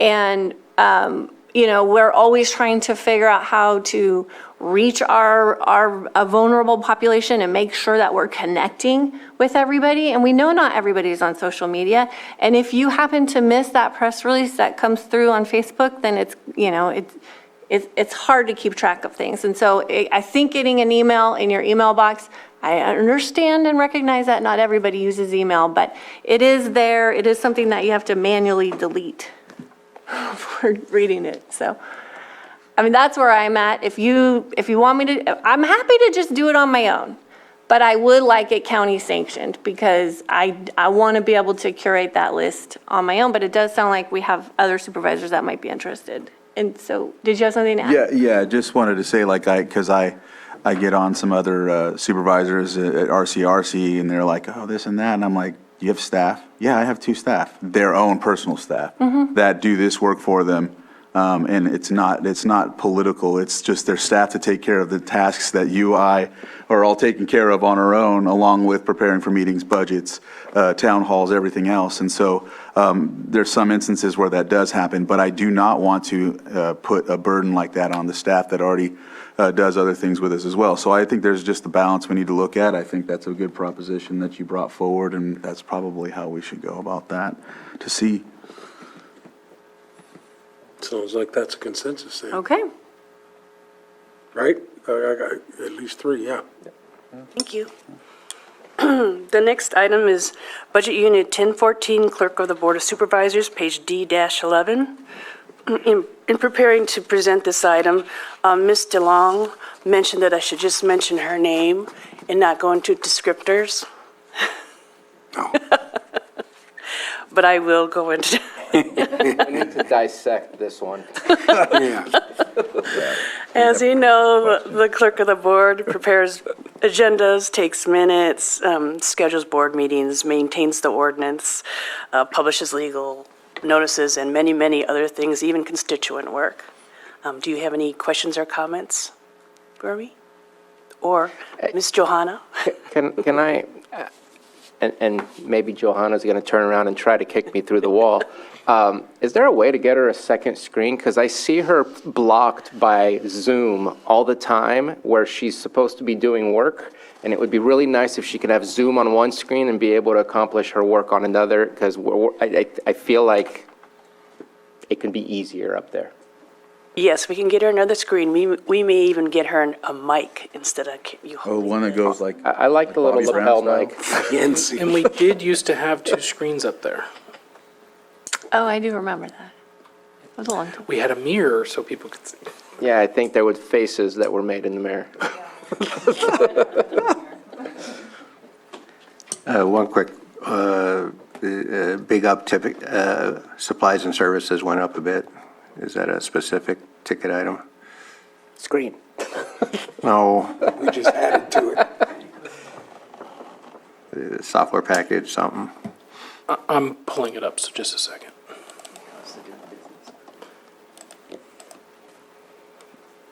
So which budget, not budget, which account were you talking about? Office supplies? On, all the way, not quite at the bottom, 2830. That's for Muni Code hosting, 2 code supplements, so that's our ordinances, Granicus agenda management software system, and Granicus contract amendments. So the software costs are going up. Okay. And there used to have 3 or 4, there used to be 3 or 4 contracts. There was Granicus and a few other companies we had that were paid in separate budget units. Granicus purchased them, all in one now. But that's not extra cost for hosting the zoning ordinance, once it gets codified, right? That's not specific to zoning ordinance, no. All right, That would be over in CDD, but Muni Code is who that's through as well. all right, thank you. Mr. Carter will take the next item. You're going to have to work on your revenue, Johanna. Start charging us.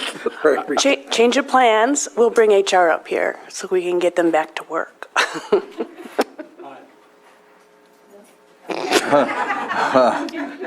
Who's that guy?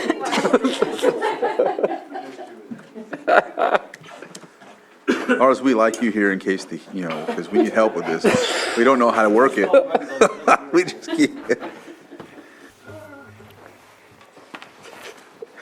There must be a password. He locked us out. Hello. Oh, is it on? Yeah. Diana Rico, Deputy HR Director. Good afternoon, Pam Samick, HR Director. We have 3 budget units. Budget Unit 1341, which is our main department. Budget Unit 9917, which is Employee Wellness. And Budget Unit 9918, which is Unemployment. There are not many significant changes in the main HR budget. We are fully allocated. We have 8 positions with no vacancies. Some of our big achievements, first I'd like to thank my amazing staff for all of their hard work and collaboration with the admin and finance team for all their help and support. A major project that we took on this year, which is more major than we anticipated, was Laserfish, and we actually scanned in 41,000 documents. We're now in the secondary phase, and we're validating all of that scanning. So it'll probably be another 6 months to a year to finalize everything, and everything will be electronic after that. We maintain a collaborative work environment and offering HR services and delivery. We increased applicant flow and added 8 diversity boards. We updated our webpage this year, created an employee resource page, a learning corner, and added diversity, equity, and inclusion page.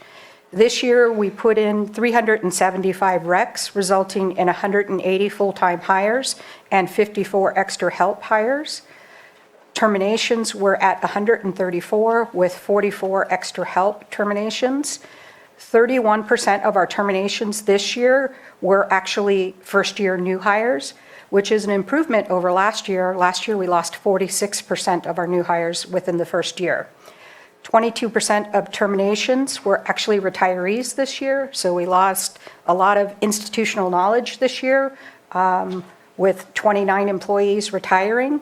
Our turnover rate for 22-23 was 15.36, which is an improvement over last year at 17.66.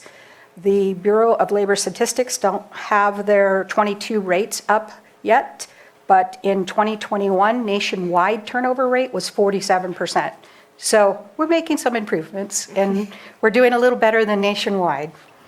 Hiring incentives and referrals this year, we paid out 31 hiring incentives, approximately $265,000. We had 71 employee referrals, resulting in 19 hires with $19,000 paid out.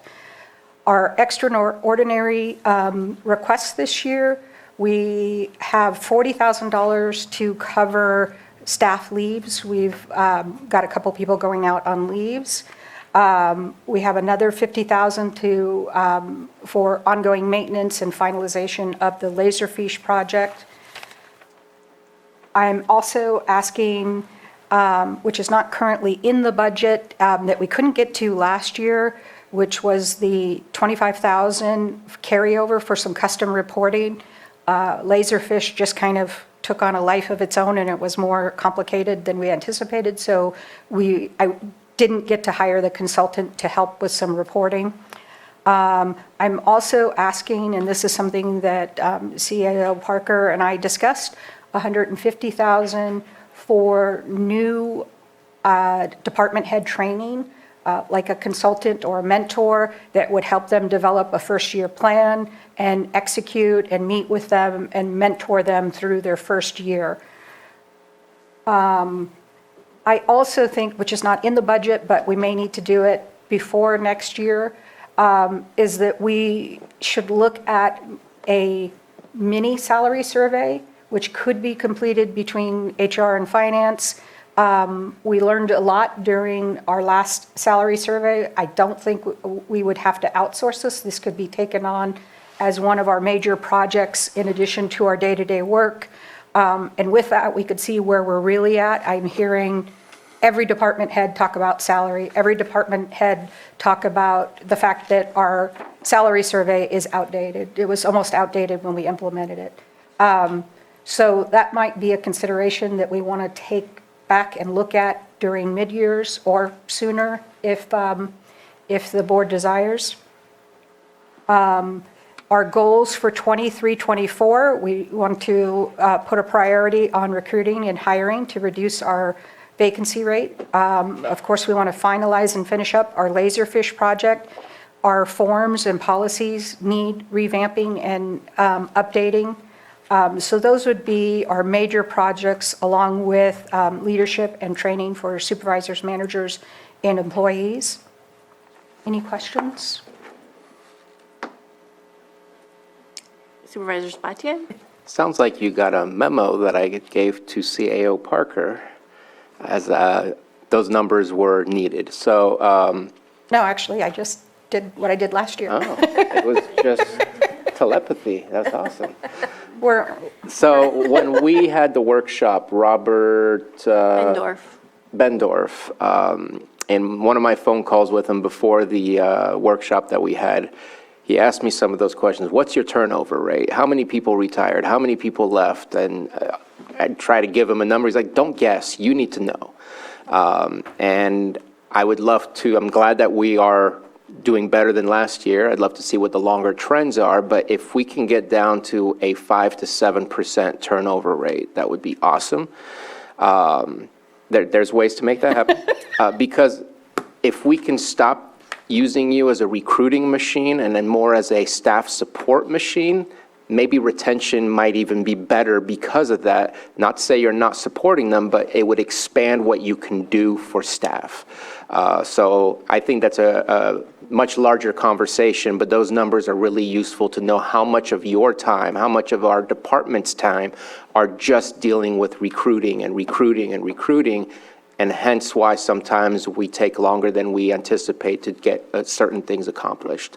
That there's only so much time. I believe it's 2,080 hours in a year if we're doing 8 hours a day. And there's only so much one person can do or one department can do in that amount of time. So I appreciate all that level of information.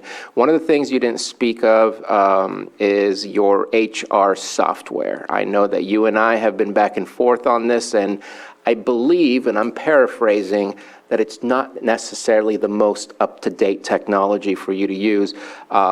What's your timeline for looking into updating that? What potential costs is that? Just to see how we need to prepare and when you would need that support to be able to get that, because you're not able to get a level of information easily out of that machine. To say the least, our HRIS system is horrible, and we I didn't want to use those words for you. I can say that. I mean, we enter information 5-6 times over in many different databases, CalPERS, benefits, so there's a lot of data entry. Not only that, I mean, to process a new hire and process this level of terminations, that's probably 3 people's full-time jobs. That's all they do. Paperwork, new hires, process, raises, evaluations. I mean, it's continual data entry. I mean, and I'm looking at some of our new hires who are leaving within 1 month, some within 2 days of being hired. So is it our recruiting process? Are we identifying what the job really is? Because the fact that we still lose so many in the first year, there's definitely been an improvement. I think orientation, some departments do a fantastic job with orientation and training. Other departments do not. And you kind of figure it out on the job. There's no manuals, there's no training. And it's a burden for employees to come in and feel like they don't know what to do, where to go, or training, or how big the county is, or who to identify for any particular services. And some of this, with this institutional knowledge leaving, some of this is in people's heads. And it's like you're not going to experience it until you experience it for the first time. So I think we should do a better job at orientation and training. As far as the system, it would really be, we'd have to work with the auditor's office because we are the front end to the payroll. That information flows into them. So it's not just something where I can say, this is what I like, and this is what will work for me, because we share data and information with payroll. So it is a lengthy RFP process to figure out software that's going to work for both of us. Almost sounds like with the upgrade to the accounting software that it has to kind of be done simultaneously. That is exactly the plan. Or else we'll get something that eventually won't work with whatever new software we come up with. Budgeting, HR system, payroll system, all of that at the same time as the ERP. It's big. We haven't talked a lot with Pam and Diana yet because we haven't reached that stage yet, but within 3 to 5, we plan on going there. 3 to 5 years? Oh, no, implement. 3 to 5 months? It takes that long to implement any software. And I just wanted to highlight the efficiency issues within your department that need to wait for us to provide a certain amount of funds in order to get those things accomplished. Obviously, it's not going to happen today, but I wanted to make sure that what I've learned from my conversations with you was known by the rest of the board, and I'd love to see those numbers continue to decrease and your efficiencies also increasing so you can provide a stronger, more robust support system for all staff, because I think retention has something to do with that as well. So, and then, is it possible to go over the list of what you're asking above and beyond what was already in the budget, just so I'm sorry, I talked too long and now I forgot. Yes. So I'd like to re-request the consultant $25K to help us do some custom reporting in our current system. And then the other ask is $150,000 for new department head training mentorship. I mean, we'll have to find a service. I've talked to a couple of different people, but I feel like it's a great idea when you're a brand new department head, somebody that can come in and help you develop a plan, look at your staffing, develop a plan to come together, because now you're bringing a big department or a small department together and execute a first-year plan.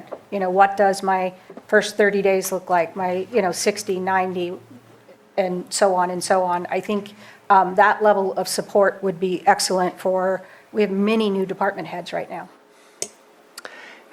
Yes. The plan was to bring both those forward in September, and with the turnover rate we do have, that 150,000 training for new department heads likely will become part of the normal budget. I agree with both. Other institutions use those types of things, education, whether you're a teacher or administrator, you have to go through some sort of further training process to better understand. So I'm in support of both.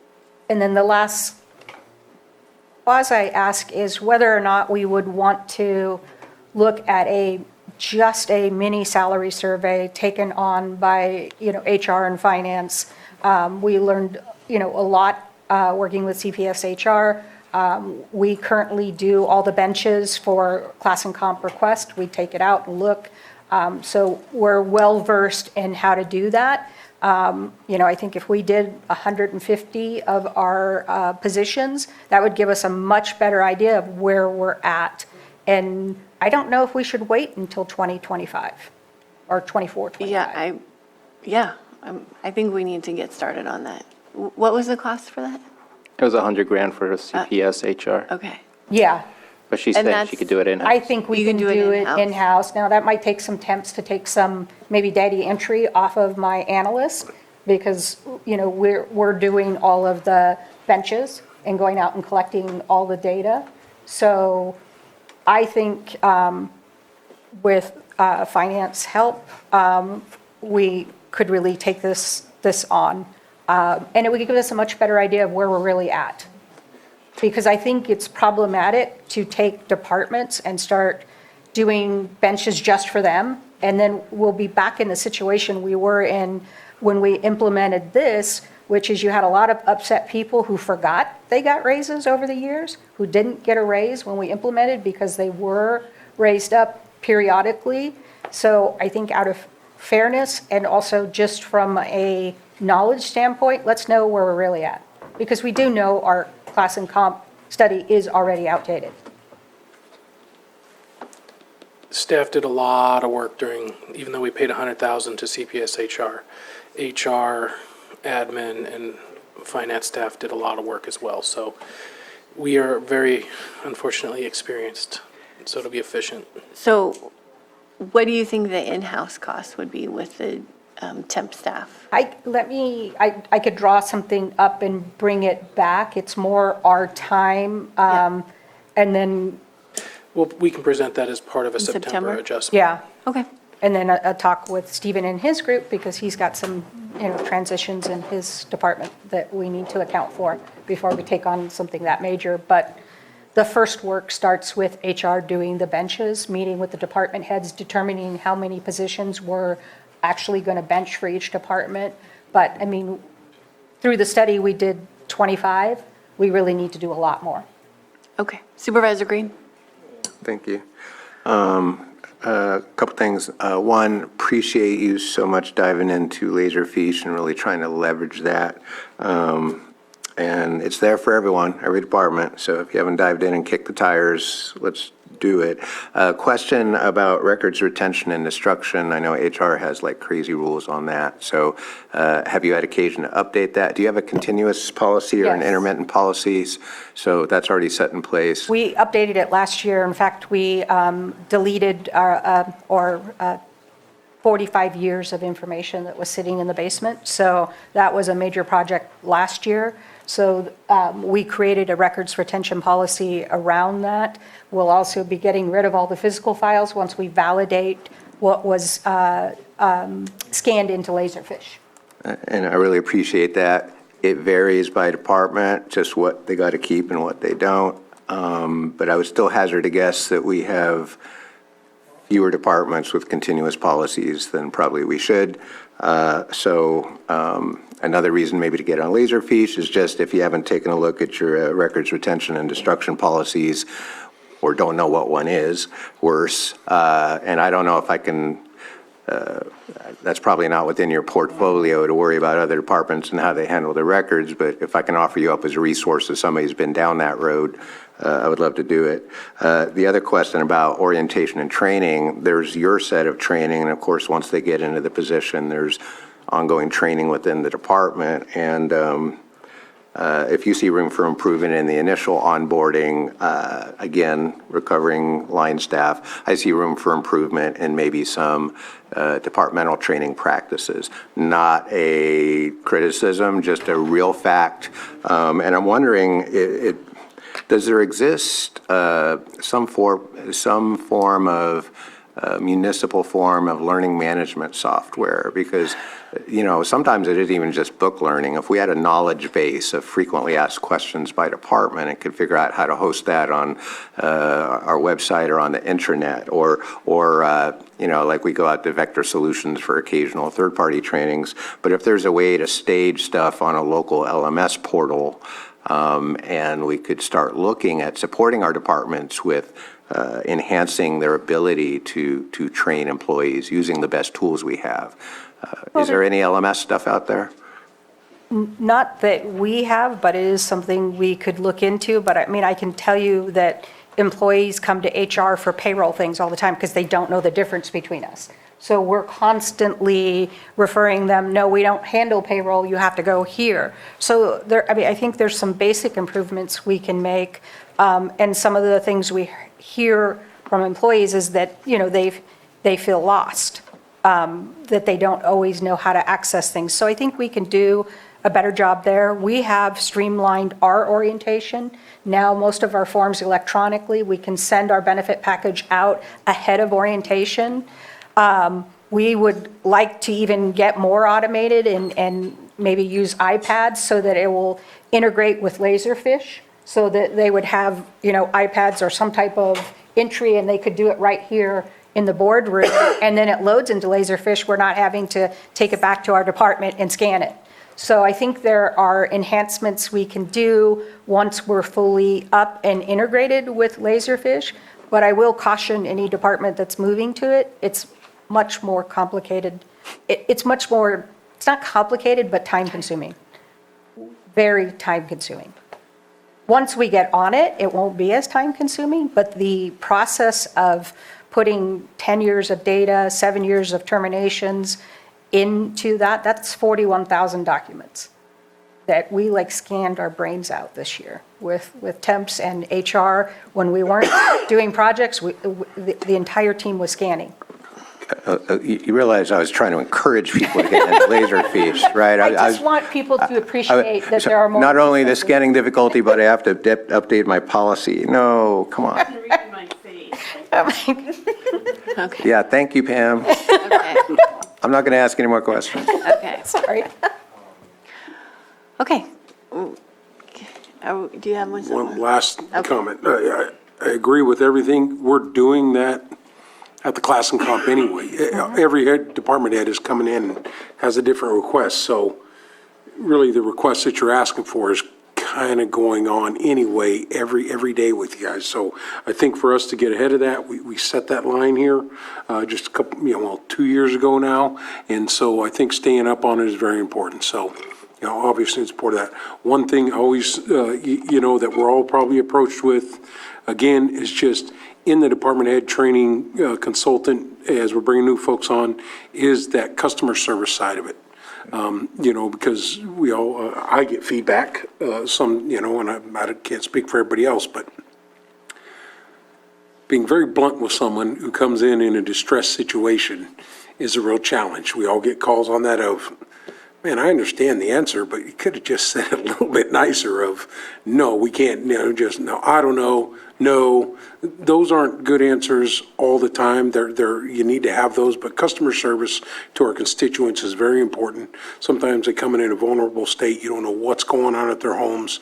So always thinking from that standpoint of, they're the constituent, but the customer's always right, and of course there's situations where they get out of hand, but there are some other situations where people just come in vulnerable states, and we need to, have that, try and calm the situation down, understand what's going on, and just not be blunt. So customer service, I think, needs to be a big part of that, especially with new directors coming in, folks we got coming in. If we can start there and kind of train through the whole program, really important. It's really important, And there's a lot of free training on Vector Solutions. There's such a big course catalog that's free. You can take it ad hoc anytime you want. whether it be Excel or Word or PowerPoint. They've got a lot of great courses through there. And then through the library, lynda.com has a lot of amazing training. Those are free for us. So I think we got to get the word out on some of the free stuff, but then go, now that COVID is diminishing, we can also go back to training and start putting on training for employees again. And Supervisor Spot, they hit it on the head there of, you being able to be supporting the director, supporting the employees, those types of things, instead of the recruitment tool, the engine that's trying to just bring us the workers. So I think that's important. And you said it yourself too. If a new employee comes in, they're, kind of feeling out of place, don't understand the real responsibility of the job. Yeah, you're going to give a short answer to somebody because, yeah, it really might not know, and you don't want to say that. So anyway, just treating our constituents the best that we can. I understand everybody has different issues, different things going on, but a lot of times, especially that we have a vulnerable population, an older population, when they come in, they're kind of intimidated already, and it's how we treat them. And, anyway, I just had an incident yesterday, so it's real fresh in my mind of, just how we're treating people when they're standing at the counters or asking questions, because they don't want to be here, but they have to be here. Okay. One more question? So two things. I'll continue and segue from what was last commented on. It was brought to our attention the other day that there is the opportunity of CTA. And I think that's kind of what we're talking about is we are probably the #1 ambassadors in speaking about Lake County. I'd like to know what would a cost look like? I don't want to say, yes, let's put it in there, but what would it look like to offer a couple of CTA classes to our staff, especially oncoming staff, where here's some information so you can fall in love with Lake County, to learn that much more about Lake County so you can speak in very positive ways about Lake County. And it's got that customer service aspect to it as well. So that's something that I would be interested in if other supervisors are okay with that. My second thing is, I don't disagree with the reviewing what the new baseline would be for the class and comp, but I also, the same vacancies that exist today are the vacancies that existed in 2020 before we started, and I just want to make sure that we can help to fill some of those vacancies because they didn't move as quickly or they moved just as much as everything else. We seem to always be struggling with similar situations. I want to make sure that the ones that have been brought to you first still get your attention while you do go ahead and work on that. That would be my personal opinion.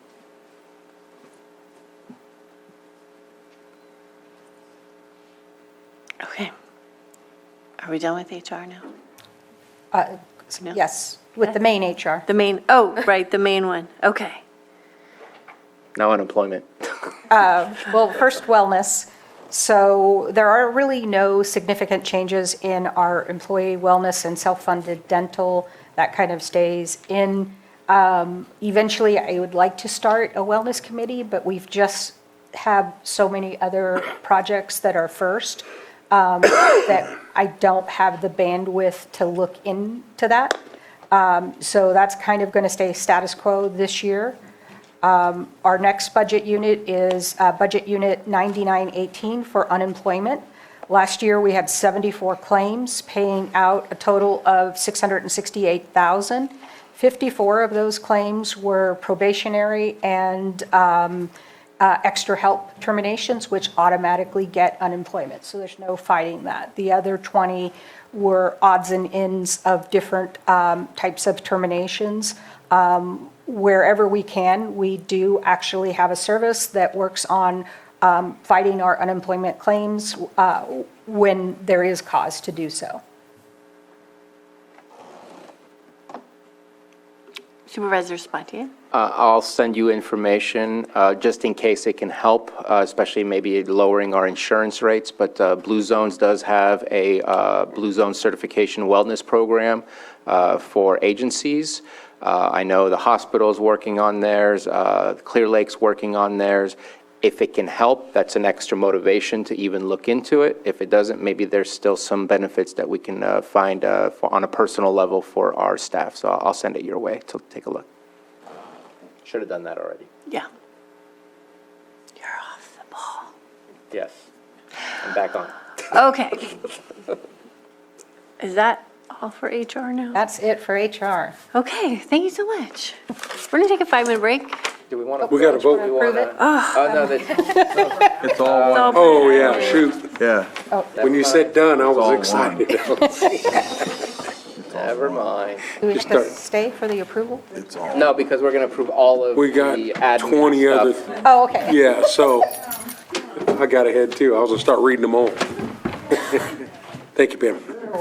Thank you, Dan. Thank you, Pam.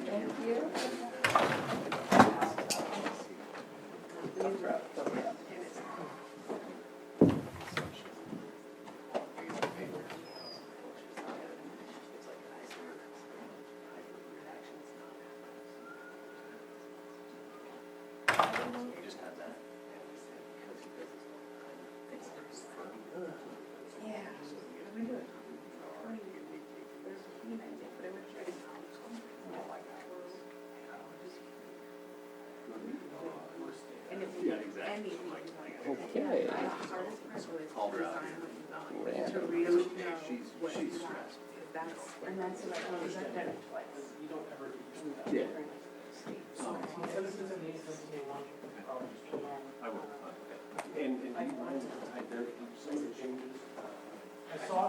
Mention that the portal for people to look at resolutions and ordinances are on the website. Not all of them. Then I'll put them in. Also like dig through and stuff. Don't call me, it's on the computer, man. Just type in the number or keyword. Before we end, maybe we can set a, make a call. Like when people ask for all these cannabis things, you can just type in cannabis and it'll come up with And it'll come up with, yeah. resolution and ordinance covered reading. Because then if you filled it out there, you never had to transfer. All the ones we've made up. That's where I saw it going, but I didn't. Man, I thought we were gonna be out here by 3 now. I can say it now, because we're an hour past, you know, shoot, 5 minutes past. God, darn it. But I warned because I'm the one that.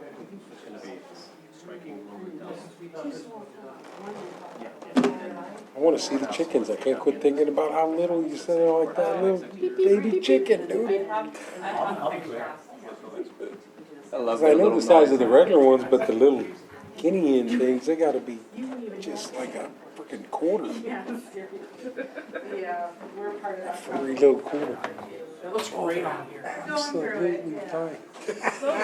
I Yeah, they're definitely cute, man.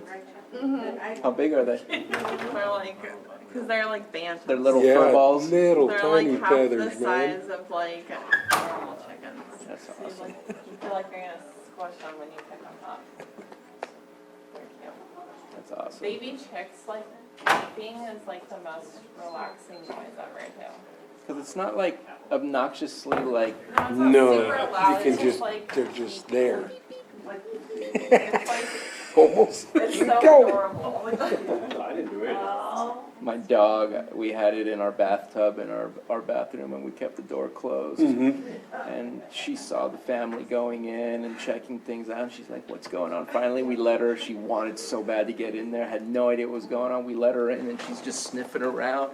And all of a sudden she turns and she sees this chicken. Her eyes are like, you've been hiding something from me. Oh, man. Our dog could care less about the chicks. She like is obsessed with the chicken. Because they have like a weird game where like the chicken will like run in its coop and then she'll hide behind the coop and then it'll like walk down the stairs and like freak out on her and then she runs in circles and they go back and forth all day. That's awesome. That's awesome. She like lost a bunch of weight. She was like overweight. She's a golden doodle. She was like overweight and ever since we got the chicken, she's like lost it. She like looks healthy now. Because she's got someone to play Runs with. circles all day. Yeah, running around. She's got a partner. I know. Mics are live. Oh, fine. We're talking about chickens. Beep, beep. Oh, are they not? I turned mine off. They heard the chicken conversation? Mine's on. Oh, it's off. EJ. It was a wholesome conversation. Yeah, chickens, man, the country. So we're just going to skip How long is cannabis gonna take? Okay, well, I got till 5. I got an appointment at 5. Rather get out before 5.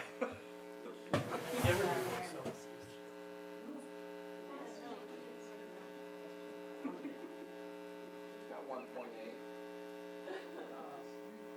As long as we keep getting Prop 64 grants to help them pay their taxes, we'll keep it. It's such a weird cycle of how things work. $100,000, man. All right, it's 3:09 now. 1 minute past. No, I had 3:08 was our 5-minute. Where's Michael?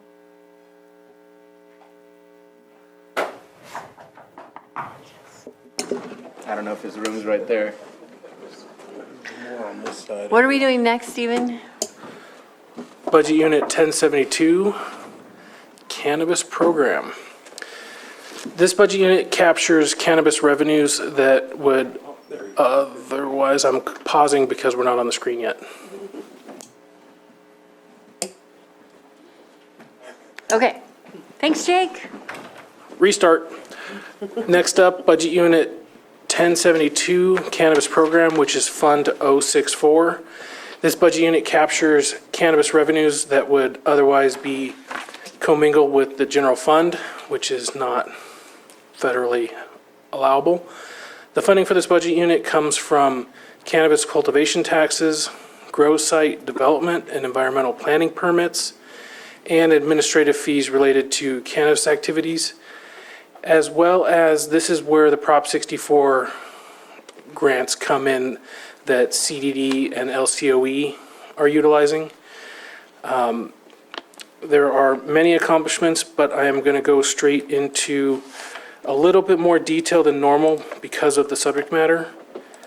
We are expecting the taxes to come in at about 1.4 million. Fiscal year 22-23, it actually came in a little higher at 1.7. So I believe I told you in the beginning that we would bump the 1.4 up to 1.7 in September. We're expecting about 45,000 to come in on taxes from cannabis businesses.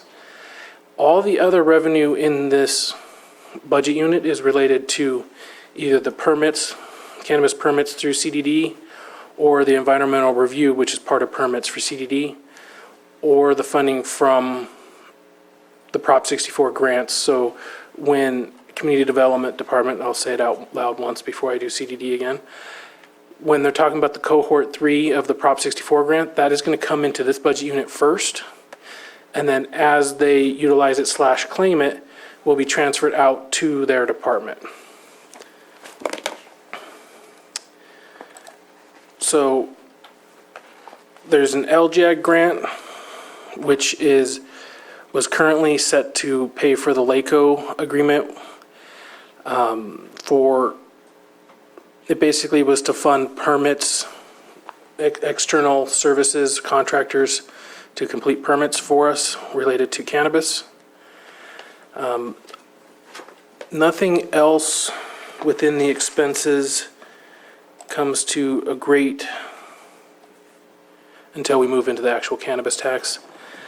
So I'll go ahead and pull up, unless there's questions before we go into the cannabis tax specifically. Yes. Go ahead. So basically, development permits are flatlined because moratorium is not the right word, but we have an effective block to new applications unless they've been holding on to a fictional water board permit for the last 3 years. Correct. We have a very, very small amount budgeted for it. Okay, thank you. basically, permits for development in cannabis fee sites, we're expecting 37,000, and as permits go, that's extremely small. And I just want to highlight that, because again, I know we have a cannabis task force, we're looking at changes to the ordinance, but we have a perfectly functional ordinance that isn't being applied just by virtue of the fact that we can't get new applicants. So as they move forward, couple options, we can wait, see all the fancy dancy stuff that comes up with that and any EIR that has to go, but there's a budgetary question that has to come. You can quantify the financial cost of the ongoing blockage of new permit applications, and I just want to highlight that.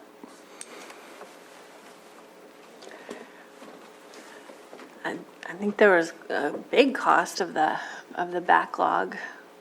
It really impacted our department, and I think it impacted other permits and other projects. And so we're getting this under control, and I think we're right where we need to be.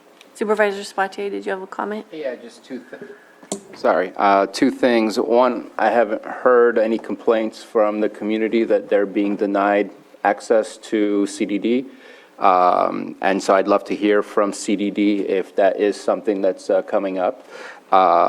And also, I'd like to, in September, get word from CDD if we are going to continue using LACO, because I know that they've been put on hold, which would free up some of that money to be able to maybe use it for illicit grows or anything else that Prop 64 grant allows us to use it for. And see, that's why I brought up the specific nature of it. That LJAG one is specific to contracting out. The way we have it set up with the state right now is specific to contract out, not LACO, but contract out for those services. Okay. Well, still like Doesn't mean it can't be fixed. Still like to look at that and see what the need is and better place it if the need is not there. And just briefly, I want to respond. You're not going to hear complaints from people who've given up years ago. I know plenty of people holding on to water blower permits who can't do anything with them, so. All right, so talking about strictly the cannabis tax at this point, I know it's kind of small. If I zoom in, then I have to scroll around all over the place to make it harder. Would you guys prefer me to zoom in a little? I'm It's good fine, as I is. can see it. All right, so this is a brief history from the dawn of time for cannabis tax. So total allocations since it has been in inception, $2 million for BOS discretionary, $2,701,000 for planning, code enforcement, water resources, environmental health. Same amount, $2.7 million for law enforcement. Also $2.7 for economic development, housing, risk reduction. $900,000 for youth programs. And just under $1.4 million has been allocated for workforce retention and development. $1 million for deferred maintenance. $1 million for roadmap task force.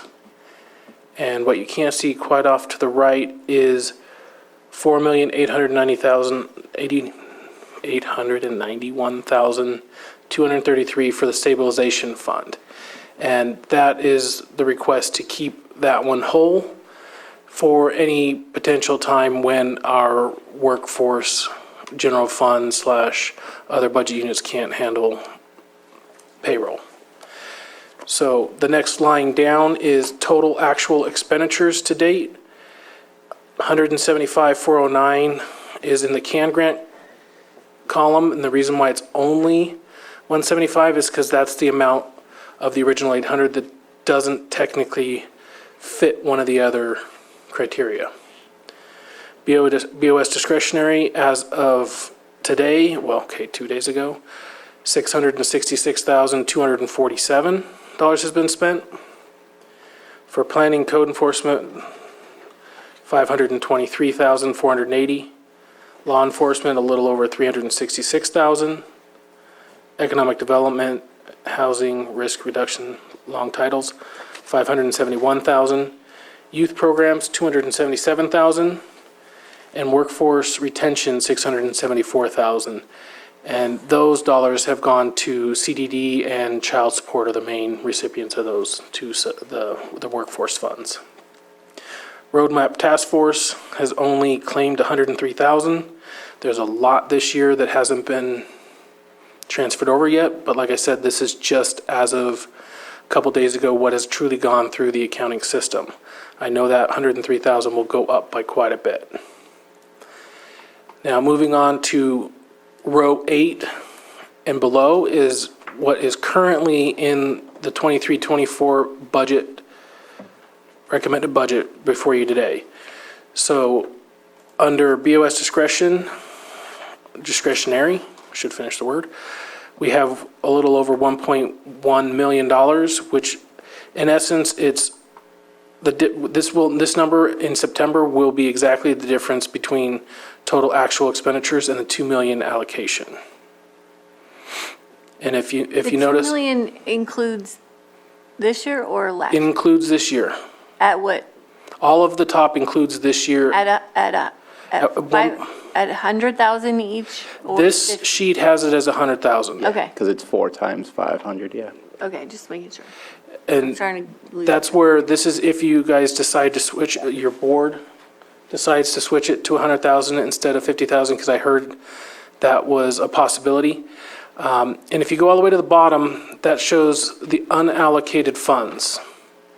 And for the board, it shows 176,000 instead of 250,000, which the reason for that is the amount budgeted for 23-24, I can already tell you is a little high because the expenses have come in higher for 22-23.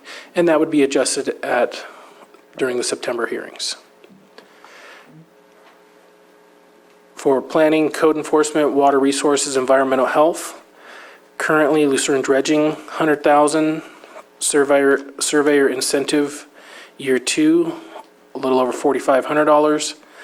Lake bed abatement and salvage, 100,000. And BRC match with water resources, 135,000. This is the one where it's multiple years, 100,000 times 5 years, and it cumulative. So if they only spend 50,000 in year 1, next year's 150. And continually, this is, I believe, year 2. So that they didn't spend the entire 100 grand last year. And then 800,000 for the Middle Creek US ACE design work, which leaves unallocated $1,038,766.90. Got to have the cents in there. The reason why, so with that large number being said in public, I want to explain why last year it was so much lower than this year, even though we only received $1.7 million in revenue. The reason for that is at this time of year last year, we were utilizing a little over $4.7 million of cannabis tax to cover the raises from the MOUs. And by September, we were able to cover those raises within our ongoing revenue. So that released 4.7 back into the allocation of the 30-30-30-10 of the policy. So law enforcement, armory project, 329,533. 2 deputies where 2 or 3 years ago, your board approved their last 2 deputies. If they're hired, cannabis would pay for it, 216,000. And then the ALPR, which is those license plate readers, 65,000. And that's an annual.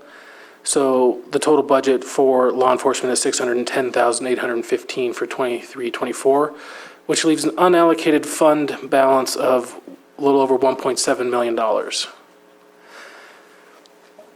Economic development, housing, risk reduction. Oh, I was looking on my other screen to see where the mouse was. Total expenditures so far have a little over $571,000, and only $5,000 for RRA contribution is budgeted for 23-24. which leaves the unallocated funds at a little over 2.1 million. So there are funds there for those activities. Youth programs, the library still has $317,670 budgeted in 23-24. That was ongoing staff to staff up the libraries. And the total unallocated is a little over $305,000. Workforce retention, $103,262 for child support is the only one budgeted in 23-24, leaving an unallocated amount of $603,000. That's for any department like CDD who may or may not need to tap into that funding. Deferred maintenance, if everything goes smoothly, but through the end of fiscal year 22-23, $88,510 is budgeted in 23-24 for deferred maintenance, which would leave $236,000 left. Until the actuals are known for 22-23, these are all estimated. By that point in time, Public Services may have used it all. Roadmap Task Force, we have budgeted for 23-24 a little over $757,000, which leaves an unallocated balance of $138,000, which I would bet will come in 22-23. So just hasn't gone through the accounting system yet. And then keeping the stabilization fund at the same amount of 4.891 million, which is over here in the hashtags that you can't see. And I can't widen it because I don't have an activation key for this computer. It says it on top, it's good. Oh, does it? So what the total unallocated is a little over $11 million, which includes, of course, the stabilization funds. So if you look at just roadmap task, we'll go with just planning, law enforcement, economic development, and youth programs, so the main policy items. The unallocated is $5,194,000, almost even.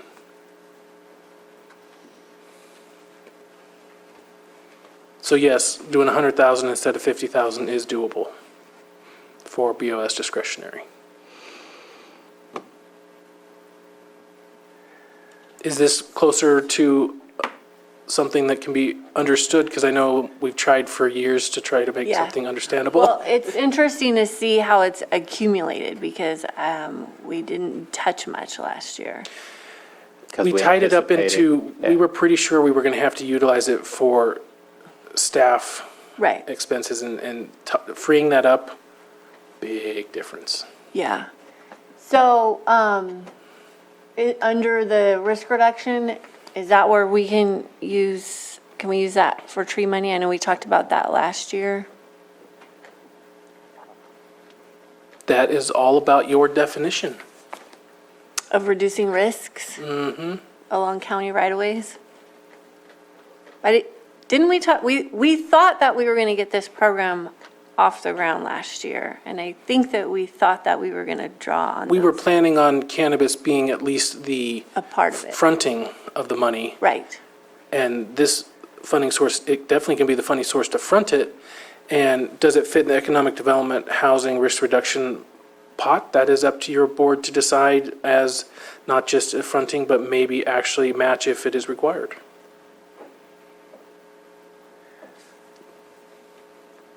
Do you all think that it meets the risk reduction part of it? Does it have to meet all three? Okay. Nope, it's slash or. Okay.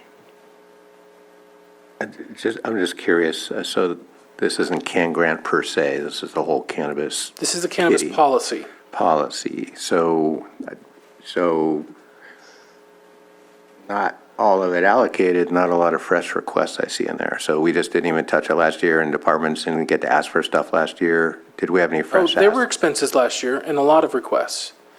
What I would expect, I just didn't show you the 22, 23 because once I add more and more data, it becomes extremely confusing, and it becomes hard to show in an environment like this. So we can't, that's where the total expenditure column on row 6 is. That's expenditures since the beginning, which includes 22, 23.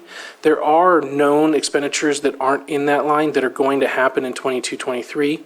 That's why this is a point in time. I'm not estimating anything.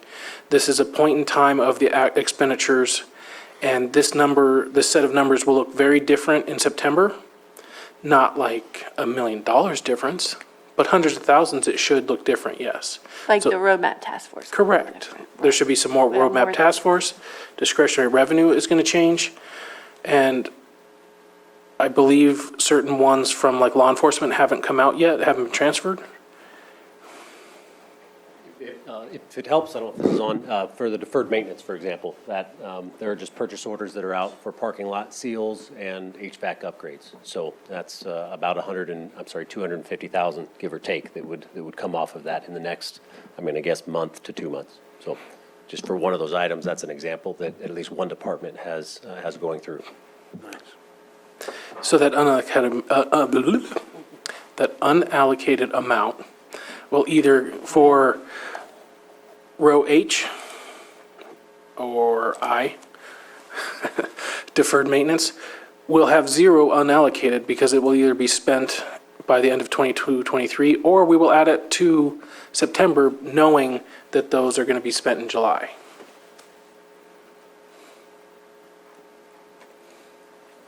So if this is a point in time, then it's hard for us to use this for budgeting or saying, can we take a little here, take a little there, because we don't have the full allocation. Anything I figure ever here. give you will be point in time or best guess. I think we have a conversation and it comes back in September so that we can look at the final numbers. Nothing gets actually necessarily accomplished between now and September until final budget, but at least by September, we should know what the real numbers are by June 30th, 2023.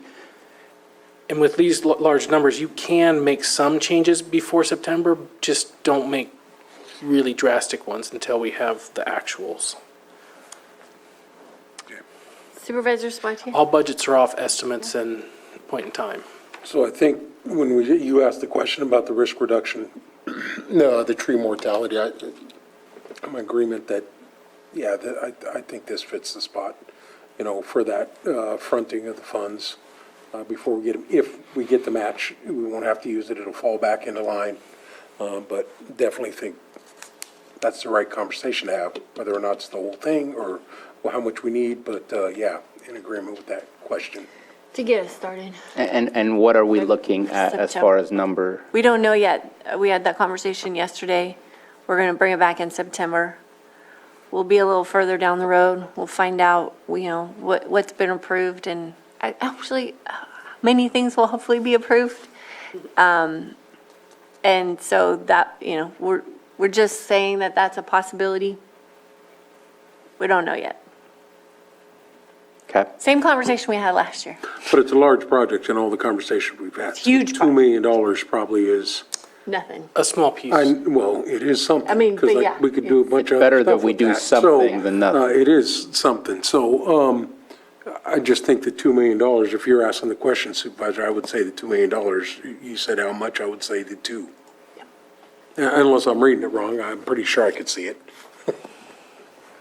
Well, and Well, I stopped sharing. just so you understand, Supervisor Green, there was a committee that put together there was a whole strategy on where are these allocations, what they were for. You were on the committee, right? And so maybe you can explain it. And then we kind of held last year because we weren't sure what was going to happen. But a lot of thought went into how, Wait a right? second. Some things were held. I think it was EJ and I don't think Tina. I was on the committee. I think it was Yeah, EJ and wasn't Tina. I mean, I think I might have been in the You? beginning and then it transferred over, when you so created the policy, I think you were on it. we were transferred on and off, on and off. Right. So I can't remember when. So we set up the initial conversation, I think, and then a policy was created and then brought back to the entire board. So I would have to Right, check and see if I was on the Yeah. committee. For example, law enforcement was a much smaller percentage. And after a year, we grew it shrank other things, moved things around. There were iterations upon iterations. So that's how we got here, just so you understand how each of the percentage of the allocations for each of these columns.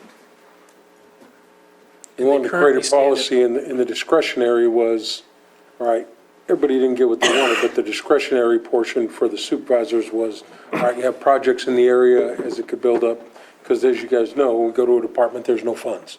Well, maybe this project will fit under my discretionary funds, we can move through there And sometimes faster. a lot faster. Yeah. So are there, again, point in time so did social services or BH, for example, were they able to latch on to youth programs at all, or not so far? If they submitted something, they possibly could. All right. Youth programs was relatively vague, and it was more towards libraries so far. There hasn't been any other major requests in that category. LCOE has other grants, et cetera, and that was one of the thought processes in the youth. All right. I just want to highlight then for those tuning in, if they're still awake, Proposition 64 and then our own local Measure C in 2016, to the extent measure talks about youth programs, it's definitely about health outcomes. You know, if there are adverse impacts of cannabis legalization, especially in terms of substance use disorder and stuff like that, that's on point with really what the intent of Prop 64 and Measure C were as they were stated. Not saying we're locked in. Obviously, it's broader in the tax policy that we've adopted here. But if there are opportunities for youth programs to get latched into this in September, I'd certainly welcome that. And the reason why youth was dropped to 10% and the other one's 30% is there was a whole lot of state funding available for youth, but not the other areas. Grant opportunities. And I think once we look at the numbers in September, if we see there hasn't been a drawdown, it's not going to be a huge difference, okay?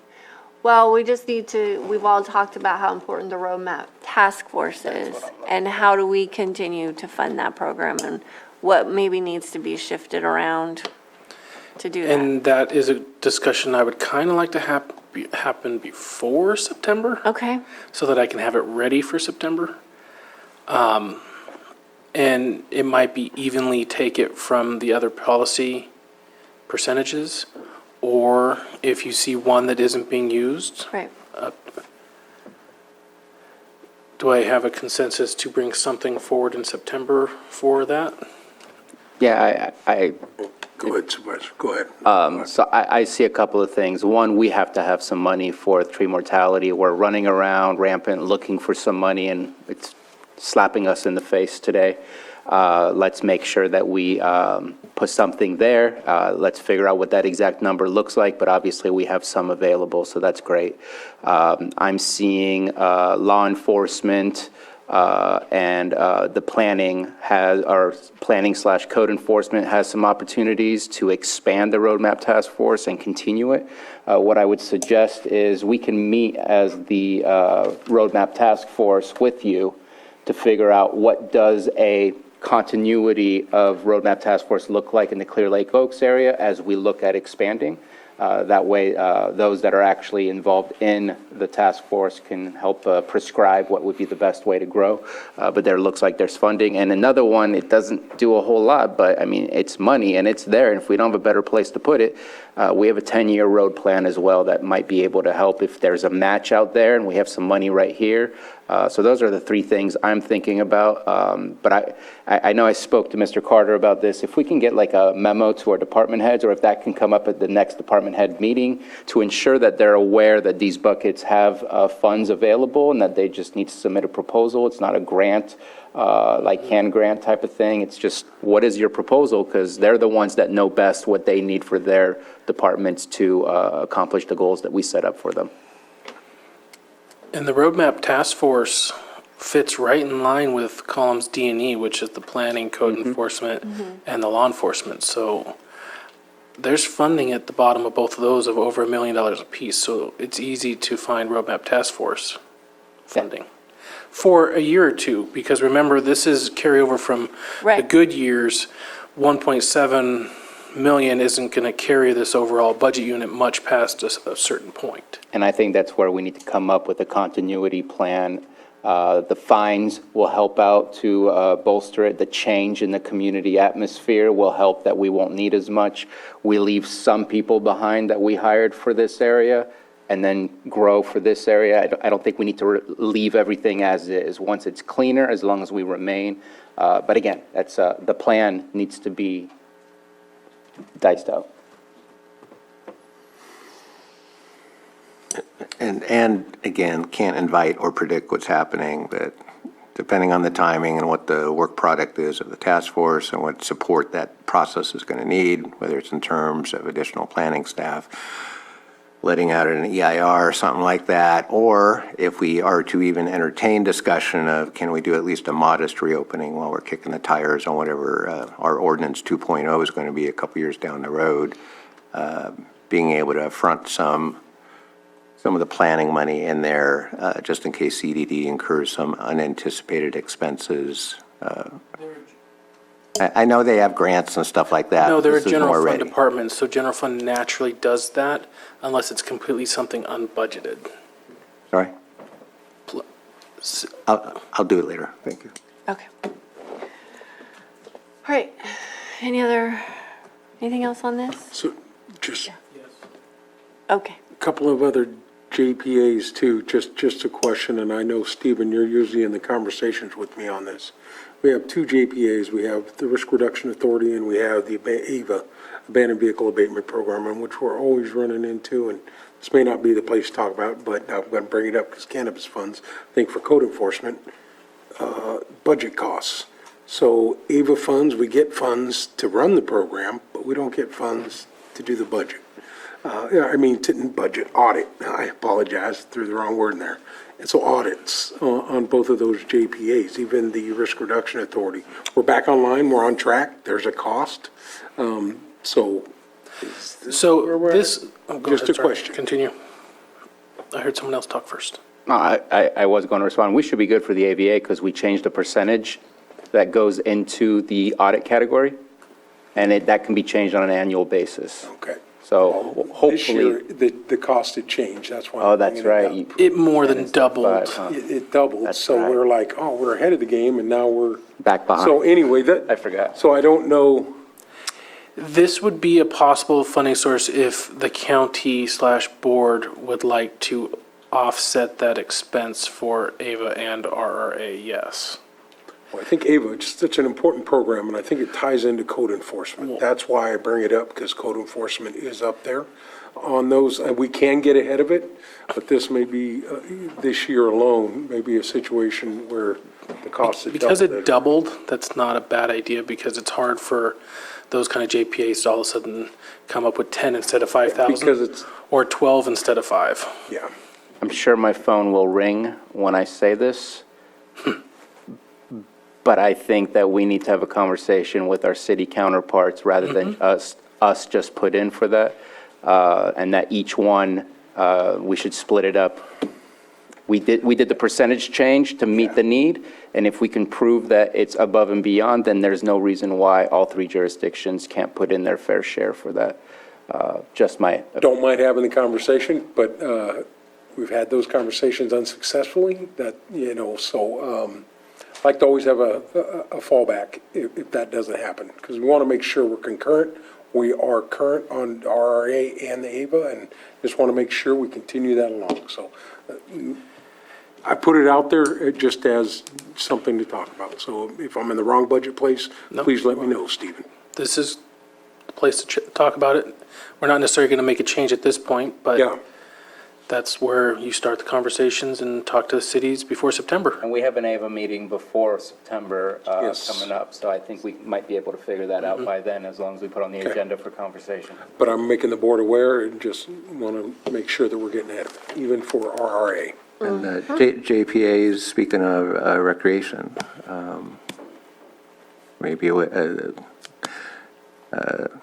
there may be something we can do here. Certainly, the recreation JPA will be serving youth in a wide number of ways. Oops, he's coming up. That's either a good idea or I'm talking out my face again. No, I had the same thought, if you don't mind, just piggybacking off of that, not so much through the JPA, because there's no funding associated with it. We're talking about county funds, but through Parks and Recreation submitting an application. I already emailed him as I was sitting back there that I'll be submitting an application for youth programs for this, for Parks and Rec. So I appreciate it if you don't advertise it to the other department heads. That's what I'll suggest. But that was what I wanted to just comment on, that I will submit that, whether it's through the Recreation Agency or through Public Services for enhanced youth, Parks and Rec programs. Programming. Exactly. Yep. Okay, but now that you did it, Well, between you and Scott, campgrounds. So campgrounds could conceivably serve youth in a number of ways too. But I got a little bouncing ball. So I understand that's responsibility falls on you, but when the lands fall, that somewhere goes different. So ask early, ask often.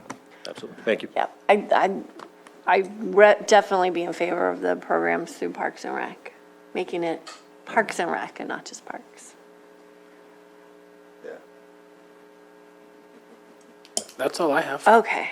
Other than I would like to know if the board pleases to switch your contribution from 50 to 100, this is the time that we would make that fix or not. Yes, please. From 50 to 100? Yeah. At 100 or We go talked down about to it before where we might lower it to 50, and this is the first year we tried that, and I have heard from multiple board members they wanted to keep it at 100 if possible. Okay, So, if we can do it, yes. Yeah. Quick Okay, last comment. in that case, let me put it out there real quick on how to amend it. Okay. What, Bruna, or? Just a quick last comment. I know we brought up the JPA last time with money. Is there an other location for funding to be placed in, whether that's capital assets or whatever, other than in here? I'm trying to figure out what you're talking about. So we were talking about the Parks and Rec JPA, but We have nowhere set to put that aside. No, but we brought it up earlier. Is there another source of funding that can be used? In the reserve that we're going to create? Yeah. September. We just The have to Parks wait. Reserve, which Yeah, is the different Parks than the Reserve. JPA. Yeah. And right now, I don't know that anybody's putting in their money from their jurisdiction in the JPA, and I'd No. rather keep it here until Yes. it's asked for and we have a plan. So- Correct. The Parks Reserve, in my mind, was going to be for our parks / our potential projects. But within the my JPA. question is not so much that. I think once we finalize those details, we can finalize that. But is there another location other than cannabis taxes that the funding That has might been come identified? from? No, Okay. Okay. not for that specific. Just so I understand. Parks and Recs, we're talking about current parks, we're not talking about the JPA. I was talking about the JPA just because I want to make sure we show commitment to wanting to get something done. And right now, there's no money that's committed to saying we're going to be a good partner. Here we are. So I do think we also need to talk about that in the July ARPA meeting, Okay. because it can't go to the JPA per se, but there are methods of sending certain money to like the cities for their project, which is through the JPA. Okay. So those two are the only funding sources that are in mind at this point. Okay, what's next? Well, let me go over the changes real quick so you can do the amended at the end and just be happy with it. Okay. So Budget Unit 1072, need to increase the transfer in account 8123 by $250,000. And the other side of that transaction is Budget Unit 1011, account 8122 for $250,000. So technically, the 8123 is a negative 250,000, just so you know. So that they balance out to zero. Okay. Next up is non-departmental revenue, Budget Unit 1120, found on page D15. This is the main, let me actually get rid of the Excel. This is the main pot of funding for all of general fund. So this is where the bulk of the revenue is brought in. If you look at the revenue, we're expecting $43,834,000. That is most of what pays for the other general fund departments. There are transfers out of a little over 7 million. A lot of that is actually ARPA. So it's FBA fund balance available and then transferred out because 1120 is your initial starting point. And here's where we go with the talks of Bradley Burns, Prop 72, property tax, secured property tax, unsecured. All of that is in this budget unit. So I don't need to go through that again, but the very top line is current secured, where we're budgeting $20,446,000. And that correlates to the presentation and the graph. The only expenses here are possibility of $122,000, and that's for things that don't fit anywhere else. That's basically the way it is. Okay, Supervisor Spatier. So I made a mistake, and I apologize, I missed it. If I can just kind of backtrack to administration 1012, I'd like to open up the conversation for the idea of hiring a contract lobbyist. 1781, please. It's what? 1780. I was going to bring that up in Budget Unit 1781 because that's special projects. Yep. Well, I'm just kidding, I didn't miss it, I just got ahead of myself. I'm like, Tis right here on my sheet. I've got you. The only change for Budget Unit 1120, though, there is another change that we made yesterday related to the libraries. So Budget Unit 1120 would need to increase the transfer. Didn't we already make that motion? No, you did it for the library. I thought you added the. I told you what the other half would be, but you had never approved, until today, you wouldn't be You're like approving wagging the 1120. finger at me. Me, sorry. okay, when we get to there, We're in 1120 right now. yeah, So We- now's the time where if you approved 1120 without the amendment I'm talking about, yesterday didn't really count okay. because we weren't talking about 1120. I'm not wagging my finger, sorry. So we need to increase the transfer for Budget Unit 1120 at 8123, which is a negative $100,000, and that's for the bookmobile ARPA funding. Okay. You'll help us when we get there, As amended already, that's why I worded it that way. as amended already. Okay, perfect. So, are we on to central? Any questions in that one? Oh, sorry. No. Question? Central services, is that? Next up is central services. This is our budget unit for the mail. This is where Leon is, our mail clerk. Hundreds of thousands of parcels, letters sent out every year. This is also the budget unit where the master Cal card statement is paid and reimbursed, about $80,000 a month. And this is also where the copiers, all the Canon copy machines, which is about 90, actually I think we're over 100 now, 105 machines. This is where all the copies and paper and the costs are pushed through to the departments. We pay for it here first and then charge the departments.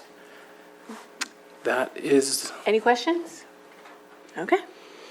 We will move on to capital projects. budget unit 1781 for budget unit, 1778, sorry. I 17. naturally go to 1781. For some reason, 1778 and 1781, I always do 1781 first. Budget Unit 1778, capital projects. This is the main budget unit for true capital projects as general fund goes. And the reason why Lars, the department head for public services, is here is most of these projects are his. We are just, as admin, the holder of the overall fund.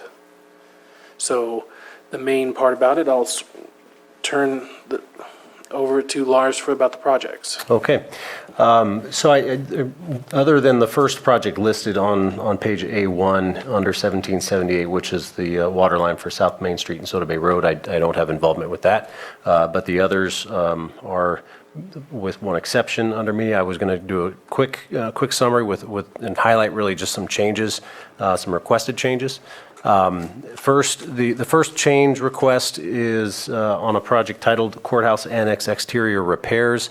That was initially envisioned for just the annex of the courthouse, but after investigation, we're realizing that it's going to be best to do the whole courthouse, not just the annex. And also, the costs for the annex are going to be a little bit higher, and so the estimates for the whole building are therefore higher. So we're looking at an increase. What's listed there for courthouse annex exterior repairs of $50,000. I'm proposing to increase that to $300,000, and there's a correlating reduction in another project that results in a net zero in this budget unit. So courthouse annex exterior repairs changing to courthouse exterior repairs, and the dollar figure going to $300,000. The correlating reduction is in the first project listed under 6313, and that is the courthouse roof.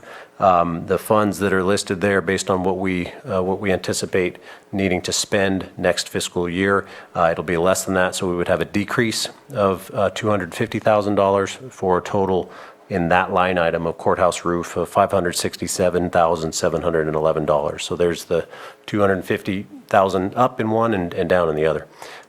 Quick update on the courthouse roof. We're very close to completion. The contractor has requested a final walkthrough. We did that. We have a laundry list of punch list items, and we've negotiated down change order requests at no cost based on the timeline that they've taken on the project. So we're getting near the end. A few other highlights, and actually one other request for a change. What is listed as Lower Lake Town Hall roof, that was an error on our part. That should be Buildings and Grounds shop roof. So we do need to, I'd like to request that change. That's a project that's done, as was the Lower Lake Town Hall roof, but we have carryover funds that we anticipate, or expenses that we anticipate for next fiscal year. So we'll need the appropriations for Buildings and Grounds shop roof. One other one that can come off, Lower Lake Schoolhouse Museum, not a big issue, but that is complete. We don't anticipate any other expenses there. The laundry list of other projects on here, the majority of them are roofs. Those are going to be prepared as a single bid package over the next 1 and possibly 2 fiscal years based on the number of roofs that are there. There's about 6 or 8 of them. I'd like to highlight the last piece here, and I don't have a comment on the senior center renovation. I believe that's really so far been in administration, and I don't mean to punt over to you, but I don't have much on that project at this point. But the courthouse solar project, that we just opened up bids/proposals on Monday. We received 6 of them, so it's an RFQ process going through. It's not a standard low bid or proposal, so it's kind of like a design build. It goes through what's called an energy services contract that we can do design build. So we just opened those up or received them on Monday. We're going through the selection process, so we are making good progress on that project. That is all I have for 1778. To summarize the actual changes on this recommended budget, account 6313 in budget unit 1778, both of the capital assets are in that same account, so the overall dollar amount will not change. But since you you approve the capital assets, the courthouse roof capital asset itself will go down by $250,000, and the courthouse exterior will go up by $250,000. So it's just within account 6313 changing which capital asset has the funding, and then changing the current Lower Lake Town Hall title to B&G roof. That's all that would be changed. Correct. Okay. I saw the hand up. So I'm going to bring this up again. I brought it up last year. some investment in the board chambers, some upgrades, improvements. I have spoken with CAO Parker and Director Ewing about this. There could possibly be some IT upgrades that may need to happen, but now that we have seen what's happening over in the lobby of admin, and we can see great improvements, and our focus is now on economic development and bringing investors in, I'm going to bring the idea up again that we allocate some funds for renovation or improvement of the chambers. So I will pass this over to Susan. Yes, I just want to mention that we've gotten nothing but compliments. And we're not done yet, but nothing but compliments from strangers walking by, other electeds and other city managers, and just visitors alike. So I think it's just a good example of what a little, I'm not going to say lipstick, but with the little work. And I know it was a lot more work than you initially thought, Lars, because once you move a wall, things reappear. That it might be something that this board may wish to pursue. I don't have an amount, but we can start taking a look at it and bring it back to the board if it's something that this board wishes to pursue. And again, there's no commitment, but we can take a look at pricing something out and getting some ideas. And bringing it back in September. And bringing it back to the board. And if I could comment that it is very challenging to do projects in here. It's not just the board Tuesdays that we have to work around. It's weddings. And granted, we could look to block it out, but in a perfect world, it's construction, right? You can shut down a road and you can get it done quickly. But if you have to do traffic control, it takes a long time. So it won't be without bumps and bruises. I'm not looking to balk at doing the work. I want to make sure that everyone is aware that this room in particular is a challenge to do projects. We've recently done some, and it's effective, but it'll cause some bumps. We can make it work.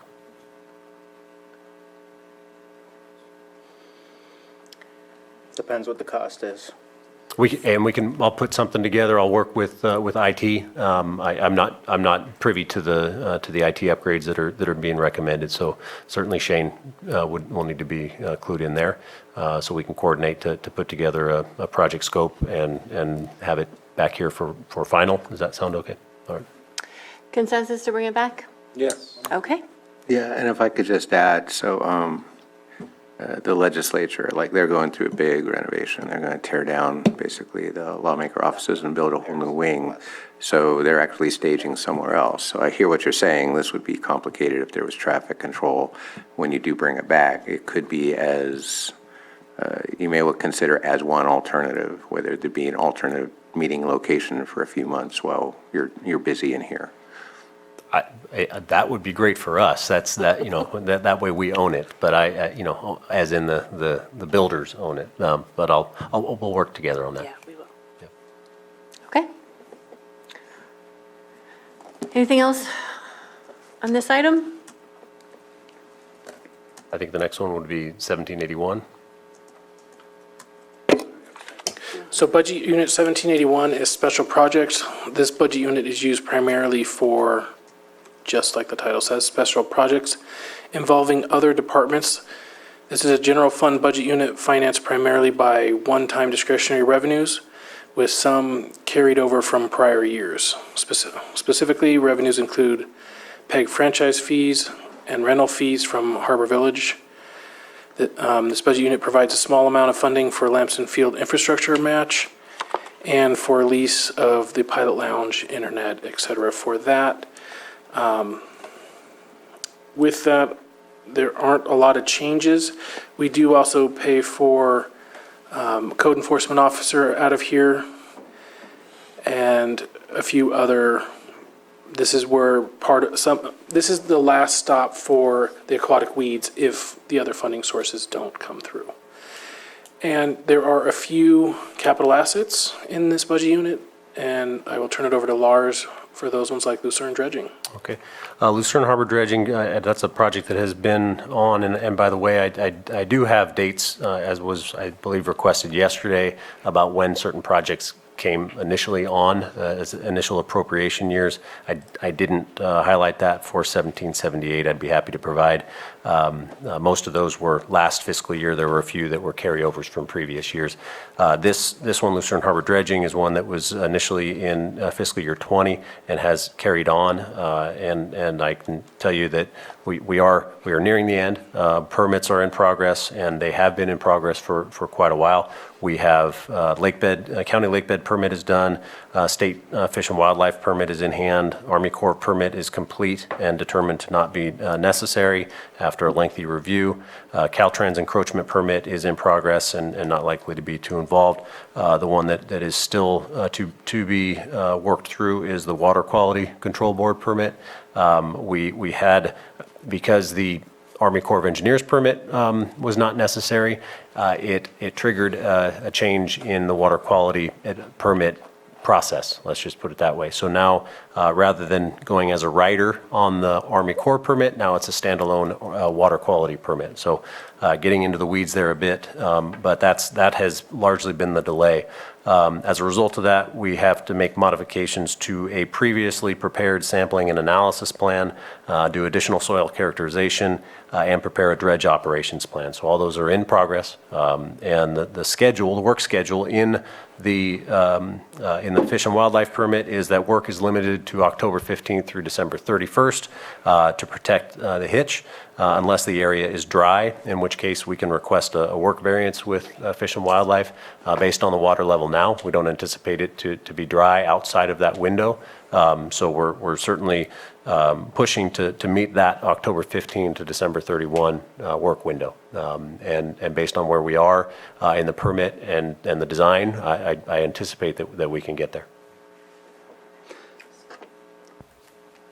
Go ahead. Yes, thank you, Lars. Want to make sure, I'm glad you gave some of that the other information as well, because it kind of takes care of some of my questions. But I just wanted to highlight some things, because in the town halls, you give me these updates, and it's great because I give them to them. And they commonly ask for like definite dates and things like that. And obviously, you've given the report that says they're dependent upon permits, RFPs, and then now the window dates. The other thing is, a lot of times they ask, like, what can we do to make this move faster? Or what can the board do to make it move faster? And I've been trying to say, like, look, I can't bring it as an item to the board because it's not going to make it happen any faster. We're waiting on the state, basically, and the permits, because we, as county, has brought it to where it needs to be.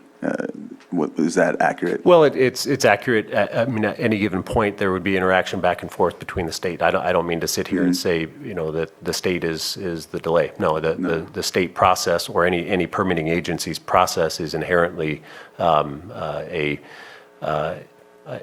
time. Well, it adds time to the project. Some of them more than others. And by a couple of years ago, made the decision to not put this out to to not hire a design firm to manage the full project, because it was a cost of about $250,000 just for someone to do project management. So I took that on as a cost savings measure, and so the majority of the work has been done here, and trying to save the money. Now, would we have met the completion line had we hired a consultant? Potentially. They would have that the time and probably more experience, certainly with dredging projects. But it would have come at a cost, and that cost would have largely eaten up the money that we have for the dredging itself, not just the soft costs, so to speak, of design and environmental studies. So it's been done at the staff level, which takes additional time. So I'm not going to sit here and point at the state. Well, and there's a process, because you have you wait the 30 days for comment. You cannot, if you submit it earlier, you still have to wait for the extra times and dates. The other thing is that the situation with cultural artifact, that slowed it down as well. And so even if you did have the contractor, that still is another delay that took place. So I just want to make sure that all of this is out there, while we discuss this again, because I know I've given, the updates at the town halls, but this is where we are. And I just wanted to make sure that, we're on the same page with You know, the community at times thinks that we can push things faster than, because, you know, we're the board, we just need two other people to agree. If that was the case, it'd be done, you know, so I just wanted to, you know, get some of that out there. Okay. Thank you. If there's anything else. Just real quick, I hope this is a laying the tracks so that when you have to do this again, it can hopefully simplify the process and understanding the process, because I think there's other areas that could potentially use some of this same type of dredging. And so I'm looking forward to see this getting completed and hoping that it can help expedite other ways that we can do this somewhere else. It has, and I mean, for me personally, but also for the department professionally, and not just on the dredging portion of it, but the whole process to include the tribal consultation, the environmental studies up front. There's a lot of things that this has proven, and I mean, I think it's a great project. It has come with learning lessons, but I don't think that it's been anything where it's created any antagonistic feelings along the way, other than the time associated with getting it done. So unless there's any other questions on that? Yeah, thank you. Well, I'd like to extend on that because on Tuesday, we were talking about one of the many projects approved by Blue Ribbon Committee. Another project that was included did involve dredging and some extension of boat ramps. So I'm a little confused at this point where the heavy lift would come or if it would be a combined effort. So certainly looking forward to when we hear more from Blue Ribbon Committee, what they're up to. Love to hear more from Water Resources. But the way I read the project as it was initially scoped, if it were to come forward here today, would be multiple dredging projects and some ramp extensions. So would that typically end up in a special project thing? Would that fall under a Water Resources thing? And the reason I'm asking is for the same thing you're asking about. Whoever's going to be doing it, whoever's on first, it's going to be a complicated project or set of projects with maybe some extended timelines. So, you know, did this land, is this a one-off that this special project ended under your domain versus, say, Water Resources, something like that? I just want to anticipate in advance when that particular project comes back, wherever it comes back, how it's actually going to be implemented and executed. A quick question to be sure that I'm understanding correctly. You're talking about the boat ramp extensions. Is that what I heard you say? It was a combo project as it was pitched and approved by Blue Ribbon Committee. It was dredging, number one, to get some navigation channels. And I guess I'm told that's kind of prerequisite to maybe scoping and designing an extension project. But to me, they're part and parcel. Number one, for CEQA, if there's any CEQA stuff, we can't be piecemealing it. But I believe it was kind of a twofer. It was a dredging project along our main boat ramps, and then, as we know from the drought, they need to be extended. So, and if you don't know the answer, I'm going to guess that this is a one-off, and so it could be handled under special projects, or it could be handled under their umbrella, or some combination thereof. I don't know. The boat ramp extensions is certainly something that Public Works and Public Services have discussed and collaborated on. Public Works has kind of taken the lead on that. And are there things that I've learned through this project that would apply? Certainly, and possibly Public Works or even Water Resources. I don't know the status of that, so I'll follow up with them. Where it would be housed, it could be in 1781. It also could be in 7011 if it's at a park. So the location of it, I think, that's an administrative issue. But who's the manager of it? At this point, I'll need to coordinate with Public Works and get back to you. Thank you. Yeah, and I'm not sure about the dredging. I don't want to say that simply because it's a dredging project or in the lake that it goes through the same process that this project went through. There's a lot of nuances with each of the permitting agencies, but certainly lessons learned on this I would think would apply to these others if I'm involved. We all learn from each other too. One other project on here, the only other one, and it's not one that I put on, so I'm going to have to ask this department storage facility. I'm not familiar with that. Yeah. That is actually a carryover from when we were planning on changing part of the ag building where air quality was to create a storage unit, since underneath the DA is getting full. So it was either to put in the correct kind of sprinkler system, which is not water, under the DA, or to build, and it has never come out or hasn't been, we haven't pushed it with the public services. There's too many other projects that have come to the forefront. Has it been re-requested that it's a necessary build-out? Or have we done some sort of purging of records or purging of, Something is needed because under the DA is still very full. So we either need to move that to a better facility that won't, if a fire happens, there's suppression, or put suppression there. We've just never put pressure on Lars, but that is actually still a need. And if I could comment on that, with that explanation, it's something that I have been aware of, not intimately involved with, because it hasn't come to the forefront. But knowing that that's what it is, if I could suggest that we keep it on here, flush it out for final to determine if it's something that we should, because I don't know enough about it other than to know that there is the need, but it's not scoped out. So I'd like an opportunity to do that. pressure applied? All right. Okay. You have enough projects. Well, and I will just put this out there, not to belabor this here, but with the number of projects that we have, you can anticipate an additional position request or requests of some new positions. I need to develop them, but essentially a capital projects manager. It used to be that most of the projects in public services were not managed by public services, and you've heard me say that before, and it doesn't change. But if we can get some positions filled, we can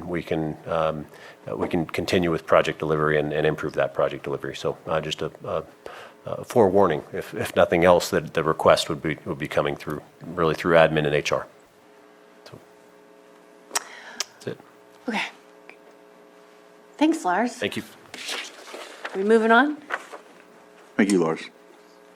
I believe Bruno has an item that he wished to discuss under this item. Correct. There's at least Lobbyist? 2 on this one, just so you know. What? Here's the lobbyist time. Oh, the lobbyist. Now, you said it was on your radar. Were you planning to present something, or were you planning not to stop presentation, and that- ask? Special project? What we're doing right now. So just a brief story. Chair Pyska and myself were in Sacramento at a CSAC conference, and we met with some other folks who had lobbyists with them that were there. We took interest and started asking, so what does it cost? Because in our minds, it was out of this world cost. The cost was between, I mean, it could be anything you want depending on how much you ask for them, but it could be between $30,000 to $50,000 with a couple of specific items that you want them to focus on, to lobby, to work with our representatives with, to keep track of certain bills, let us know when we need to take action, so on and so forth. We are not in Sacramento on a constant basis. Obviously, there's also the opportunity of being in DC. I think we should probably look at starting in Sacramento and getting benefit of having a lobbyist. There is a monthly meeting that CSAC puts together that all of the lobbyists meet with CSAC so that everyone can understand what CSAC is focusing on and CSAC can understand what every county is focusing on. Every partner that we talk to or colleague that we talk to, there is financial benefits more so than the cost of the lobbyist that is in Sacramento. So wanted to put it out there as maybe doing an RFP, looking at what the possibility would be, but something that we don't have that we can definitely benefit from. Yes, and to follow up with that, you can hire a lobbyist, but if you don't have someone internally to manage the process, then it's ineffective. But our CAO has been building that out in anticipation of this, so I will just pass it to you. We're still at the board level, right? Let me make a comment here. Oh, so sorry. I've been asking for a lobbyist for 6 years. At this diocese, every year we do the budget, we are missing out. Lobbyists do all the work. You pick the right one, and we need a state and a federal lobbyist. We need someone who does both. Now, I know a lot of lobbyists over in Sacramento. You know, so I'm glad the board is having this conversation. I'm glad you guys have had those conversations. It is absolutely inherent that Lake County get a lobbyist. Those numbers are pretty low, though, whoever you were talking to, because I know, we worked with the lobbyists, been very successful with it on a tribal side for 25 years. First thing I did was get a lobbyist. You can't be at the state and the federal level every day. These folks are there. So I think that, yeah, I'm glad we're having the conversation, but I want the board to understand it's probably going to be a little more than that. I think $100,000 is more in the range. You may not spend it this year or you're doing it, but that will come back 10 times, if not 100, put in the right work and the right conversations as we're doing. So no more conversation for me besides yes. Well, agreed, yeah. Well, I think it was starting on the low end, one One or two issues. One or two type of thing. issues and then building up. But the structure, is it okay if I pass it to her? Yeah, I'm just, I'm glad we're having this Yeah, time. It's no, the it's- growth of Lake County. we've all been To talking about it understand individually, it. yep. You know, it was really disappointing when I came on the board to hear, we just focused on, well, you can't just focus on the county. We got to focus from the federal to the state level, funnel it down to make sure we're having those conversations and we're in the right rooms when we're not there to follow up on it, because constantly, like I said, lobbyists are key. Yes, you got to make sure they're focused in the right direction, but I'm glad we're having the conversation, because Lake County, we've done a great job. We're there, present. It's always, well, Lake County needs representation. We're getting there, but this lobbyist is just going to be that next link in the chain to make sure we go from wherever we're at right now. I'm going to say we're like 56. I don't know what our rating is out of the counties, but I'm saying we're moving up the ladder to get us into that top 10 range. So I'm excited about it. This is clearly understand it. I know it. Yeah, it really is. And if you get the right one, it really understands truly who we are. And I think talking to our state representatives, our federal representatives, but there are a lot out there that are really interested in what we're doing, because we're a very unique place. So I'm excited. I'm absolutely. Look at that. I don't get excited about too much She's stuff. excited too. I'm just waiting. She's excited too. Sorry. That's okay. So over the course of probably the last 6 months or so, if you notice, Matthew's header or title has included legislative affairs now, and we've made efforts to get him involved. I handed him the federal community funding project. He's gone down to Sacramento. He's building those relationships that we need, so he could be our internal manager of the legislative affairs, because you have to do annual setting of the agendas and projects you want pursued. Also, I was thinking that I could put a scope together to get a feel from the board. How expansive do you want this? Is it this narrow or this narrow? So I can bring that back to the board probably in July in preparation for the September meeting. So not add anything now, add it in September? I was just waiting. And, well, if you need some direction as to scope, I'll be the outlier here. I don't need it now. I'm going to look at different things and give you samples to pick. I'm just recognizing what time it is. Yep. And then bring it back to the board in July for further discussion with samples and maybe cost estimates as to how much this scope costs and how much this scope costs, and do we include federal and state or just begin with state? Those are my thoughts. Yes. No, that's a conversation to help get exactly where we want to be. Consensus?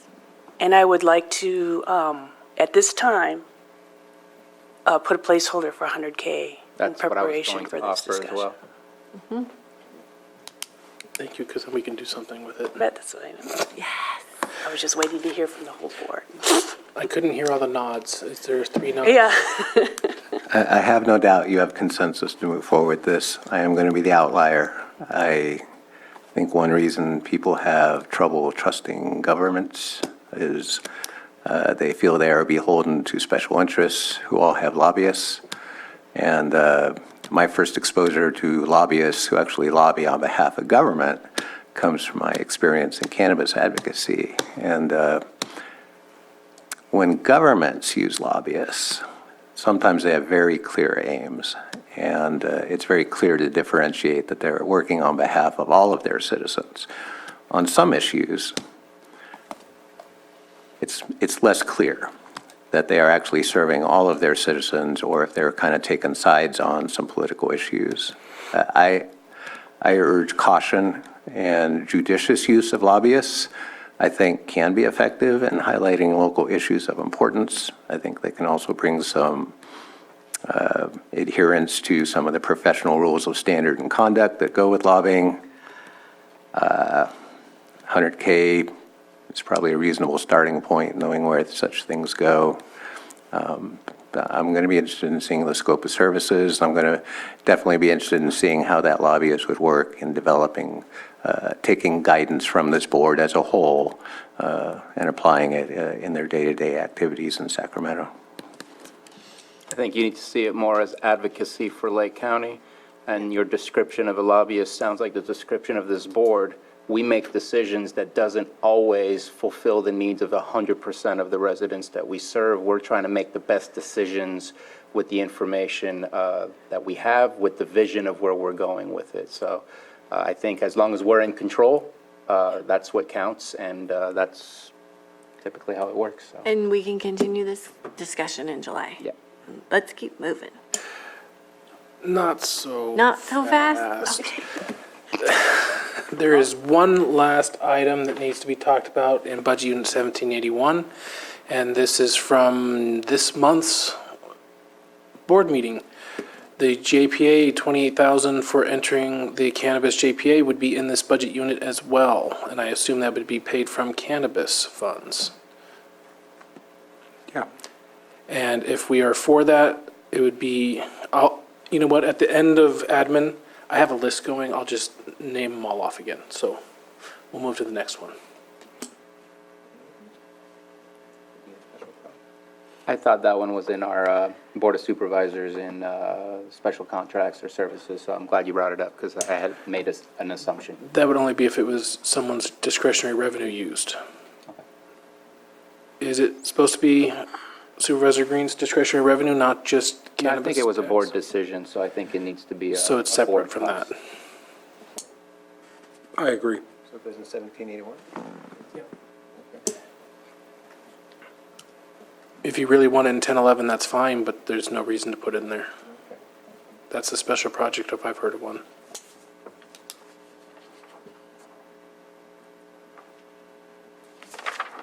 Oh, I'm waiting for Are we ready now? Yes. Yes.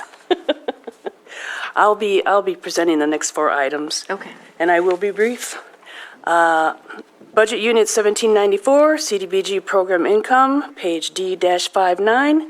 This is where, for an instance, interests that we accrue are placed up to $35,000 in the general fund. Once it exceeds $35,000, it is then moved into the next Budget Unit 1796. And this is basically I don't know what you want to call it.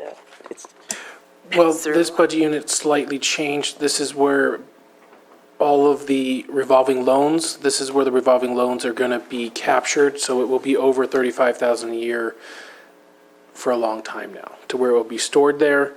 And then as needed to re-up a new loan in budget unit 1891, where we contract with CDS to do the loans. That's okay. Any questions or comments regarding this budget unit?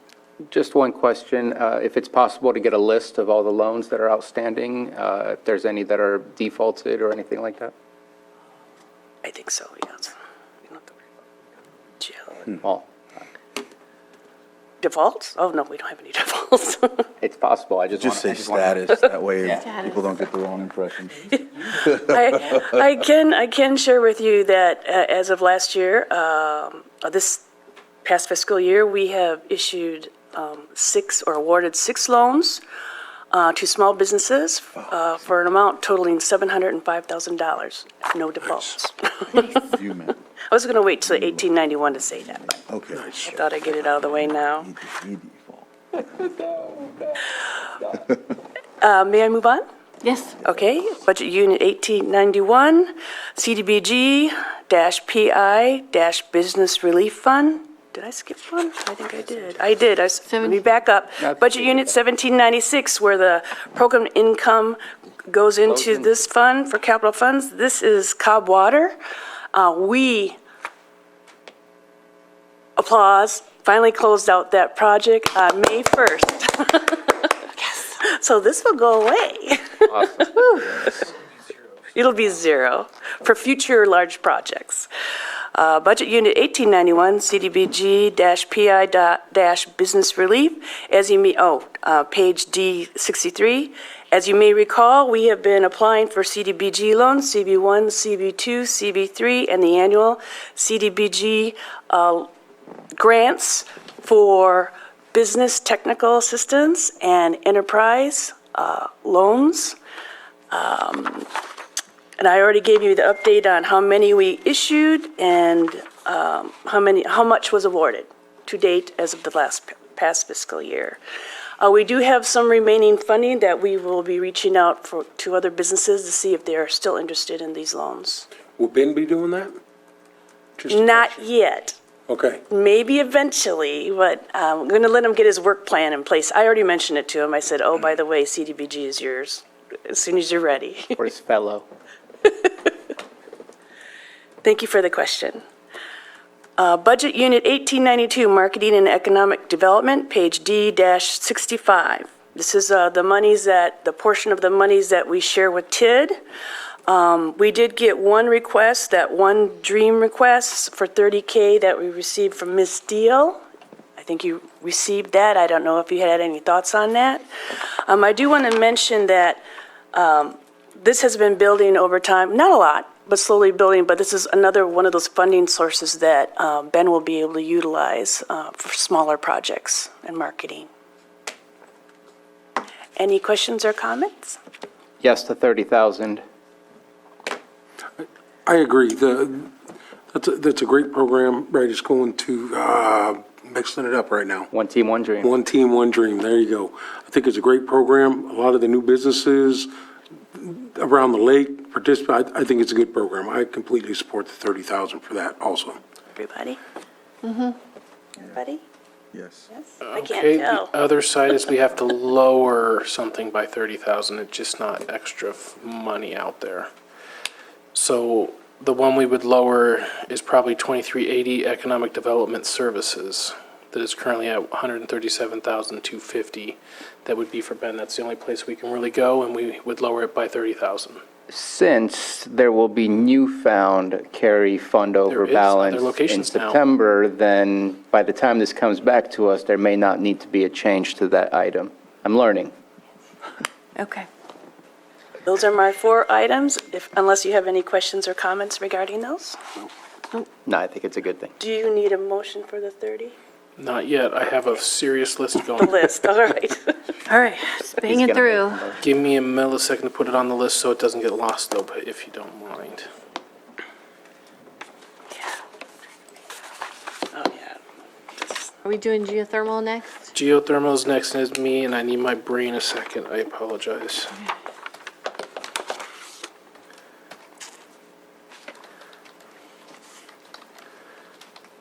Okay. Geothermal, Budget Unit 1918, found on page D78. This budget unit is used to account for geothermal resource royalty payments received from both the federal and state government.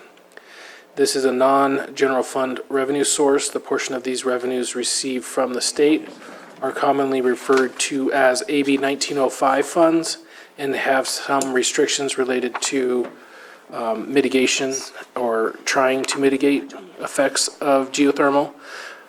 The funding from the federal source does not have those same strings attached. So moving into the uses, the two main that I want to bring up is there's $1 million for Cobb area projects. That is in account 8123, so that's transferring over to, I believe, Parks. And the other large item that is not normal every year activity is there is $785,000 in the federal geothermal mitigation revenues, which is for Supervisor Simon and Pyska related to mitigation up on Cobb/Middletown area. Everything Springs, more directly right below it, yeah. Everything else is in line with normal, 100,000 for Middletown Patrol Services. And I don't know that I need to go any further because it'd be too much detail. It's fine. Keep it going. Yep. Next. Very good, great. That's me. I will be doing the next three items. Budget Unit 2101, Trial Courts, page D-84. The purpose of this is to receive revenues from the collection of court-imposed fines and fees. A part of it is paid to the state. The remaining amount is paid to the county for maintenance on the fourth floor, mailroom services, and anything else related to that. Any questions or comments? Next. Okay. Next unit is Budget Unit 2106, Grand Jurors, page D-86. This is the mandated function that the County General Fund is required to finance. You'll notice there is a slight increase, and that has to do with travel, transportation, and jury and witness expense. Any questions or comments? I would say that's based on our latest approvals of the changes. Yeah. Yes. Budget Unit 2111, Public Defender. Pursuant to state and federal law, as you know, we have to provide legal representation to indigent defendants. We are going through a transition at this moment. We have flown the Chief Public Defender position and have already received applications. We will, as this transition moves forward, we will be coming back to the board with possible additional requests for personnel as the office is being built. I am actually meeting with Jose Varela and Carlos Torres tomorrow. I am so... You had a long day.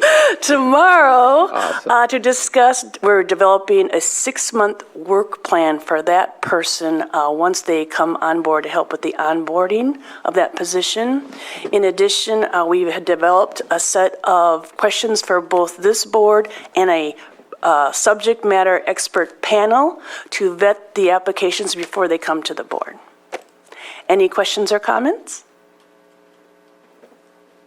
It looks lovely. Thank you. You're welcome. Okay.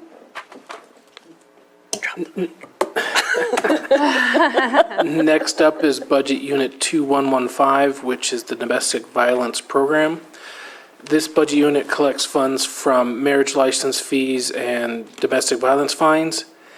In turn, the county contracts with Lake Family Resource Center, or LFRC, to provide crisis intervention shelter care for local victims of domestic violence. So the long and short is everything we receive in a year, we pass through over to LFRC for those services, and that is the entire budget unit. Questions? The marriage license fees, is that a statutory thing? Correct. This is not county choice, no. Is marriage is the primary contributor to domestic violence? What is that? I don't know. It's a weird linkage. I would have to talk to. Okay. Next up is Budget Unit 2305, Criminal Justice Program Facilities. Give me a second. This budget unit accounts for funds allocated to the Criminal Justice Facilities Temporary Construction Fund pursuant to state law and Board of Supervisors resolution. The funding in this budget unit consists of a portion of court-imposed fines, which are allocated for purposes of maintaining and operating courthouse and criminal justice facilities. These are non-discretionary revenues, and everything that we receive gets transferred over to Budget Unit 2301, which is jail. Questions? Issues? Next up is Budget Unit 7999, which is contingencies. This one is just that. There is one line item, and it is contingencies. It helps with cash flow during the course of the fiscal year, as well as if anything happens where funding isn't coming in properly, et cetera, it can be, the board can remove money from the contingencies to put there. This is kind of a good, you need to have this section. And that's all there is to that one. That's the overall contingencies. Such great change. Next up, you need to give me a second because I can only go so fast. I need to find it in my system.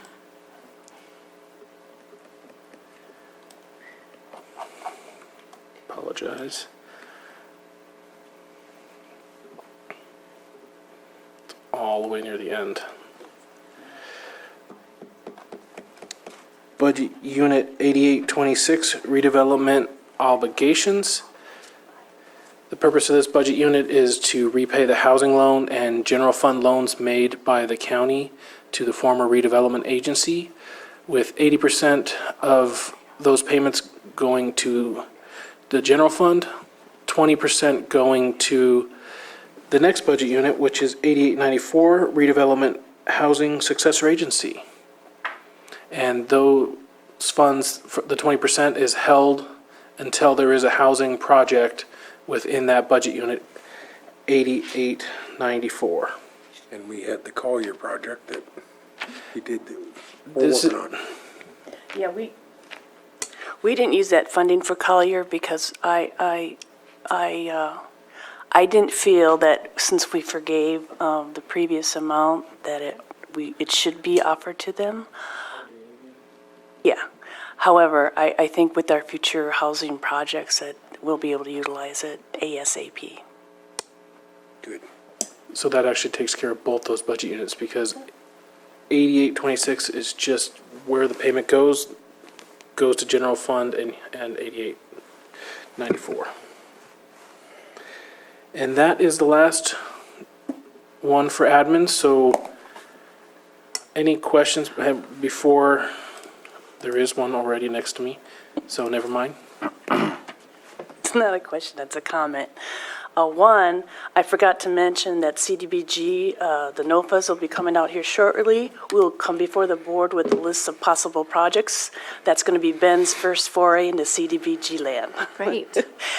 Secondly, I have failed to mention, and I just feel horrible because I've been rushing to thank the assistance of Christine Hutt, Sarah Schuchart, Shannon Heenan, Leisha Phillips, and of course, this gentleman sitting next to me for all the hard work. Superman, good job. I cannot let it go. Sarah Schuchart, Christine Hutt, and Leisha Phillips picked up a lot more than normal this budget cycle because of interim behavioral health. And I am very appreciative for that. It has turned into a very well-rounded budget. All right, enough mushy. Okay. Well, thank you, everyone. You have such a solid team in admin. Okay. Now the list. Public No. input. First. Who do we have in the Zoom room?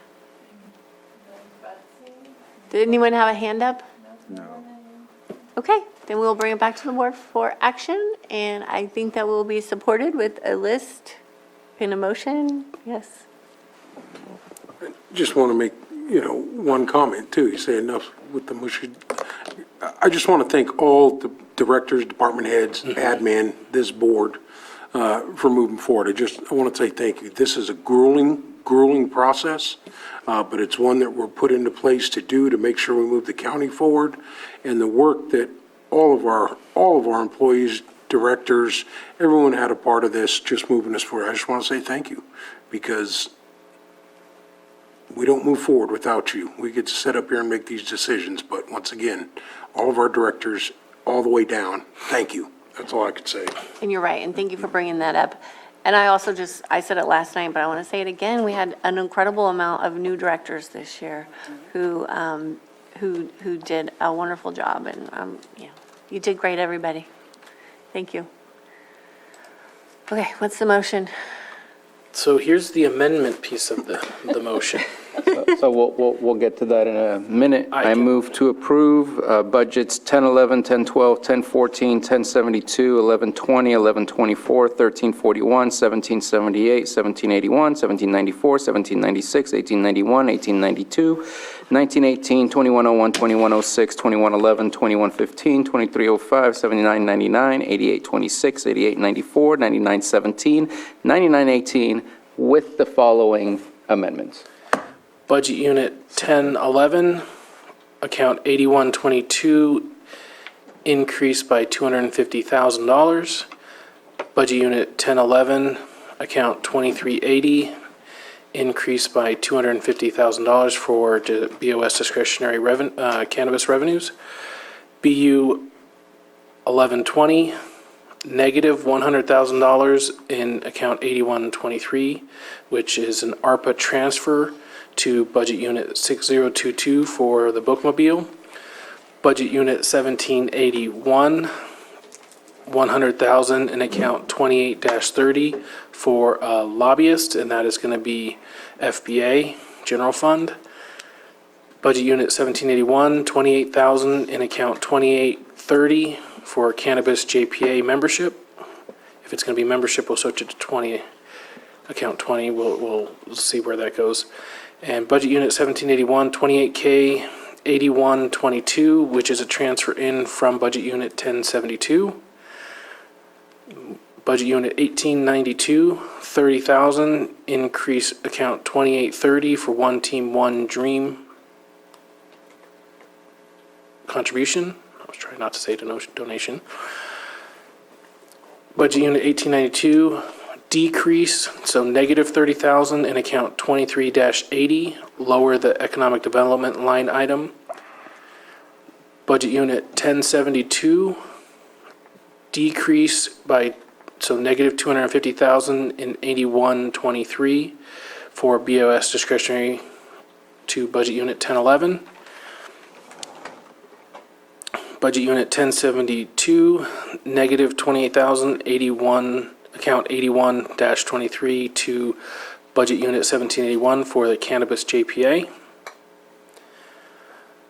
Budget Unit 1778, capital asset changes only, court exterior title instead of court annex. Increase that appropriation by 250,000 in account 6313. Also in Budget Unit 1778, account 6313, lower the courthouse roof capital assets by the same $250,000. Lastly, Budget Unit 1778, title change of capital asset from Lower Lake Town Hall to B&G roof, which is also in 63-13. Second. All in favor? Aye. Opposed? Motion passes, and then we need to do the budget as a whole? Or is that, looking at the other actions? There's more. And I can't remember. Yes, the The resolution or something? approved by motion, the full recommended budget, is that the one? Yeah. So I'll motion to approve by the FY 2023-2024 recommended budget. Second. All in favor? Aye. Opposed? I offer the resolution. The resolution's been offered. Supervisor Simon, Yes. Supervisor Sabatier, Aye. Supervisor Crandall, Yes. Supervisor Green, and Supervisor Pyska. Yes. Thanks. See how useful that headset would have been? It would have been so much quicker. And then then, like, the we have C? to do C. So I'll motion, We have one more motion. I motion to authorize the purchase of certain capital assets prior to approval of the adopted budget. Second. All in favor? Aye. Opposed? Okay, is that it? Okay, thank you. This meeting is adjourned.